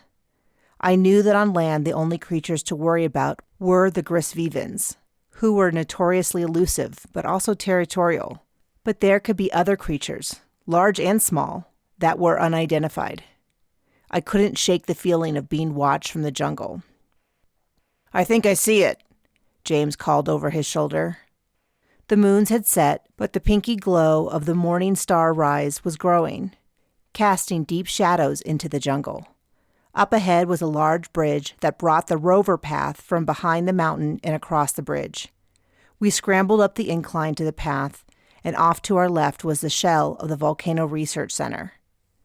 I searched for the rover that Kraken was going to bring, but it wasn't anywhere in sight. James echoed my question. "Where's Kraken?" "I don't know. Let's get closer." As we walked to the hole of the center, I pulled out my map to double-check. The rover should be parked right there. I don't think she is here. "So it seems. Do you know what happened here?" James asked. The air was heavy with smoke. I was mostly concerned with Jolex's death and Chloe's life, so I didn't ask as many questions as I could. But what I gathered was the flames were visible by the time they rounded the bend, and a bit later they heard an explosion. I gestured back behind us, where the path went over the bridge and behind a mountain. James gestured behind him. "I'm going to poke around a bit." "Be careful," I added without much thought. He rolled his eyes as he headed toward the destroyed building. "I've investigated a fire before." Since there wasn't much else to do, I tagged along behind. The left side of the building was basically flattened. The bones of the structure existed, but the flesh was gone. I followed James as he stuck to the outside, avoiding being under anything that could collapse on top of him. As we moved around the skeleton, we would pass little pockets that had somehow avoided the fire. A chair with a scrap of paper on the untouched upholstery. A small table with a plate of food that looked edible, if you looked past the black flecks of soot dusted across the top. For a second, I thought that a model of the iron-made snail had remained untouched on an otherwise destroyed and melted control panel until one of its eye stalks twitched and swung in my direction. "Epsilon Violet is already reclaiming what was hers," I said quietly. "Are you feeling okay, Liz?" James asked with deep concern. I shook my head. "Not really." I meant to explain more, but instead just sighed. "Is it your leg?" he asked. "That's not great, and I'm worried about Kraken, but I think I'm just tired." I tripped over some fallen debris. "We should try to rest, but I just need to get some evidence real quick." He patted his side and gasped. "My work unit is gone, along with my weapon. It must be at the bottom of the river. Do you have yours?" I pulled out my weapon and shook my head. "I have my band, but my work unit was damaged earlier today. Last evening. What evidence?" He pointed into a room. "Do you see the burn pattern? I think this fire was set purposely." I looked into the destroyed room. "I don't see it." He stepped gingerly into the room and gestured at the floor. "Some kind of accelerant was splashed around here, and over there, on that table or desk or whatever it was. I think a few other rooms have similar damage, and nothing is wet." "'Cause there was a fire?" I asked as I stifled a yawn. "There's a sprinkler system, and it couldn't have gone off. Everything here would still be soaking wet. I heard that explosion you mentioned. Likely set by radio control to destroy the evidence." "If you caught it so easily, then it's not a very good plan." That's my theory, but the fire destroyed almost everything. Frankly, I'm not sure I can prove it without getting a crew of real professionals out here to investigate. I've only casually studied it. I'm not credentialed or anything. Anyways, Fleet won't bring out a huge crew to investigate without a death." "Well, we have 2 so far." "Good point, but not tied to this fire. When Kraken comes, we will need to document everything before we go." "She should be here by now." I chewed on my lower lip. We had circled back to where we started. The empty rover bay didn't smell as bad as everything else, and after a kick or two from James, seemed sturdy enough. James caught my arm. "I don't want to upset you, but what if Kraken turned the rover around?" Why would she do that? I asked. To sabotage us? Hope we died? That's ridiculous. She lost most of a leg trying to help us. She wanted to come with us. She didn't fight very hard when you told her to leave us, and, that leg will grow back. What I mean is, maybe she is mixed up in all this. He gestured around him. I shook my head. No, I get what you're implying, but it's just not possible. She's like a sister to me. How much do you really speak to her? Did she tell you that she was here? I debated lying to him, but it was a valid question. No, I didn't know she was here. We haven't seen each other in person since she left the ship, when I was a teenager, but we've kept in touch until the last few standardized years. We lost touch briefly when I got my last assignment. So she could have changed. She has changed a little, but at the core, I still know her. There is nothing evil in her, and whoever is behind all this is evil. Believe me. I do believe you, but I don't know her. We have to assume the worst, that we are on our own. I think she will come. He sighed but didn't argue. I think we should try to rest until she arrives then. I settled onto the ground, tucked back in a corner, and shivered as I tried to get settled. It seemed cruel that we were finally at the center and not even the emergency supplies had survived. I pulled out the thin metallic emergency blanket and unfolded it. It was designed for one large person, but I knew from training there were ways around it for two people. Back to back? I said to James. Thank you. He lied down next to me, the heat of him soaking into my skin. My weapon was underneath me, and I pulled it out to lie in front of me. I expected that the uncomfortableness of the situation would leave me restless, but instead, I instantly fell into a deep sleep. Chapter 27. I was exhausted and tried to will myself back to sleep, but my body hurt too much. Slowly, I moved my left arm, which I was using as a pillow. I ground my teeth, since the cement and awkward position meant that everything ached. When I moved my right leg, a cramping pain shot through me that took my breath away. Nausea rolled through me, and if my stomach hadn't been completely empty, I would have emptied it. You okay, Liz? James moved to look at me. Don't move. He threw the blanket off and crouched to look at my leg. He sucked in air and carefully danced his fingers across my calf. That wound doesn't look right. It's red and hot. It just needs to get cleaned. I slowly sat up, the initial pain fading but not gone. No, Rover? No, I'm sorry. Do you need more sleep? He asked. The rain had ceased, though thick, dark clouds hung in the sky and blotted out the star. No, I think I got enough for now. What are you thinking? I asked, though there was really only one option. We follow the path back to the main research center. We can't trust that anyone is coming. I didn't argue. Let me pack up and take a few minutes, then I'll be ready to...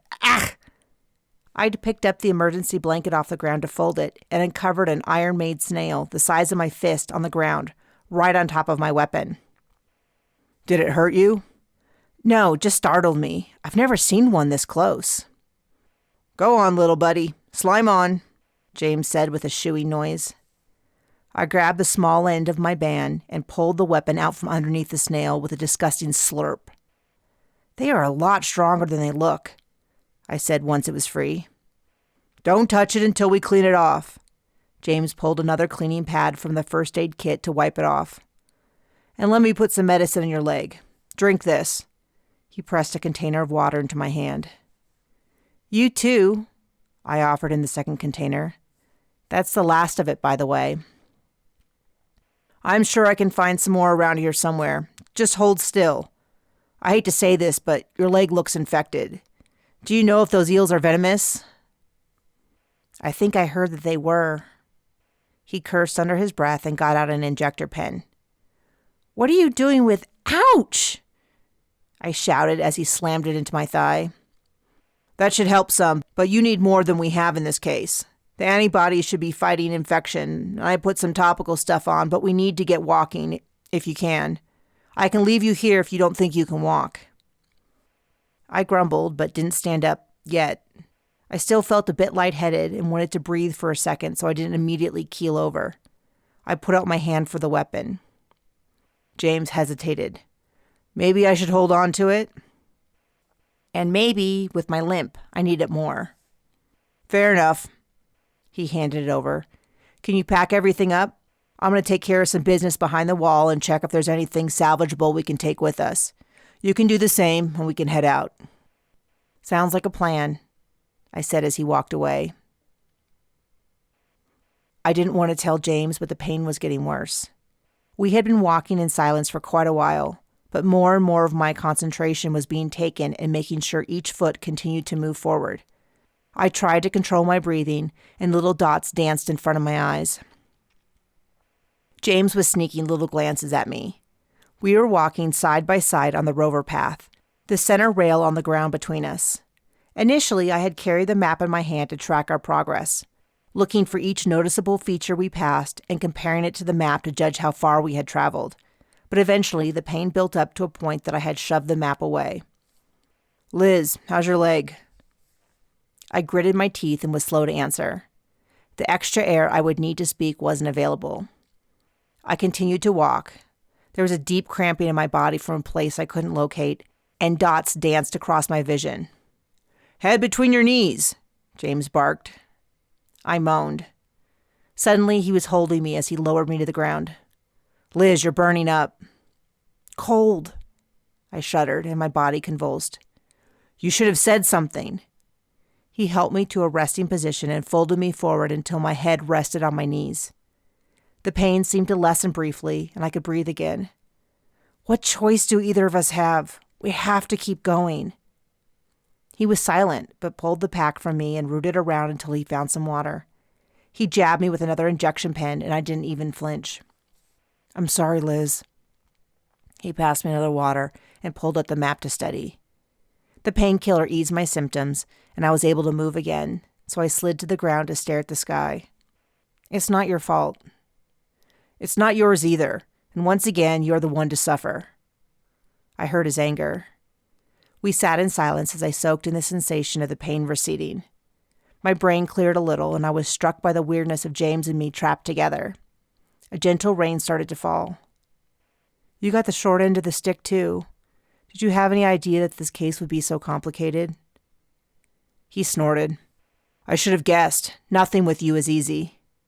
He gave a gruff chuckle before sobering. No clue it would be this complicated, though. I had to deal with smaller issues here on Epsilon Violet, so maybe I should have pieced together that something was off earlier. Like what? I asked, shifting around in the hard ground. The path was paved with gravel, which had already mostly dried, but water was still seeping through my clothes. At least it was better than the thick mud on either side, which had practically ripped off my shoe when I had stepped too far to one side. Mostly I was called out for little things, like missing items, but each time I came out, things were more and more tense. I can't explain it, but my gut could tell something was off. I should have dug further into it. Your gut is usually right, or at least it was. I faded off, not meaning to bring up past memories. We had done a good job of avoiding our past, and I planned to keep it that way. I shifted to a crouch and rubbed my hand across my arms to warm them. Since we had stopped moving, I was chilled to my bone. I pulled out the map and spread it between us. I think we've made good progress, but no way we can get back before the star set. James adjusted his position. I probably should have asked sooner, but I didn't really want to know last night, and today I assumed the rover would arrive. But any chance we could try cutting through the jungle back towards the main center? I remember your problems on Cerulia and those eels last night. I shook my head. The eels are probably the most dangerous thing we're going to encounter as long as we stay on the path. They are large herbivores, the grisveven, that lives deep in the forest. They are extremely territorial, but the center rail here emits a frequency that keeps them from approaching. If we have to sleep on the path, then so be it. And by now, Maggie must believe that you are missing. Someone will come looking for us. I adjusted the map so I wouldn't have to look at him. I didn't want to discuss why Kraken hadn't come. The center rail that keeps the grisveven away, is that the same one that houses the communication line you said was broken?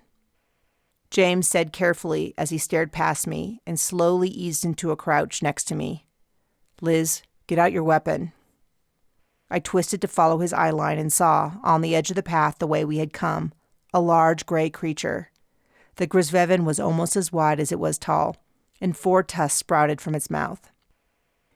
It was as high as a rover, and dark gray fur covered the creature, though mud appeared to be pressed into it. Each step it took on the path shook the ground. It snorted, and it shook its head at us. I pulled out the band and pressed my thumb to turn it on, but it didn't vibrate. I pressed again, and even test fired, and nothing happened. "James, it's not working." He snatched it from my hand and tried himself, but nothing. I dropped my gaze in case eye contact was an aggressive signal. James pressed his back to mine. "There's one coming from the other direction. We can't go toward the river. Do you think you can run into the jungle?" "On 3, I suggested. The animal charged and I screamed, "3!" and raced off the path into the jungle. Chapter 28. We raced through mud so thick it threatened to pull my shoes off.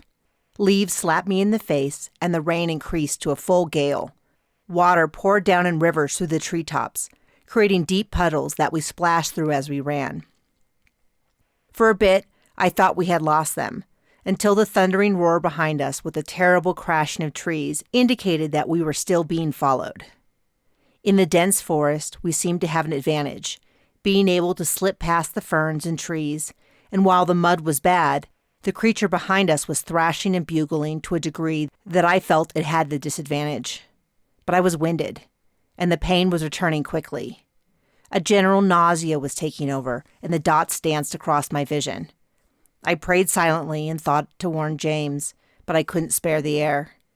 It would be safer for him if I just fell back. I could distract the animals, and he could get free. I started to lose consciousness.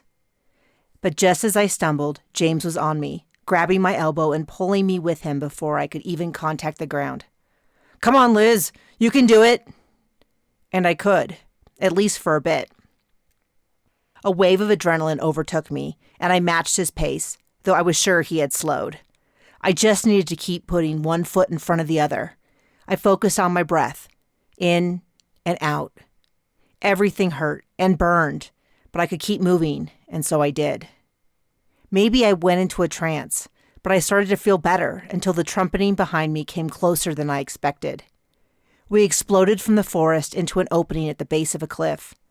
Across the opening was a small cave, half as tall as we were, and only about my arms spread wide. We burst into the clearing as the animals on our left did the same. We raced for the cave and safety. "Go!" James shoved me hard toward the hole, and he shouted and waved his arms. "Here! Here!"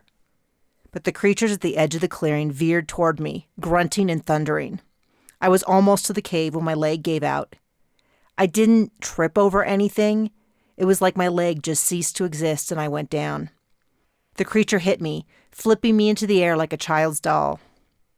The pain didn't immediately hit, but I felt the snap of bone in my thigh and ankle.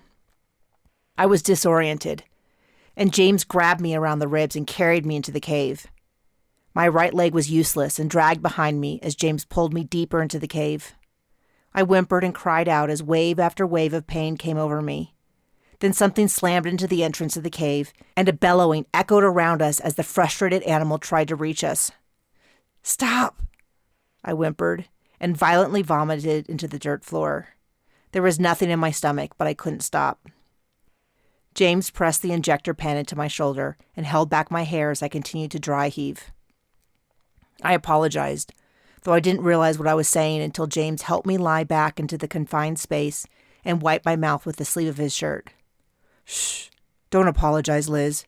Just try to relax. I need to stop the bleeding." I lay still as James pulled my leg straight and tied something around it. "That's too tight," I countered, as the painkiller gave me back the ability to speak. "It needs to be, Liz. Look at me. It's really bad." What stood out to me the most was the shine in his eyes as he hunched over me to give me the news. My vision was blurred by tears that I couldn't stop. At the entrance, The animal's thick legs were still visible as it paced back and forth in the clearing. He grabbed my hand. I need to go get help. The wound from the eel broke open. It's badly infected. They'll kill you. Liz, I can't just sit here and watch you die. Us both dying won't solve anything. We stared in a silent battle. I knew that if he left, he would be killed. He knew that if I stayed, I would die. But my death seemed inevitable. James. I reached out and cradled his face with my hands. I don't want to die alone. I started sobbing. Please don't let me die alone. I won't leave you, Liz. He wiped my hair out of my face and moved to lie next to me. You aren't going to die. Someone will get us. I was no longer feeling wholly there, but rather lightheaded and spacey. We were lost in the dark of the cave.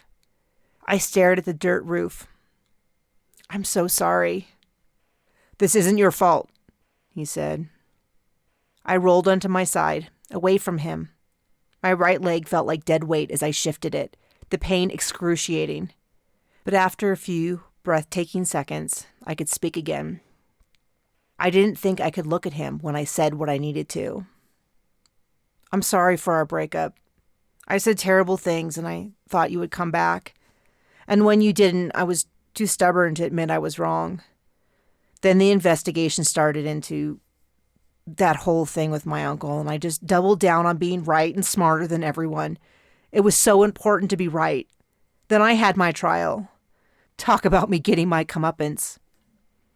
That's not how I felt at all, he said softly. I just had to say it.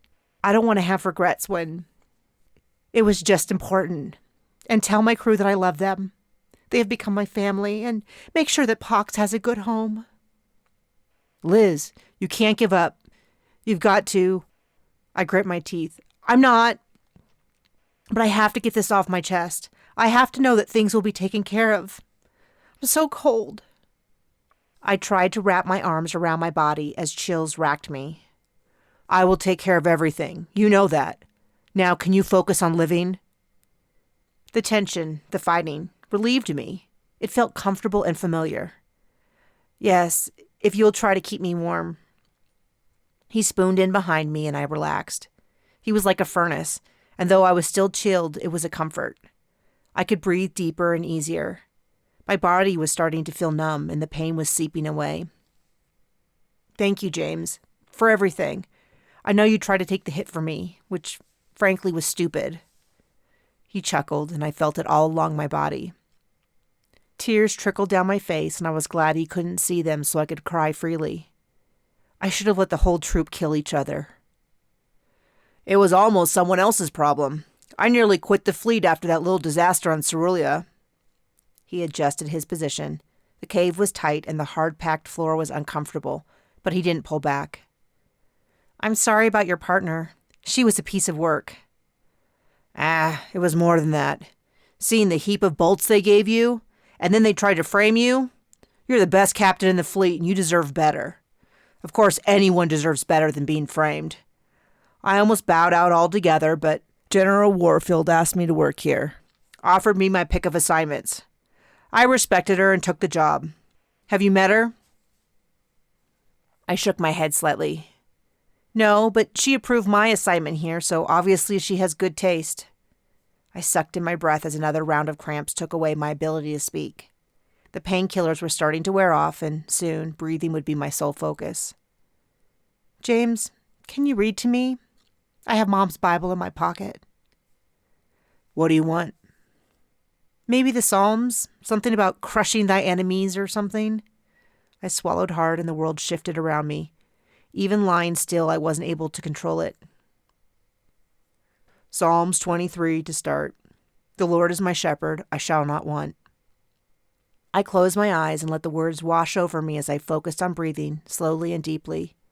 Breathing in for several counts, holding, then slowly exhaling, trying to smooth out the transitions. Anything I could do to relax and be present would be helpful, even as my body continued to break down. I could feel it. Life was slipping away. Outside the cave, the creatures continued to prowl, though they had stopped trying to tear down the entrance to the cave.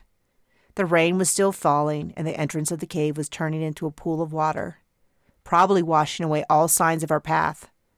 I pushed those thoughts away. The fleet might give up, but not my crew. Whatever had caused their delay, they would come. I wasn't sure how they would find us, but I had faith. James continued to read as I faded in and out of lucid thought. "The Lord is my light and my salvation. Whom shall I fear?" He paused at the end of the sentence and waited. "You okay?" I choked out. "You were just so still." "I know," I said quietly. A high-pitched ringing was building in my ears, and I worked my jaw to fix it. "Liz, I need to... Do you hear that?" The noise grew exponentially. The rain blew so hard it was shooting into the cave. The creature scattered. Then, in from the sheet of rain, something raced to my face to lick me. A moment later, Kraken lowered her body to look into the cave, with Eugene wrapped in 2 of her tentacles. Chapter 29. Time jumped along in little hops and skips after that. James gave me another painkiller shot. Waking in a small escape pod, Raph flew, held by Kraken, who used her 4 functional tentacles to form a gurney. Horton was doubled over in the space, his knees up under his chin. Eugene held in front of him, Pox whining and yipping to reach me, James' hand clasped in mine. Then being carried through the halls of the research center. Maggie was wailing somewhere, her voice recognizable. A stern-faced woman with a prominent ridge running down the center of her head, her hair falling on each side, jogged alongside me. "Don't worry, Captain Laika. I have my best medical team here, and they're going to take good care of you and Officer James." I wanted to ask what was wrong with James, but a man on my left stole my focus. "We're going to put you under." I started to mutter. I knew they would come for us, but I wasn't sure if I said it out loud. The rest was empty space in my head. When I finally did wake, it was gently and slowly, like the world slowly faded into view. Even before I opened my eyes, I had a general sense of where I was and why. Not everything was clear, and I ached terribly, but I had a sense of calm. I stared at the ceiling to sort through what had happened, starting with the most important part, that I was alive. It was a surprise to me, and I was thankful. I sent off a prayer to that effect. It was the least I could do, mostly because I wasn't able to move yet. I wiggled my fingers and toes, which was painful but doable, and then let out a breath. I had caught enough bits and pieces to know that my right leg was in bad shape, and I hadn't been sure if I would wake up with it. I wanted to see if I could slip back to sleep, but I seemed to be awake, so I turned my head. Chloe jumped at the motion and raced to my side. "Liz, you're awake!" "I am," I said through a scratchy, dry throat. "Can you get me some water?" "Of course, anything you want." She ran from the room yelling, "She's awake!" I stared at the ceiling and realized I recognized it. It was my old office from the research center, which meant we were still on the planet. That surprised me. I had assumed I would be taken off planet for the surgery. "Cap," Raph said in an upbeat tone that still had a note of caution. "You aged me about 5 years. Imagine how I feel. Give me the bad news first." He grimaced. "Your leg's really bad. They had to piece it back together with pins, rods, glue, screws, the whole works. It was like pebbles in a bag from your hip to your toes. They also needed skin grafts, and the muscle was half chewed away by eel venom. But they saved it. You might have a limp, and there was some heart damage. James will be okay, too." What was wrong with James? I didn't realize he was hurt. I sat up a bit, winced, and stopped trying to move. "Bruised liver and some cracked ribs, a sprained ankle, dehydration, and exposure. He got hit by one of those Grisvevins. Didn't you know?" "No," I said simply. "Can you tell me about what happened? How did you find us?" "When I landed and couldn't find you, I told Horton what happened. Then Kraken returned. She said she was locked in the rover and someone recalled it back to the base with some kind of override. She pretty much tore that thing apart, but couldn't get out until it was back at base. We tried to head out to get you, but all the rovers were locked up by some override code. By then, Horton showed up with the modified escape pod with Chloe, Eugene, and Pox." I told them to leave that alone. Sorry, Cap, but with you missing, I was in charge of the crew, and that's what I told Maggie. She could unlock the rovers to look for you, but we were taking the escape pod. Horton entered the room with Pox under one arm and Eugene under the other. I'm sorry, Captain, but when I heard you were missing, there was nothing that could keep me on that ship. I know, Horton. I reached out to grab his taloned hand to squeeze it. Eugene's red light blinked. We didn't make any changes to the code until we heard you were missing. We did not disobey until it was a real emergency, and you told us that we could do whatever was necessary in an emergency. We'll address that at the next crew meeting, assuming there is one. I turned my head away, unable to face them. Why wouldn't there be? Raph asked. I turned to face him. The fleet wants to get rid of me. This might be their chance. Depending on my injuries and the rehab necessary, they might be able to get it by an advisement board to retire me against my will, for my own good. Cap, you can't start talking like that. Raph's voice didn't have the courage of his convictions, but he had a pretty lousy couple days as well. I could cut him some slack. Tell me how you rescued me. I really thought I was a goner. I gave James my end-of-life plans and everything. I know. He was pretty much over the edge on the flight back, barking to go faster. I thought he was going to give himself an aneurysm. Let me back up. We knew where you were supposed to be. We figured that, since everything had gone consistently wrong, we needed to plan for a worst-case scenario, which was that you weren't on the path. Good call. How did you even know where to start searching? Your pack and map were still on the path. Kraken was going to search, carrying Eugene to clear the way, using that sound to scare off the Grisvevans and provide us with a signal in the dense jungle, while we followed overhead. But Pox leapt out and charged into the jungle before we could stop him. It was clear from the trampled plants that something large and dangerous had gone through there recently, so we followed him. We were able to land in that open field.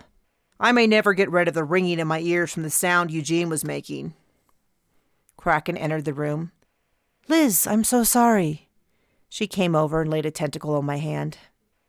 For saving me from deadly eels or for saving me from deadly Grisvevans? I should have gone with you. I should have known how to overcome the recall override on the rover or how to break out. Kraken chittered her beak out of nervousness. I rolled my eyes at her. Please, the eels would have nibbled off all your tentacles, and whoever put in the override knew what they were doing. But maybe if I... No, I said. Kraken, stop. You did the right thing. You were the only reason that anyone knew where we were and where to look for us. You saved us. You all did. Every one of you. She pulled back a bit and blinked. That's true. When I got back, no one had even noticed you were gone. Fleet General Warfield knocked on the open door. I would like to speak to you, Captain Laika. Please come in. My crew was just explaining what happened. I assume you're responsible for arranging whoever fixed me up? I fully expected to wake up on a medical ship, assuming I woke up at all. You weren't going to die on my watch. I brought a medical shuttle. I attempted a low whistle of awe, but it came out as nothing more than a mouthy breath. I didn't think they brought those things out for anything but a major event. Warfield put her hand on my shoulder, exposing the ridge that ran from her middle finger to disappear under her shirt. Krista's rarely made physical contact, so this was the equivalent of a full-body hug. 2 of my most valuable fleet members were missing. It was a major event. I was taken aback. It had been years since a fleet officer had shown me any real respect. I had thought I was long past the point of caring about such things, and maybe it was just my life-threatening injuries that twisted my heart in my chest at her words. She removed her hand. And it was a good thing we did. You couldn't have lasted through being evacuated or waiting for help to arrive. The doctor will be in soon, but your crew has told you that your injuries were extensive and your recovery will be extreme, long, and painful. I nodded. So is life in general. She nodded. If we are lucky, I would like to speak to you and your crew about your future, but for the moment, it is time to rest. I must coordinate the investigation. The new investigating officer will arrive soon to take over. They will want to speak to you, but only when you feel you are ready. I will leave you to your crew for now. If you need anything, contact me immediately. She left the room. Her presence had bolstered me with energy, and I felt lighter than I had in a while. "Chloe, how are you? You should have stayed on the ship." She shook her head. "I did stay on the ship when Raph returned to the planet, but when we heard you were missing, I insisted I come with Horton. I was all checked out and safe to return, but even if I wasn't, I would have come." "Fine, I'm not going to argue with anyone, and keep that in mind when I ask this question. Why did you go to the magic show?" Chloe blushed orange and turned away. "I'm sorry. I should have listened." "I don't care about that right now. I want to hear everything that Jolek said to you from the time you ran into her at the hall to when you were at the show. Like I said, I'm not here to argue about what you did. I just need to figure out what happened." Chloe was still nervous, but told her story. "Kraken and I ran into Jolek's. She was really upset. She pulled me aside to say that Richin shouldn't have died and someone was setting her up, but she couldn't tell me who. She begged me to come to the show and do the magic trick with her. I told her I would, but only if she told me everything. I was going to tell you everything I found out, I swear." "I know, Chloe. She said this in front of Kraken?" I asked. "No, she pulled me around the corner to talk in private. She said she was in huge trouble, but not murder big, that they were framing her for murder because she had second thoughts." "Did the Troupe see the two of you talking?" Chloe nodded. "They came to get her to get ready." I turned to Raph. "Can you request that Warfield come to my room?" "Sure, Cap," Raph said before disappearing. I turned back to Chloe. "Did she say anything to you before the show?" "Not really. She said that maybe she overreacted earlier. It was probably just an accident, though she did ask if I remembered who handed her the prop weapon that night. I reminded her that Mother Love handed her the weapon that night, and Jolek snapped that that wasn't what she meant. She meant who put the boxes on the side of the stage. But the show had to go on, and I just can't believe it. I still get sick thinking about it." "We all do. We are all going to need therapy." I gestured at my leg. "All kinds." Warfield stepped into the room. "Did you need me, Captain Laika?" "Yes, please. Did you cancel the Troupe's third show?" She nodded. "Yes, they made a bit of a fuss, but it was for the best. Why?"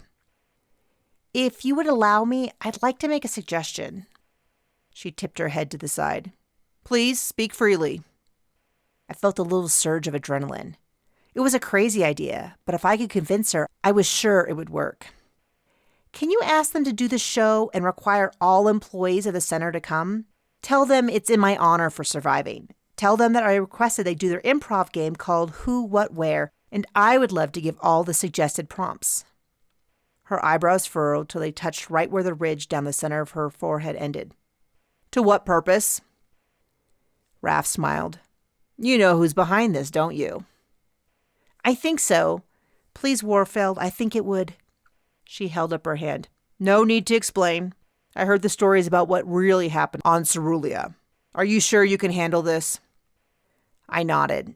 "I don't need to be standing, but I will need a hover chair to get around. I just need my voice. And my crew. It's getting late, so I need to get going right now if we're going to have this happen tonight, before the officers arrive. Do you need anything else?" "No. Thank you for trusting me." "Oh, don't worry. This is a test of sorts." She stepped out the door. I turned to my crew. "Okay, gather up everyone, and I will tell you the plan." Chapter 30. I fidgeted in the Hoover chair and grimaced. Even that small movement sent waves of nausea and pain throughout my body. It felt like even the blood coursing through my injured leg hurt.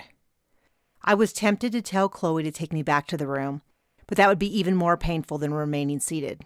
Every start and stop, no matter how gentle, was painful. I was sure that the guilty party would be caught eventually, but I wanted to do it myself. They had nearly killed both James and I, and it was likely that I would never heal from my injuries. Even with bone growth accelerators and the finest technologies, I was in for months of rehabilitation. It was only fair that I got to see the person be held responsible. On stage, Diamond and Shiloh were doing a short improv sketch where they told a story one word at a time, bouncing back and forth. It was hard for me to focus or even care about what they were saying. I had wanted to get to my big reveal, but they had insisted on a lovely tribute to me and then a series of fun warm-up games. They had to be getting close to the end of those. Maggie leaned over. "You look like you're in pain. Do you need to go?" "I don't need to go, but I wish they would get to the act I requested." I grumbled with far more anger than I had intended. Maggie snapped her fingers at Mother Love, who was running the spotlight, then spun her hands around each other in a wrap it up signal before gesturing at me. I checked that Chloe was still in position. Given the limited space at the center, everyone was stuffed into a large conference room. Raph was at the rear door. Next to him was James, leaning back against the wall. He gave me a slow nod that I returned. I hadn't told him the plan, but I wasn't surprised to see him. My stomach did a small flip at the sight of him. It was almost too much to think about, what he had done for me, and I felt a bit embarrassed. I shouldn't be embarrassed for being honest when I was dying, but still my heart beat a little faster at the sight of him. I stroked Pox, who was in my lap, since he had refused to be dislodged. He opened one eye briefly at my touch and settled in a bit more. Shiloh stepped back into the spotlight and addressed the audience, Diamond and Caroline behind him. "Our next game is called Who, What, Where. As you know, we normally take suggestions from the audience, but our own Captain Laika has requested that she give the suggestions for us tonight. What are they, Liz?" "You are a research scientist here on Epsilon Violet, and you have just discovered that the iron-made snails have a special ability," I called out to him. He nodded his head and stepped back to adjust an imaginary lab coat, while Diamond put her hands out like she was holding a large snail. She turned to Caroline, who was standing there stunned. "Dr. Fraud, this is the largest snail I've ever seen!" Caroline didn't say anything. Shiloh gave her a little kick with his foot. "I agree, Dr. Marson. We have been studying this snail for decades, and I am so excited to discover that these snails taste delicious!" He leaned over and licked the snail that Diamond had in her hand. "Yum! I think it tastes like strawberries." Diamond mimed, holding it up to her mouth. "And it makes my whole body tingle. We're gonna be rich. Here, Dr. Fraud, take a bite." Carolyn was looking between them and me. I yelled out, "Dr. Fraud already knew, and she's gonna kill you to keep it to herself." Shiloh looked at me in surprise. "No, Dr. Fraud, we won't tell anyone your secret. We will join you." Carolyn was staring at me, ignoring her troupe members on stage with her. Diamond kicked Caroline, but continued with the show. "We can start our own food company. Snails are us." Shiloh pantomimed putting the invisible snail under his shirt. "Better hide them. Does this snail make me look fat?" The audience was laughing along in little fits and bursts, but there was growing confusion over Caroline's lack of involvement in the scene. Shiloh leaned over to her. "Caroline, are you okay?" She looked at him with disdain. "Don't you see what she's accusing us of? Did you get a head injury, Captain?" Chloe adjusted the light so I was visible to the room. I spoke loudly so everyone could hear. "And what am I accusing you of doing, Caroline?"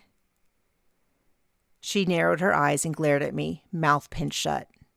Diamond looked at Shiloh, who shrugged in return. "Are you okay, Captain?" "You know, a funny thing happened to me. My weapon didn't work.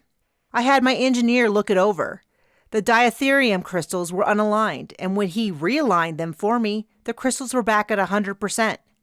I've had that particular band for a decade, and the crystals had almost been depleted. That's when I remembered the iron-made snail I found attached to my weapon when I was forced to sleep at the burned-down center last night. 2 nights ago." I rubbed my temple, my energy sagging. I needed to make my point.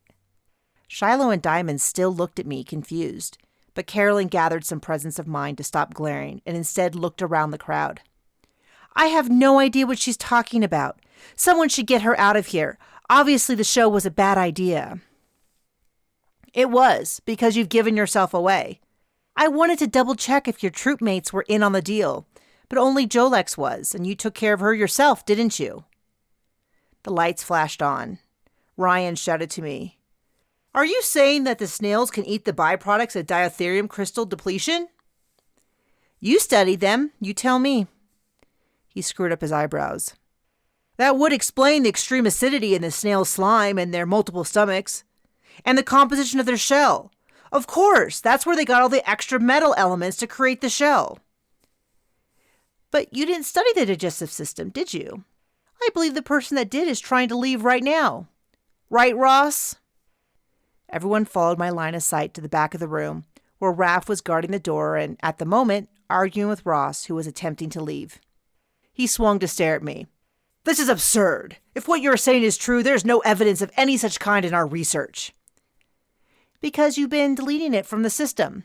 Maggie's been noticing discrepancies in the data. Maggie is losing her hold on reality. I told her as much when she brought her concerns to me. Ross held up his hands. Obviously, Captain Laika has gone through a terrible ordeal, and it has affected her judgment. She isn't even making sense. I'm leaving to file a complaint. General Warfield came out from behind the spotlight. You can file your report directly to me after Captain Laika is done. For a split second, Ross looked ready to run. James pulled out a weapon and gestured to a chair, where Ross took a seat. Maggie's been attempting to find out what's going on with the data, but whoever was doing it was a step ahead of her. I don't think Richin was the real target. Diamond gasped. Was it Shiloh? No, it was the memory banks behind Richin. That was what set up the exit plan for Ross and his co-conspirators to leave the planet. They had to go back and get rid of all potential evidence so that when they left the planet, no one could follow up and discover the research. The weapon was handed out by Mother Love, but she didn't set the boxes out. Caroline did. So either her or Jolex would hit the target. But Caroline wouldn't be the last to touch the prop. According to the script, there would be enough weapon discharge that no matter where they hit, it would destroy the backup system. So Jolex was in on the murder? Chloe asked. No, I don't think Jolex knew that part of the plan, but I think she was snail smuggling. Jolex ended up with the fatal ban rather than the prop. I knew that Shiloh and Diamond wouldn't have taken the risk with a plan like that, since Jolex could have easily killed Shiloh instead of Richin. I think Jolex figured it out and confronted Caroline, who told her that if she said anything, she would out herself as part of a smuggling ring. In fact, Jolex was doing the smuggling. She came with heavy bags and left with heavy bags. Everyone commented on it. But if she gave away all of her clothing and possessions each visit, why were her bags so heavy when she left? I didn't wait for an answer to what I hoped was an obvious question. They did this several times so that they would have enough snails for a breeding program. Then they could recycle spent diatherium and sell it back to the fleet through Carolyn's family company. And Jolex was in the center of it all. The connection between Ross, the one with the knowledge, and Caroline, the one with the connections.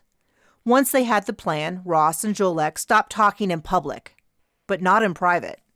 Jolex was all in this up to her neck. If she tried to out Caroline as the person that swapped the weapons, Caroline would take Jolex down with her. But Jolex was done. Murder was a step too far, and Caroline realized that and figured she could take care of Jolex and Chloe. They didn't really need Jolex anymore, and she was now a liability. And who knew what she had told Chloe? Caroline would have been successful at removing both threats, but she didn't realize that Chloe had gills. But we skipped something. Another important point. I paused briefly to make sure everyone was able to follow me as I switched directions. I went to the Ocean Research Center and found a tracking device on a backup memory bank Maggie had set up. Someone was one step ahead of her. It had to be someone on planet. Maggie was going to visit, and everyone knew that, so the alarms were set off to get us all to leave.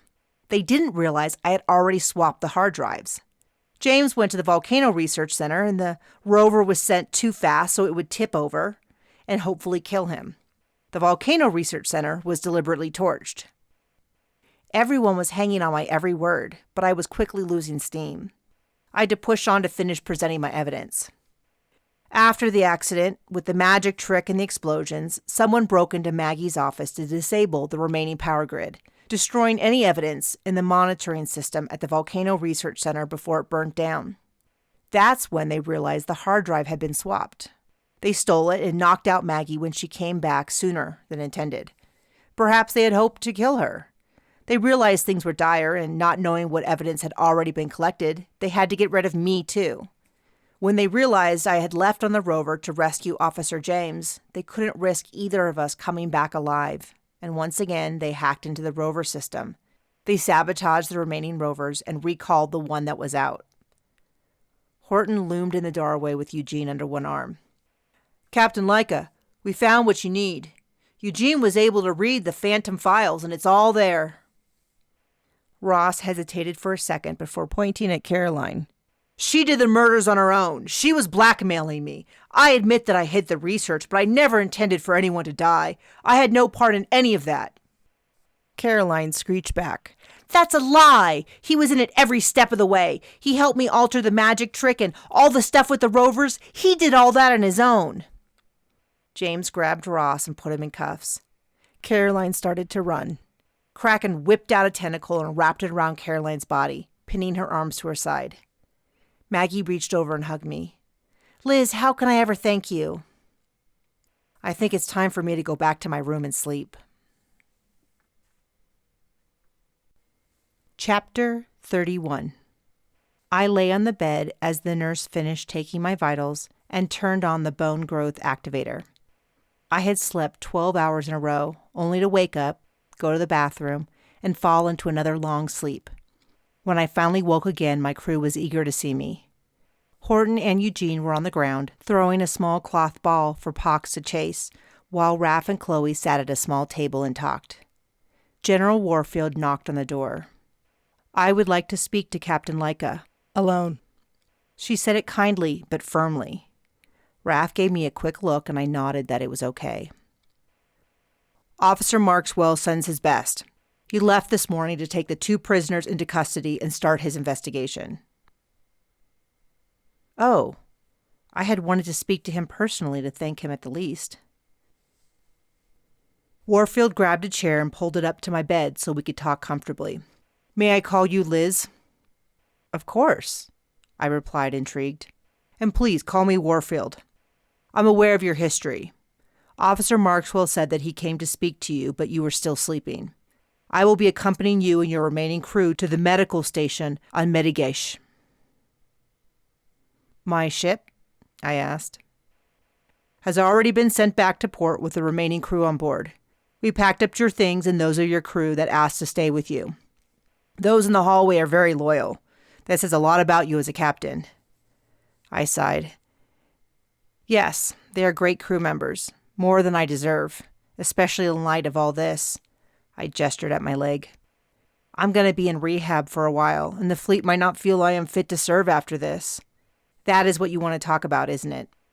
"Yes, but not in the way you think. I have followed your career since your parents passed, especially since your uncle's trial." I braced myself, and it must have shown on my face because she raised a hand asking me to wait. "Don't worry, I'm not bringing up old history. I was very impressed with how you conducted yourself. Then, what happened on Cerulia. I have connections and know what really happened. That is why I welcomed your transfer here. I see the potential in you, and what happened here has only strengthened that resolve." "I need to go to rehab." "Of course. And I think in light of everything, your crew deserves some time off. I just want you to know that when you are healed up and ready, I will have a place for all of you under my command. I don't want you worrying." "Thank you," I said simply. Warfield stood and went to the door to open it. "We will be speaking soon." Kraken came in to sit next to me.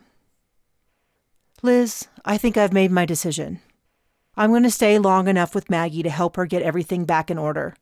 With the new discovery behind the Iron Maid snails, she's going to have the resources she needs to rebuild, and I offered to help her with that. Mostly emotional support. But afterwards, when things are running on their own, then I think it's time for me to go back out and figure out what I want to do with my life." "That's great to hear. Do you know where you want to go first?" I asked. "I guess I will see where the wind takes me. I was hoping that once you're settled, I could come visit for a bit." "I would love that. We all would." I offered my hand. She wrapped a tentacle around my hand and arm, and we gave each other 3 quick squeezes. The end. This has been Alien Ambush, Captain Liz Laika Mysteries 2, written by Nikki Haverstock, narrated by the author. For more information about Nikki Haverstock or her books, please go to nikkihaverstock.com.